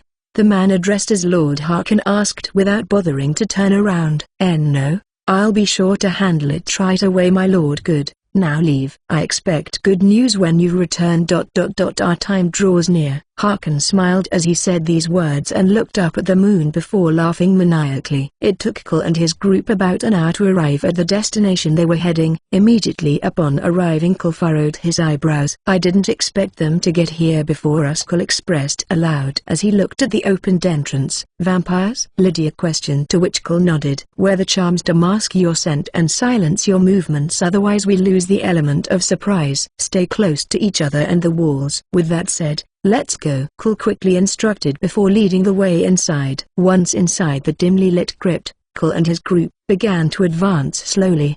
Before they got too far, however, Ayla signaled them to stop. "Up ahead. I sense 2 vampires," Ayla whispered while pointing to her front. "I forgot she isn't just human," Cole thought to himself before turning to Lydia. "Take out one using your bow. I'll take care of the other," Cole instructed, and Lydia nodded before the two of them advanced together. Lydia stopped first once she had a clear shot and didn't hesitate in taking it. In an instant the vampire's chest was pierced with an arrow. This alerted the other vampire, but before it could act, Cole appeared near it at a frightening speed and stabbed it with what looked to be a sword wrapped in cloth. HMPH. Vampires are just weak humans with some flashy abilities, Ayla humphed and crossed her hands as she watched the vampire's corpse turn into ash. "These were just fledglings. Don't attack anyhow, alright?" Cole instructed before gesturing them to continue going deeper into the cavern. Chapter 98. Dim Hollow Crypt. Cole and the group continued to wander through the crypt. So far they only continued to encounter vampire fledglings and reanimated skeleton warriors, both of which were easy to take care of. "Just how big is this place?" "I feel like we've been here a while," Ayla pointed out in an unhappy tone. "We've reached the first milestone," Cole answered while pointing at the next room. It was a large cavern with a lake at the bottom. "Get your weapons ready," he instructed before rushing into the room. It was very bright, so a head-on fight was unavoidable. As soon as Cole entered the room, several skeletons and a vampire appeared. It hissed at Cole before showing a sinister smile. Cole returned a smile of his own before slightly shifting his head to the side. As he did this, an arrow flew past him and pierced the vampire's heart at a frightening speed. The vampire let out a screech of pain, but Cole didn't allow for it to gain time to recover as he rushed forward and decapitated it using the sword wrapped in cloth he wielded. As for the skeletons, Sylvia froze their legs while Lydia and Ayla shattered them using their blades. "We're getting closer. Let's go," Cole instructed before directing the group to move on. In the next room, they found signs of a struggle. On the floor one could see the bodies of large frostbite spiders and ash. "This place gets more and more disgusting the deeper we go," Lydia pointed out while covering her nose. "Just means we're getting closer. Come on, let's go." Cole turned away from the bodies and instructed them to continue advancing. As they were approaching the next cavern, they found a vampire standing at the entrance. Ayla immediately drew her bow, but Cole gestured her to stop. "That vampire is leveled. Both you and Lydia need to aim for its legs." Sylvia launched a frost attack at its head. Now. Cole ordered slightly and the women nodded. Ayla and Lydia shot their arrows in perfect sync and pierced the vampire's legs. Sylvia then stood and raised her hand towards the fire. That very instant a large block of ice formed on its head as it fell to the ground squirming. Cole then quickly approached it and pierced its body with his clothed weapon. It didn't take long after that for the body to begin turning into ash. Without needing to advance further, the group found out why the vampire was on guard. The next cavern had a few figures standing at its center. One figure was bloody and on his knees whilst 2 others were standing confidently. "Lord Lokil, this poor fool still refuses to say anything. Let us kill him and be done with it already." One of the figures spoke in an irritated manner. Upon closer inspection, one could see the 2 figures standing were vampires. "Patience, my apprentice. It's been so long since I've toyed with a vigilant of Stendarr. I'm going to enjoy every second of this." Haha, the older-looking vampire addressed as Lokil laughed maniacally before turning the man below. "I, Vigilant Adold, refuse to become the plaything to a foul creature such as yourself. Glory to Stendarr." The man on his knees yelled out before he coughed out blood and collapsed to the ground. "Tch, the bastard took precautions and killed himself." "Oh well, might as well." Before Lord Lokil could finish his sentence, his senses caused him to turn rapidly and catch an arrow that was about to pierce his heart. "Seems we have other brave mice who don't know their place. Come out and face me," the vampire yelled out confidently. For Sradar, rather than someone emerging, A blast of air hit both the vampire lord and his apprentice and sent them flying. As they hit the wall, numerous arrows pierced their bodies. The lord grunted while the apprentice let out pained screams. "Grr, I'll make you pay for that, foolish mortal. Do you really think your puny arrows can bring an end to my glorious self?" "Hey, just you wait," the vampire threatened as his body began to heal at frightening pace. "However, the arrows serve to only hold you in place. As for what will end your life." Cole approached the cocky vampire and removed the cloth that wrapped his weapon. It was a sharp blade that gave off a frightening aura. Worse, the hilt had a spherical ball of light that looked like a small sun. When this light touched the skin of the vampires, they both yelled out in pain as their bodies began to fall apart. The apprentice died easily whilst the lord tried his best to regenerate faster than it was killing him. "Pointless," Cole said before stabbing the sword into the vampire's chest. "How?"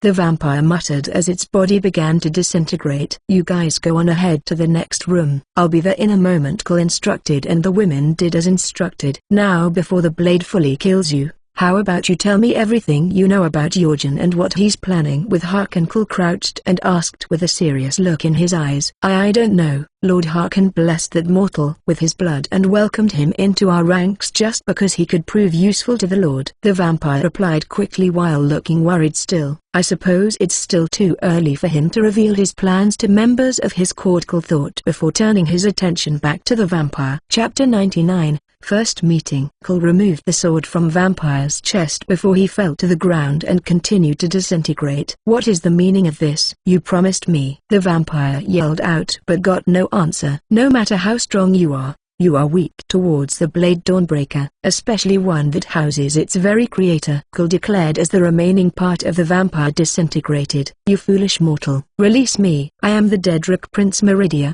How dare you incarcerate me?" As Cole watched the last of the vampire's body perish, his sword spoke in a tone of pure anger despite the voice being beautiful. "Could you keep it down? Just accept it already." "I'm not going to let you go," Cole sighed and replied to the sword. "I'm a Daedric prince, feared by even divines, worshipped by thousands. I will never accept such a degrading situation. Release me and I'll end you swiftly, lest you wish to face the other Daedric prince's wrath.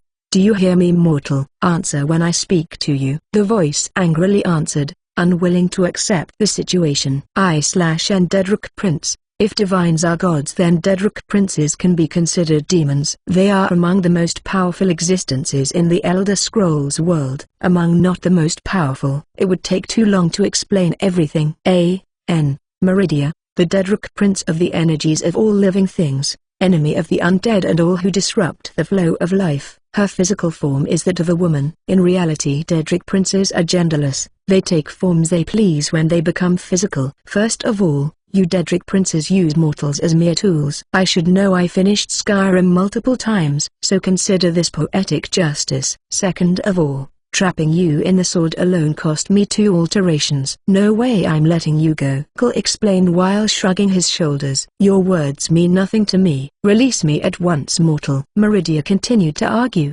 causing the sword to shake vigorously. "It's hard to take you seriously when you're a glowing sword. I gave you 2 forms, why not use them?" As Cole asked this, the sword glowed more brightly and took the shape of a person. "This is beyond degrading. I will torture you for eternity for this," Meridia threatened after seeing her first form. She immediately switched to the next, which only seemed to make her even angrier. Death and torture would be too good for you. How dare you humiliate me so?" Meridia complained before shifting back into a sword. I/N. Image. Meridia blade form. I/N. Image. Meridia first form. I/N. Image. Meridia second form. I/N. Are you? Yes, you. Stop smiling. I see. Well, you'll get used to it. Now I have other matters to attend to," Cole replied before wrapping the blade in a cloth once more. "She's definitely just as bossy as in-game. Worth it in the long run," Cole thought to himself before joining the others in the next cavern a little further away. Inside the cavern, Cole crossed a bridge and arrived on a circular platform with a pedestal in the center. "Ah, Lord Cole? The room is empty." Sylvia turned to Cole and voiced while looking around confused. "We need to solve the puzzle first," Cole replied before he began moving the small stands that housed purple flames. After moving each of them into certain rings on the ground, their flame filled it. Once all were in the right place, The flames filled all the rings before the floor lowered and revealed an ancient sarcophagus that rose up. With a loud thud, the sarcophagus opened slowly. As the black smoke that surrounded it faded, it revealed a beautiful woman in deep slumber. She soon slowly opened her crimson-red eyes and looked at Cole. Before she could speak, however, her eyes darted to his side and widened. Cole noticed this and turned and reacted quickly. He raised his hand and caught an arrow that was inches away from piercing the recently awakened woman. "Ayla, stand down," Cole quickly instructed, causing Ayla to frown. "She's a vampire. Are you going to spare her just because she's a woman?" Ayla asked in anger. "A werewolf. I could smell your foul stench from the moment you entered this crypt," the beautiful woman said calmly while showing a cheeky smile that revealed her fangs. "Enough," Cole roared out using his ability to shout, and the entire cavern rumbled. Ayla simply frowned and crossed her arms while the woman turned her attention to Cole. "Whatever your reason for freeing me, since it's not killing me, then I suppose I should thank you, Savior. My name is Serena. Were you sent to awaken me?" the vampiric woman revealed before stepping out of the sarcophagus. "I wasn't. All I knew was something or someone was hidden here," Cole replied, choosing to stay vague. "How much time has passed?" "Hundreds? No. Thousands of years," Serena muttered to herself before furrowing her brows. Lydia and Ayla seemed still very much cautious of Serena as she walked near Cole. Sylvia wasn't worried and only waited to see what would happen. "Savior, I have a request to make. May you guide me to my home?" Serena's tone of speaking was blunt and direct. This irritated Ayla all the more. "Why would Athanas court some rogue vampire to her cave in the middle of nowhere?" Ayla commented while crossing her arms. "I'll escort you to your home, and my name is Cole," Cole replied, causing Ayla's eyes to widen while Lydia narrowed her eyes. "It would be bad if Yorgen influenced Serena. The best I can do is use the time traveling to the northern coast with her wisely." Cole thought to himself before turning. "It's clear he's killed my kind. I can smell it on him and the others, but why does he spare me? Is it because he finds me attractive, or could it be something else? I best stay on guard." Serena thought to herself before following behind him. "Are you sure about this, Mythe?" Lydia came closer and whispered. "Can you not talk about me while I'm still here?" Serena commented with a brow raised. "Lord Cole is always right," Sylvia confidently said, causing Cole to show a smile. "Thank you, Sylvia. I like how you never doubt me. Now let's go." Cole's reply caused Sylvia to smirk at the other two. "Lord Cole praised only me. Today is a good day." Sylvia showed a bright smile as she thought of this and followed Cole. "No, Mythe, I didn't mean it like. Sigh, I trust your decision. I was simply concerned." Cole only nodded at Lydia's statement and led the way out. The longer he let this conversation continue, the higher the chances of another argument erupting. "Lord Thane, just who is this man?" Serena thought to herself but made no comment. "I am watching you, Night Talker," Ayla said as she passed Serena and whispered before also following Cole. "He even tamed this mutt.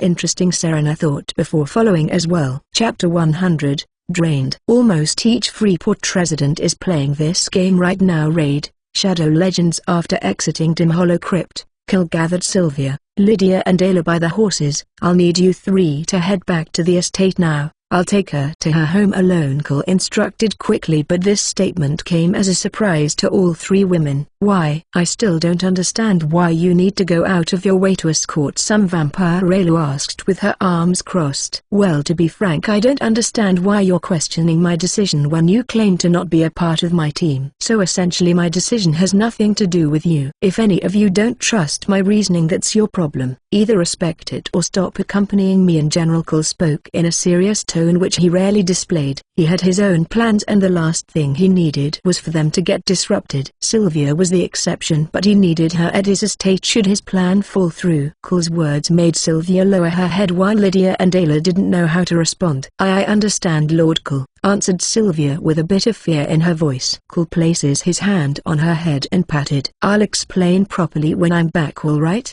he said to her in a gentle tone, making her feel relax. After doing so, Cole turned around and walked over to Serena without uttering another word to the group. "We better leave now if you want to arrive faster," Cole said to her, and she nodded. Serena had clearly heard his conversation and was now curious as to why he didn't want his group around, but she couldn't bring herself to ask this. Sylvia watched Cole walk away and nodded to herself before turning to leave. Ayla and Lydia followed but didn't utter a word. Cole and Serena had a similar situation. Both were walking in silence for the first few minutes before Serena broke the silence by asking about what's changed in Skyrim. Cole entertained her curiosity and answered her questions, leaving out his involvement in recent events, as she would find out sooner or later, but knowing now didn't seem best in his mind. Peace is always temporary. The only thing that doesn't change about Skyrim is its terrible weather. Serena voiced her dislike for the current weather and weather in general multiple times during the trip. Cole and Serena continued on walking through the forest as they wanted to avoid public roads. They however soon came to a stop. "What is it?" Cole turned to Serena and asked, as she was the one who gestured him to stop. But before she could answer his question, a maniacal laugh erupted in the forest. "Ha ha ha ha. My, I knew I smelled something interesting on my territory, but this is indeed a pleasant surprise," said a shadowy figure not too far in front of Serena and Cole. "Friend of yours?" Cole asked, not the least bit intimidated. "Not all vampires know each other, you know," Serena replied to his question with narrowed eyes. "Fair enough. That saves us a long speech." Then Cole nodded while shrugging his shoulders. "Silence, you puny mortal!" the vampire exclaimed out of anger from being ignored. "As for you, my dear Serena was it? Such a lovely name. Your scent tells me you're in a weakened state. Is that why you're luring this poor fool to his death? Fear not. My lair isn't far from here and houses plenty of livestock you can feast on. I only ask for your company in this eternal life. I promise you only the best," the vampire confidently declared. "What was that you said about a speech?" Serena asks Cole while showing a sly smile. Cole could only sigh and shake his head. "I didn't know we had a certified lover boy on our hands," Cole replied to Serena, once more ignoring the vampire. "Well, I appreciate your generous offer, whoever you are, but the truth is I already have a man I love. Cole here is my beloved and I'll love only him and no one else," Serena declared while showing Cole a cheeky smile. "Listen, I'm not sure how strong he is. He'll now come after you first, so I just need you to hold him off for a little bit, then I'll finish him off." While he's distracted, Cole heard Serena's voice in his mind and let out a sigh. "You heard my beloved. Screw off, Counter. What's your name?" "Never mind, we honestly don't care," Cole replied, causing the vampire to charge at him. "Insolence!" yelled the vampire as it reached Cole in what seemed like no time. For Cole, however, he came towards him in slow motion. Cole easily held the vampire by the neck and landed a clean hit to its gut. Gah! The vampire could feel the air knocked out of its body and it fell to its knees. Out of nowhere it found that it was spun rapidly. But in actuality, Serena had just twisted its head clean off from behind, after which she tossed it in the air and fired a fire spell at it. The head burned and let shrieks of pain while the body rolled out. "My flames won't perish before he does. Let's go. Beloved," chuckle Serena turned to Cole and teased with a smirk before walking away. "Next time, I make the plan, okay?" Cole replied in an unamused tone. "Sure. I'll admit, you're more skilled than I initially thought. This way, his lair should be that cave." Serena pointed and led the way with right behind her. Inside they found the said livestock, which was just people in cages. Without Cole needing to say anything, Serena began freeing the captives until the cages were empty. "All these humans and that fool couldn't keep at least one cow or goat even," Serena complained as she found nothing of interest. "You don't feed on humans?" Cole asked, but Serena hesitated to answer. "That's a long story," she responded bluntly before letting out a sigh. Upon closer inspection it was clear she was more pale than some time ago. "You've become weaker since that short fight?" "That explains why you needed an escort, to at least. You were weakened since the start," Cole concluded, but Serena only sighed while nodding her head. "I don't think there are any nearby farms here anyway. Can't you just drink my blood for now?" Cole asked, causing Serena to narrow her eyes. "You know you may faint or even die from it." "I'm not like most vampires," Serena warned Cole, but he didn't seem worried by the statement. "And I'm not like other humans," Cole retorted with a smirk. "Fine, just a sip so I stop feeling dizzy," Serena replied and walked over to Cole. He unbuttoned his shirt slightly and she leaned in and sunk her teeth into his neck. However, the second she did so she felt her heart thump. A feeling foreign to vampires, her eyes began to glow and she tightened her grip on him as she kept sucking his blood. Cole wasn't at all affected as he regenerated far too quickly. "How long a sip do you plan on taking?" Cole asked, causing Serena to pull away, but she seemed dizzy. Just a bit more," Serena muttered in a dazed tone before sitting on Cole's lap and sinking her teeth into him again. After sucking his blood a little further, she pulled away and the glow in her eyes faded before she fell unconscious against him. Preview Chapter 101, Secrets. After Serena fell unconscious, Cole laid her to rest on a makeshift bed. She remained unconscious for almost an entire day before finally awakening just as the sun was setting.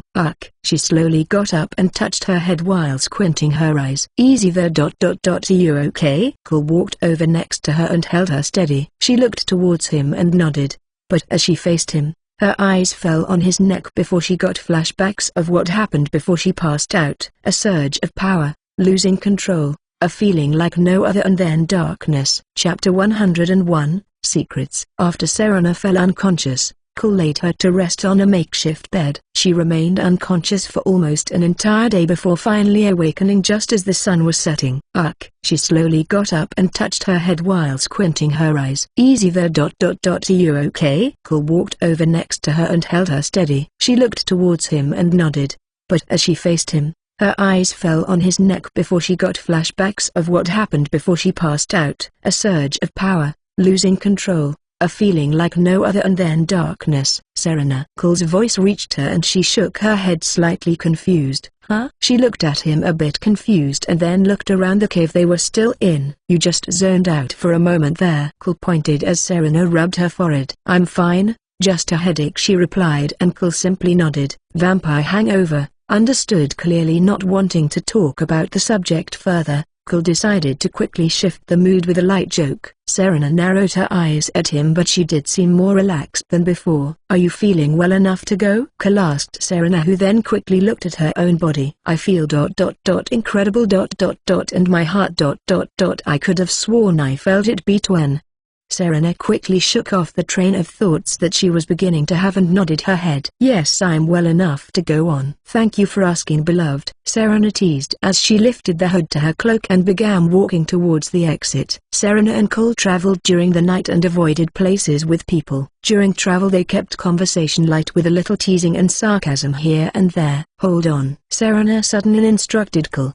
Don't tell me it's another one of your admirers, Cole asked while readying a fire spell. You know my heart beats only for you, my beloved. Now come this way, Serena replied whilst Cole followed. Your heart doesn't even beat, he muttered as they approached a small isolated settlement. See, over there, Serena pointed towards a field that had cows and sheep. Already hungry? Cole's question caused Serena to give him a threatening look before she advanced to the field at a frightening speed. Serena appeared in front of one of the isolated cows and looked into its eyes. A moment later the cow's eyes became pitch black. Cole remained where he was and just observed from afar. Serena then proceeded to sink her teeth into the cow, but almost immediately pulled away and spat out the blood. That felt repulsive. I couldn't even bear it, Serena thought to herself while wiping her mouth. She then proceeded to take bite after bite from different cows, but the result was the same. She then moved to the sheep and decided to test something. She made a slight incision using her sharp nail and let the blood flow. She took in the scent of the blood and then showed a disgusted look. It's also giving off that repulsive feeling. I never had this problem before, Serena thought to herself before leaving. You kept moving from animal to animal. Are you sure you won't get a hangover again? Cole asked curiously, and Serena nodded. I'll be fine for a while. Let's continue, Serena answered before the two continued the journey. Despite Serena being fine with it, Cole suggested they not travel during the day. During this time they would come out in a cave or a bandit fort that they cleared. Are all bandits this filthy? It reeks of alcohol in here. I think I prefer caves, Serena pointed out as her and Cole walked around the halls of a bandit fort they had just cleared. Well, what did you expect? Was it different during your time? Cole turned to her and asked, but she simply glared at him. Are you implying I'm old? She asked while narrowing her eyes. Not sure what qualifies as old for vampires. Should it even matter since you're immortal? Cole replied with a question of his own. I'm not having this conversation with you, Cole. I'm going to rest now, so if you'd excuse me. Before Cole could respond, Serena turned into a bat and flew away. Guess I'll get some rest as well. This routine would continue for a day longer until they finally arrived at the northern coast of Skyrim. My home isn't far from here, Serena pointed out as they walked through a misty and snowy forest. Before we get there, I need you to have this. Cole reached into his pocket and brought out a small journal. What's this? Is this a confession, beloved? Serena showed a smirk while Cole sighed and shook his head. Only read this when you're alone and don't show it to anyone else. What you choose to do after reading this is up to you," Cole seriously instructed, causing Serena to look at the journal with a complex expression. She wanted to inquire more, but Cole gestured they move on. It didn't take long for them to reach a dark and gloomy castle. Before they could cross the bridge leading to it, a vampire appeared. Serena was welcomed with respect and Cole as a guest according to her. Inside the castle's main hall, a gathering of vampires could be seen. At the center of the hall was the lord of the court, Harkin, who turned to Serena and Cole immediately. "Welcome back, Serena, my dear. Do you have it?" Lord Harkin quickly inquired. "All this time further, and the only thing you care to ask about is the scroll." "Yes, I have it," Serena answered with her arms crossed. "Of course I missed you, my dear.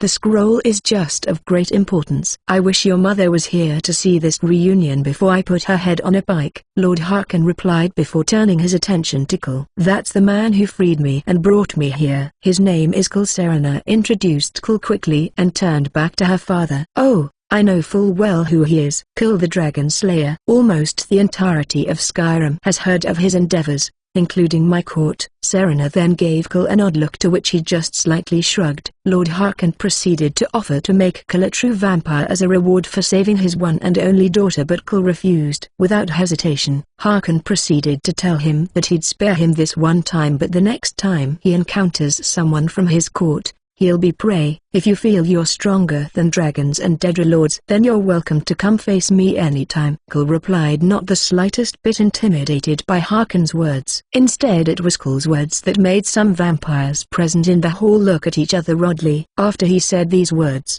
Cole gave Serena a wave and said goodbye. She nodded at this gesture and reciprocated with a small wave. Chapter 102, Revelation. Centenarian. I don't get sick because I clean my veins. Blood balance A/N. First bonus chapter. After Cole left, Serena was welcomed by the other members of the court. However, her father seemed to only care for the scroll, which led to an argument. In the end, she just walked away and left him be. A day after Serena had properly settled in her home, she took out the letter that Cole had given her. She laid on her bed, then opened it and began reading slowly. Just a few lines into the letter and Serena furrowed her brows. The letter talked about how she was a piece of some ancient prophecy her father was plotting on carrying out. At first Serena was extremely skeptical and even angry when reading this, until Cole began revealing information that he couldn't possibly know. Events that took place thousands of years ago. Things known only to her father and mother, accurately detailed like he was there. Serena found herself reading more intently, and in the end, despite the accusation being strong, it carried equally strong evidence backing it up. Serena was left with no choice but to confront her further about the matter directly. "Where did you hear that, my dear?" Harkin replied calmly when Serena stormed into his study and confronted him on the matter. "That doesn't matter, father. I want you to explain all this and the truth," Serena yelled, causing her father to sigh and stand up. "Think about it, Serena. A world where vampires can roam free without having to fear the sun. Such a world can be made possible by us, Serena. You would be the reason such a thing came to be. An existence never to be forgotten. Our court would reign supreme for eternity. Don't let your mother's ideals cloud you of what's really important." Harkin faced Serena and declared proudly, "To think mother was right about you. Whatever your grand scheme is, I want no part of it. You can create your perfect world, but I shall play no part in it," Serena declared before turning to leave. However, the doors to study suddenly slammed shut. Serena stopped at the door and her eyes began to glow a crimson red. "I'm sorry, dear, but I can't allow you to do that. My duty to my kind comes before anything else," Harkin said in a low tone as Serena turned around slowly. "It was foolish of me to see it all these years. But that ends tonight," Serena declared before charging at Harkin. The speed at which she reached him left him no time to react properly. He could only shield himself with his arms. However, when Serena reached him, her nails elongated and she swung her arm hard in his direction. This caused both of Harkin's forearms to be ripped off. He grit his teeth in pain, in absolute confusion at just how her daughter became this powerful. "Just Hoag."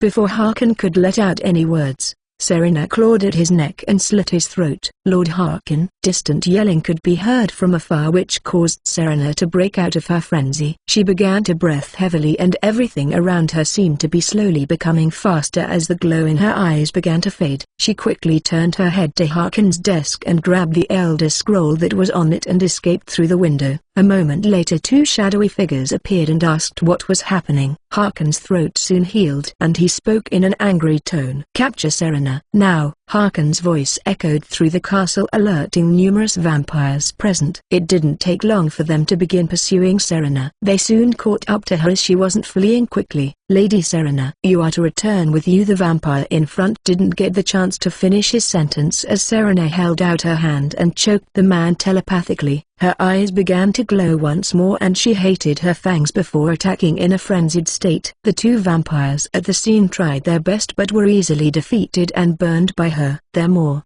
she muttered to herself while looking back in the direction of the castle before continuing to flee. This time she didn't bother slowing down and raced through forests, plains and swamps without stopping. When she stumbled upon a small settlement, she quickly grabbed an unsuspecting young woman and brought her into the shadows. "Kill the Dragon Slayer. You will tell me where his home is." As Serena commanded this, the woman's eyes turned blank. "The Hiracle lives in White Run Estate. Numerous dragons can be seen flying above it," the girl answered in a dazed tone. The location of Kull's home was no secret as it stood out in the open not far from White Run. Serena was about to let the young lady go when she realized she was running low on energy. She seemed hesitant but furrowed her brows and sunk her teeth into the young woman. Almost immediately she pulled away and spat out the blood as it felt incredibly repulsive to her. The young lady fell to the ground and began moving around weakly. Serena didn't bother staying any longer and fled from the settlement. It took her a full day to arrive at Kull's estate. However, as soon as she stepped on the property, the dragons flying above began to roar. "Stand down!" Suddenly a loud voice reached Serena's ears, but it was in a tongue foreign to her. When looking for the source, she saw Kull standing on a balcony up in his mansion. He gestured to come forward and she did just that, although cautiously. Kull met her at the door as she was breathing heavily with her robes covered in blood. Serena noticed Kull looking at her robes but she shook her head. "It isn't my blood. I'm fine," she stated as she fixed her disheveled hair, after which she glared at Kull sternly. "Come in," Kull offered, but Serena remained where she was and spoke to Kull in a cautious tone. "Who or what are you?" Chapter 103, Unexpected Guest. I/N. Second bonus chapter. "Who or what are you?" Kull paused for a minute before turning towards her and acting normal. "The same way you have secrets, I have mine," Kull replied honestly, but Serena was unwilling to accept that answer. "The things you know, the only possible answer is that you've met my mother before or my father told you, which I find very hard to believe," Serena replied, but Kull didn't seem any more willing to reveal anything. "Like I said, I have my secrets and you have yours. I gave you that letter for my own selfish reasons. I don't want Harkin and his new accomplice to succeed in making Skyrim a dominion for vampires." "Does that make things clearer?" Kull's answer wasn't something Serena was expecting, which made her angry. Her eyes turned blood crimson and she extended her arm towards Kull. "You will tell me everything," she ordered, but Kull did no such thing. "Stand down." Suddenly Serena fell to her knees, but Kull was still simply walking away. Instead Serena turned her gaze to the stairs where Sylvia stood with her hand extended out to her. "If you want to stay hidden from Harkin and reunite with your mother, I can help you, but don't expect any answers from me. Or you can join Harkin in his quest, but I assure you the end won't be pretty. If you choose to stay, Sylvia will show you around. If not, she'll escort you out so that the dragons don't trip you apart." With those parting words, Kull left the area and went to his quarters. Sylvia walked down to Serena with a serious expression on her face. To Serena, this person wasn't the same simple-minded Sylvia she was a few days ago. "Whatever your choice, if you try anything against Lord Kull... I will end you." Sylvia's eyes began to glow along with her staff and Serena could feel her bones creak. "I didn't plan on hurting him... I just wanted answers," Serena answered clearly and didn't seem to mind the pain. "You're not lying," she muttered as the glow in her eyes faded. "I'll go make some treats then. You must be tired from your journey." Sylvia spoke in her usual tone before rushing towards the kitchen, but before falling over her own dress. This left Serena completely dumbfounded. After showing her to her quarters, Sylvia left her to her devices and went towards her quarters. Serena had no need to sleep and stayed awake contemplating her situation, questioning whether staying with Cole was the right choice or not. But in the end she concluded it was the smartest option for someone who was being hunted as badly as she was. Meanwhile in Cole's room, "Release me, you heretic. You dare house an undead in my presence. The longer you hold me, the more gruesome ways I think of to make you suffer. Do you hear me?" a voice complained coming from a sword next to Cole's bed. "Yes, I hear you loud and clear." Sadly, Cole replied as he got a wet cloth and walked over to it. He picked it up and examined it from different angles before sitting on the edge of his bed and placing it on his lap. Without wasting time he began wiping the sword. Dawnbreaker had no blood stains as it could absorb any blood that touched. Rather he was just wiping it to annoy the Dedrick prince within. "Why you? How dare you? Release me at once. Stop this at once. This is beneath me. I'm warning you for the last time. Grrr." Numerous curse words and all forms of angry noises escaped from the sword, but Cole continued wiping it with a smile on his face. "They're all done." Cole held up the sword and admired his handiwork with a smile on his face, but Meridia didn't share this sentiment. Never did I think it possible to despise someone so, but no, you have done so. Surprisingly to Cole, Meridia still had enough energy to insult Cole. "Right, well, good night to you too," Cole replied and wrapped the sword in a grey cloth and put it away. Meanwhile in Serena's room, as she just stared at the art decorating her walls, her eyes suddenly gave off a glow. "A new scent. And it's malicious," Serena muttered under her breath before rushing out of the room. She followed her senses and quickly arrived in one of the halls upstairs. The source was a hooded figure. However, this figure was mounted to the wall by jagged pieces of ice. In front of him was Sylvia, who had already begun an interrogation. "Who are you?" she asked. While tapping her chin, she asked in her usual tone, which made her come off as harmless and airheaded. This made the figure turn his head away. Sylvia's demeanor suddenly took a turn and she tapped her staff, causing the jagged pieces of ice that impaled the man to grow. The healing spell she kept activated ensured no accidents occurred. "You will answer her." Serena walked over to her and commanded the figure. "He is an assassin from the Dark Brotherhood. That much is clear. What I want to know is who sent him." Cole also appeared on the scene while stretching his arms out. "You heard him," Serena commanded, and the figure soon spoke. "We aren't told who's behind the contracts. I just carry them out when given one," the figure answered in a dazed tone. "That leaves only one option." "The location of your base?" Cole asked, and the figure instantly answered. "As expected, it's not the exact same place as in the game." Cole thought to himself before nodding to Serena, who then stopped choosing the spell. "Sylvia, get rid of him and go get ready. We're going to pay the Brotherhood a visit," Cole said while turning to walk away. "I'm coming too." "My abilities may come in handy," Serena suddenly said as she walked up to Cole. "Aren't you drained from escaping?" Cole responded with a raised brow. "Yes, I am. In exchange for my help, I want some of your blood," Serena requested, to which Cole didn't answer immediately. "I don't see why not." "So if I want your help with Harkin, all I need is to give you some of my blood?" Cole asked with his arms crossed. "Yes, I'll help so long as you keep me from my father and help me find my mother as well," Serena replied, to which Cole nodded. "We have a deal." Chapter 104, Extermination Part 1. Centenarian. "I don't get sick because I clean my veins." Blood balance. After Cole came to an agreement with Serena, Sylvia left to go get changed while Serena walked over to Cole and leaned into his neck. Just getting close to him triggered her to beat her fangs, as the scent of his blood was just that alluring. She didn't wait any longer and sunk her teeth into his neck and sucked on his blood. Once more she felt her heart thump as the blood made her body surge with power. She pulled away after a short moment and said nothing before walking away. Cole watched her leave with narrowed eyes before going to get changed himself. After doing so, he met with Sylvia and Serena outside the estate before calling for a dragon. Using the dragon to travel, it took them only a little while to arrive in the forest near the town of Dawnstar. Once there, they proceeded on foot and followed the information they got from the assassin they interrogated. It didn't take long for them to encounter the stone door with a skull on it and a bloodied handprint. Cole,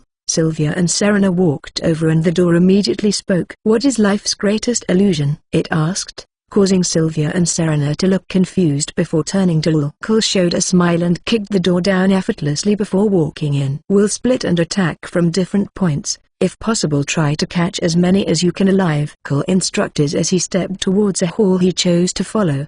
The design seemed completely different to the way it was in-game, but it still suggested they were in poor state. Almost immediately after going down a hall, Sylvia encountered people. She didn't waste time and trapped each one she met in giant blocks of ice. Meanwhile, Serena used a vampiric spell called Drain Vitality to drain people of their life force till they were just at death's door before knocking them out. Serena and Sylvia soon met in a large central room where they lined up everyone they found and stood in front of them. To call themselves assassins is actually quite funny. To think they'd have been this easy to deal with. So much for being one of the deadliest groups in Skyrim, Serena pointed out in an amused tone. You caught us off guard, but mark my words, I will personally kill you in the most brutal of ways. If you think this is everyone the Brotherhood is composed of, then you're usually mistaken. A large Nord man pointed out in an angry tone towards Serena, but she wasn't the least bit fazed. If your mane fell this easily, what makes you think your branches will have better luck? Serena asked while tilting her head. Who sent you? Whatever reason you're doing this, I'm sure we can negotiate some terms and resolve this. A blonde short-haired woman next to the angry man voiced calmly despite the situation. I'm not really in a negotiating mood. Cole soon appeared, causing the once calm woman to furrow her brows. Behind him he dragged an unconscious man in a jester's outfit. He threw the man next to the other members lined up and went to stand next to Serena and Sylvia. Who requested that I be killed? Astrid? Cole asked. The once calm woman indirectly addressed her by her name. There are a number of ways he could have known it, so she wasn't all that surprised. Like I said, why don't we negotiate? Astrid recomposed herself and offered this once more. Serena. Cole called out, and Serena immediately raised her hand towards one of the members lined up and used her Drain Vitality spell. The already weakened member let out painful grunts before falling to the ground lifeless. Visera! The large Nord man exclaimed loudly, and the other members expressed their shock as well. Astrid showed a scowl towards Cole, but he didn't show much of an expression, just the small smile he wore on his face. You don't need to do these, just hear what I have to say. Serena. Cole interrupted Astrid and called out Serena once more. She immediately responded by killing yet another one of the lined up members with her spell. Festus. Some of the members yelled out in unison. The Dark Brotherhood was composed of cold-blooded killers, but they themselves could be considered a sort of dysfunctional family that still cared for or at least tolerated one another. Fine, stop, I'll talk. Astrid quickly responded, unable to hide the anger she was feeling at that moment. Two people she had known for years had been killed in a mere moment. Worse, she could have prevented it. Who hired you to kill me? Cole asked bluntly with his arms crossed. It was a rich merchant from Solitude. She's lying. Serena quickly interjected and pointed out. Cole gave her a small nod and she took the life of yet another one of the members. Gabriella.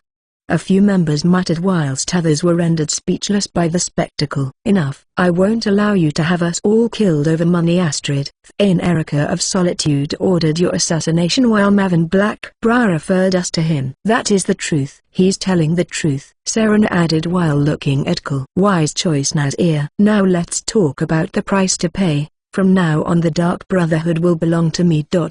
Or I could just kill you all right here and now. Cole casually suggested towards the remaining members. What? Astrid and the man next to her yelled out in unison, but Cole didn't bat them an eye. He instead simply gave Serena a nod and she raised both hands towards the two and began draining their vitality. It wasn't long before their bodies dropped to the ground, devoid of life. Any more objections? Chapter 105. Extermination Part 2. Drink 1 cup of this before bedtime and lose 14 kg in 2 weeks. Active keto gummies. Cole left the Dark Brotherhood hideout in the early morning with Serena and Sylvia in tow. Are you sure they'll follow the commands you left them? Isn't that risky? Serena asked curiously as they walked through the forest. A lot of things I do are risky. If this fails, then I have measured in place. If they're smart, they'll carry out my words to the letter. Cole answered while displaying a small smirk. Cole soon called for his dragons and they returned to his mansion near Whiterun. Thereafter he had an important letter sent to Jarl Elizabeth and now waited for events to unfold. Later that very day in Solitude,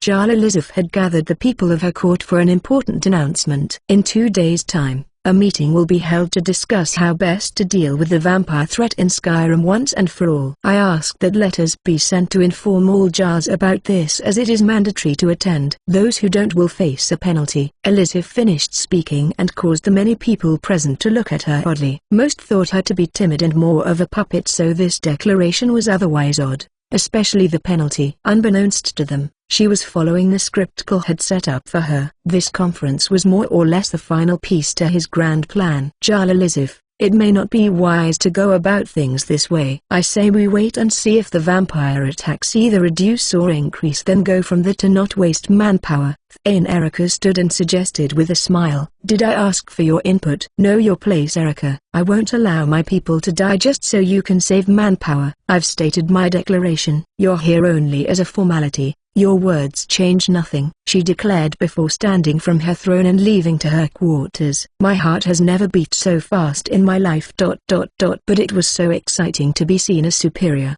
He helped with the first part, but now I have to make all the necessary arrangements. Calm yourself, Elizabeth. I can do this. I'll be the queen my people and Cole need to be. She motivated herself proudly before calling it a day. Meanwhile, outside the Blue Palace, Erica was walking through the streets of solitude in great anger. That bitch. After all I've done for her, she dares to do this to me.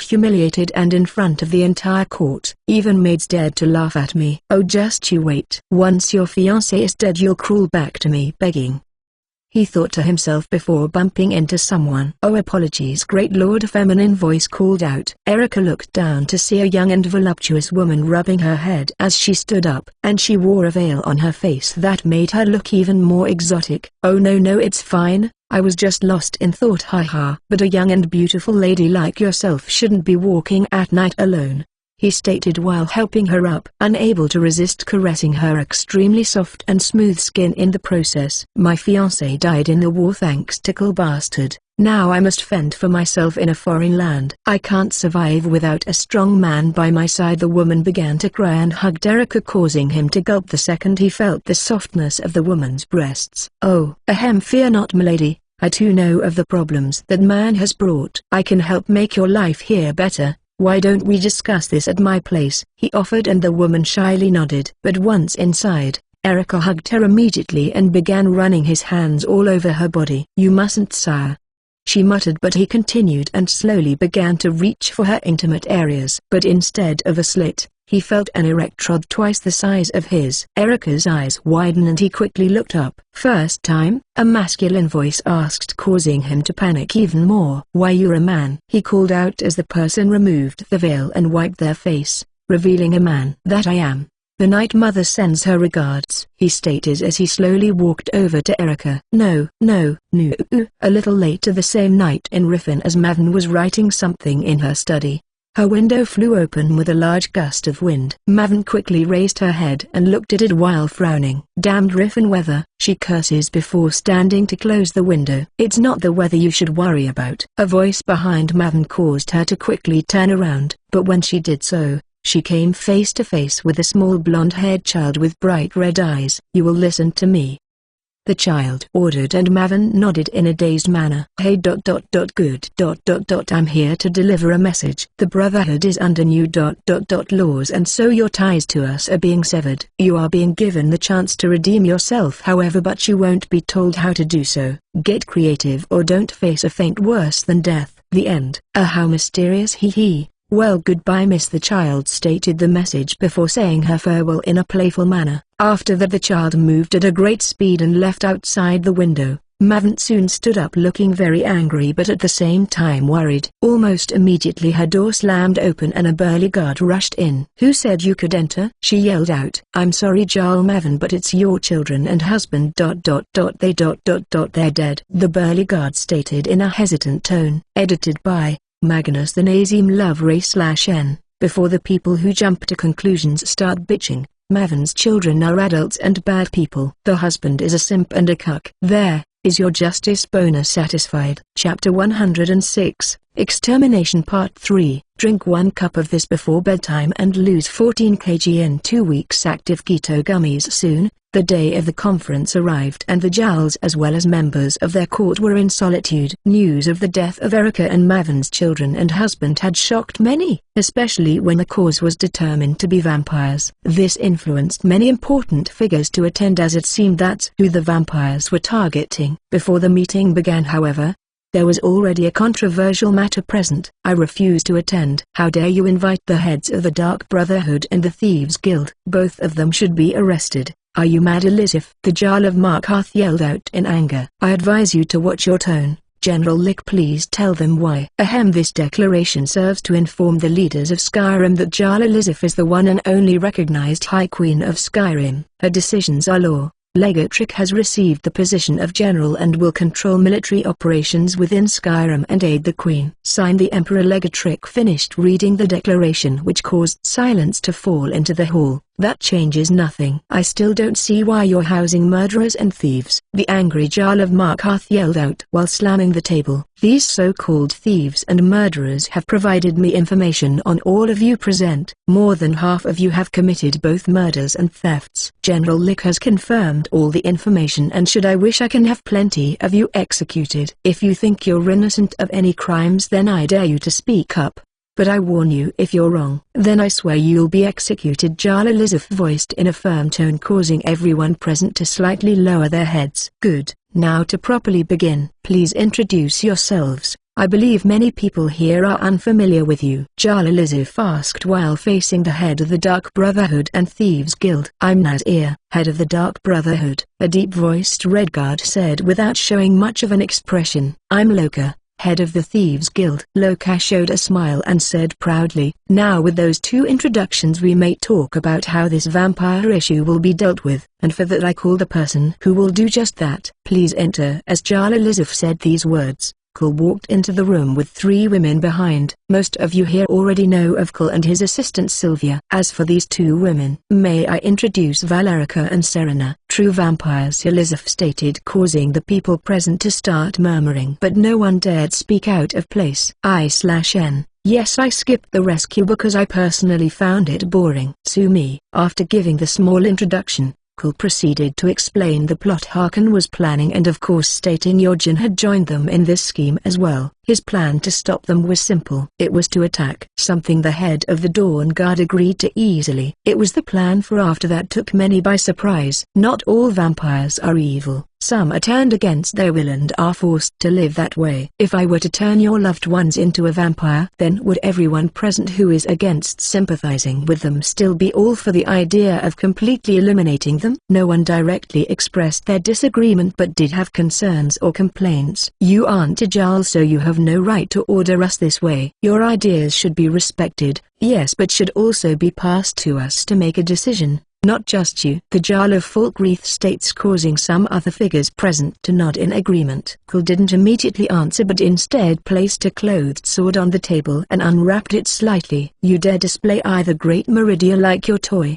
Does your heresy know no bounds? I will kill all who dare look this way. You are unworthy. The aura and yells from the sword sent chills down everyone present. Kull quickly wrapped it again and looked forward. Can the priests present and you the Archmage confirm that my sword houses a powerful entity? Kull asked with a smile, causing many to nod worriedly. In my working with magic all these years, I've traveled before to Oblivion and I've felt what it's like to be in the presence of a dead Rook Prince. That entity in your sword is a dead Rook Prince, the Archmage confirmed while trembling uncontrollably. You're right. There is indeed a dead Rook Prince present in this. Now I ask you, I tame dragons like they are cats and dogs, and I have the power to imprison a being as powerful as some of the divines you worship. Do you think you're above me? Me informing you all should already be considered enough, as I've said this before. I can destroy all your cities on a whim and you can't stop me from doing so. Nor can you do anything after. This is the reality of the situation. If you think otherwise, then you're living a dream. From today onwards, vampire cases will be solved by our council. Valerica and Serena will form between vampires and the Dawn Guard. You will all just report cases. That is all. Kull finished speaking and gestured Elizabeth to continue. To show that not only am I in support of this but also to make an example, I declare that from this day Valerica will be the new Jarl of Markarth. It will be a difficult transition to make to a society like any other, but this will serve as the very first step. This is a decision that needs a majority vote to pass. Who agrees and disagrees? Elizabeth asked and raised her hand. I agree. Maven spoke for the first time during the conference. I too agree. Jarl Balgruuf followed and it continued until the decision was unanimous. Chapter 107. Extermination Final. Late the very night the day of the conference ended, Kull along with Sylvia, Serena, Valerica flew by dragon towards Castle Volkihar and were now hovering very close to it. Are you certain only 4 of us are enough for this task? I don't mean to question you after freeing me from the Soul Karen, but Harkin and his court have powerful vampires in their ranks. Valerica,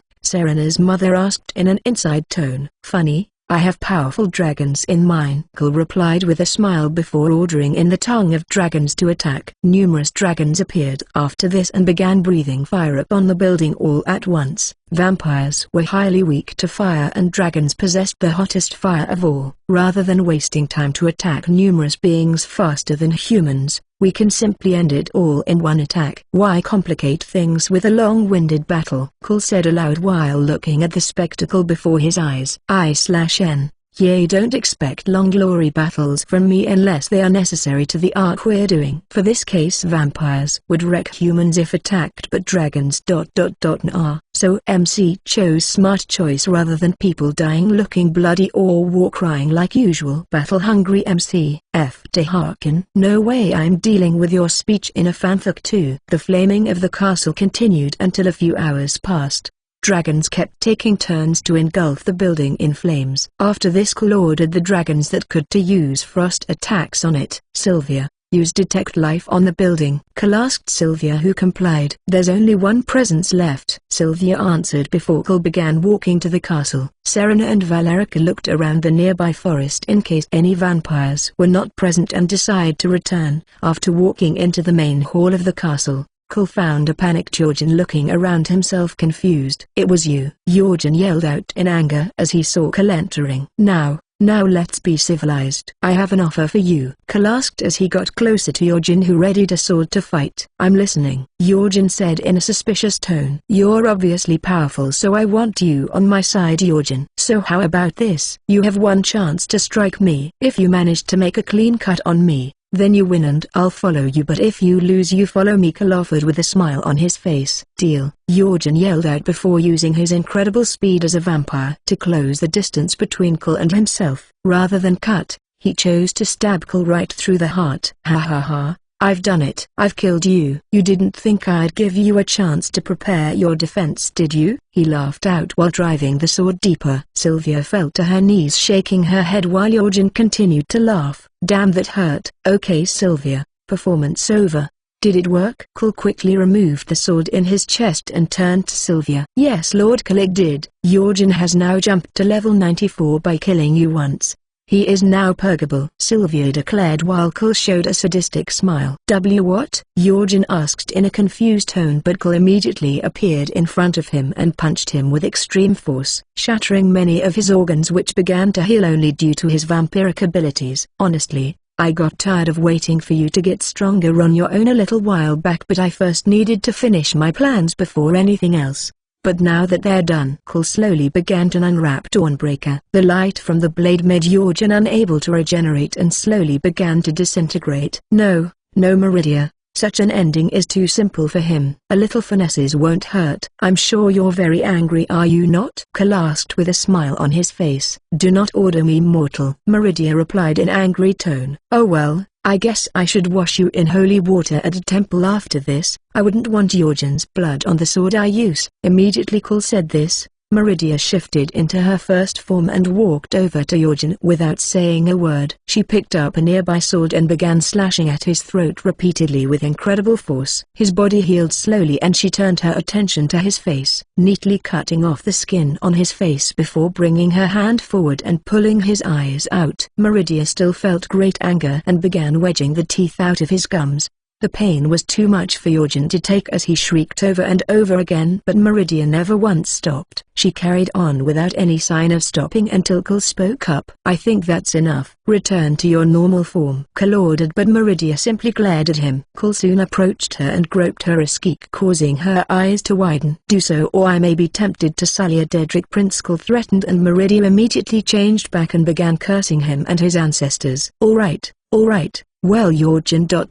This has been an eye-opening experience, but I believe your time here has come to end. You will not be missed, Cole said before running Dawnbreaker through Jorgen's chest. Jorgen cried out as his body began to vanish whilst Kul simply let out a tired sigh. Finally, after this, Kul returned to solitude after making a few stops along the way. There a small celebration was being held. Many of Kul's acquaintances had attended. Many because he had something important to announce. Elizabeth believed it to be their wedding, but everyone didn't expect what he said next as they gathered near him in the garden. Skyrim is now experiencing a time of peace. Whether this lasts or not I do not know. But for now it looks it will at least be long-lasting. With that said, my time here is over. I came to experience both adventure and growth, and I've done just that. I'm not a man of many words, so I'm keep things short and just say here and now, goodbye. Kul's statement caused many to look at him in disbelief, but before they could ask, a large gust of wind blew through the garden. A dragon had come close and continued to flap its wings furiously. Kul nodded towards Sylvia and the two got on before taking off and flew away. Everyone below remained speechless. Kul asked me to hand over some journals. He wrote specifically for you, also when you're ready let me know. Loka suddenly spoke up, causing all gazes to turn to him. Meanwhile, at the throat of the world, the highest point in all of Tamriel, Kul and Sylvia disembarked from the dragon before it flew away. Now for my world alternation. I want this world to not be reset. Kul spoke while facing Sylvia. Was this what you wanted from the start? Sylvia asked curiously. Some worlds are destined to have bad ends while others it simply depends. Peace never lasts. But it will at last. Elizabeth may grow wiser and rule greatly as she cares most for her people. Joel, Lydia and Ayla will become the heroes Skyrim need. Loka and Nazir will handle the darker side of things. Lik and Hadva will handle military affairs and maintain order. My dragons intervene where necessary. Although not planned, Valerica being Jarl helps greatly towards vampires being more accepted. Then as for Serena, she'll what? Watch you leave just like that? A dark cloud appeared and soon morphed into Serena. You can't follow me where I'm going. You may never return. Besides, Skyrim needs you. Kul said bluntly, but Serena shook her head. I've slept for thousands of years and Skyrim didn't seem to miss me at all. The family I once knew is gone. Spending an eternity here will just serve as a constant reminder of that. More importantly, how am I supposed to live without my beloved's blood? If you leave me you might indirectly kill me, Serena said while crossing her arms. This feels like deja vu. If you're sure, then no complaints from me. Your help may come in handy in the future. Kul nodded before turning to Sylvia, who summoned her staff. Light began to engulf them slowly, but Serena remained unfazed and she turned to Kul. Beloved, how come you never mentioned you have a fiancé? Well, you see, end of volume 1.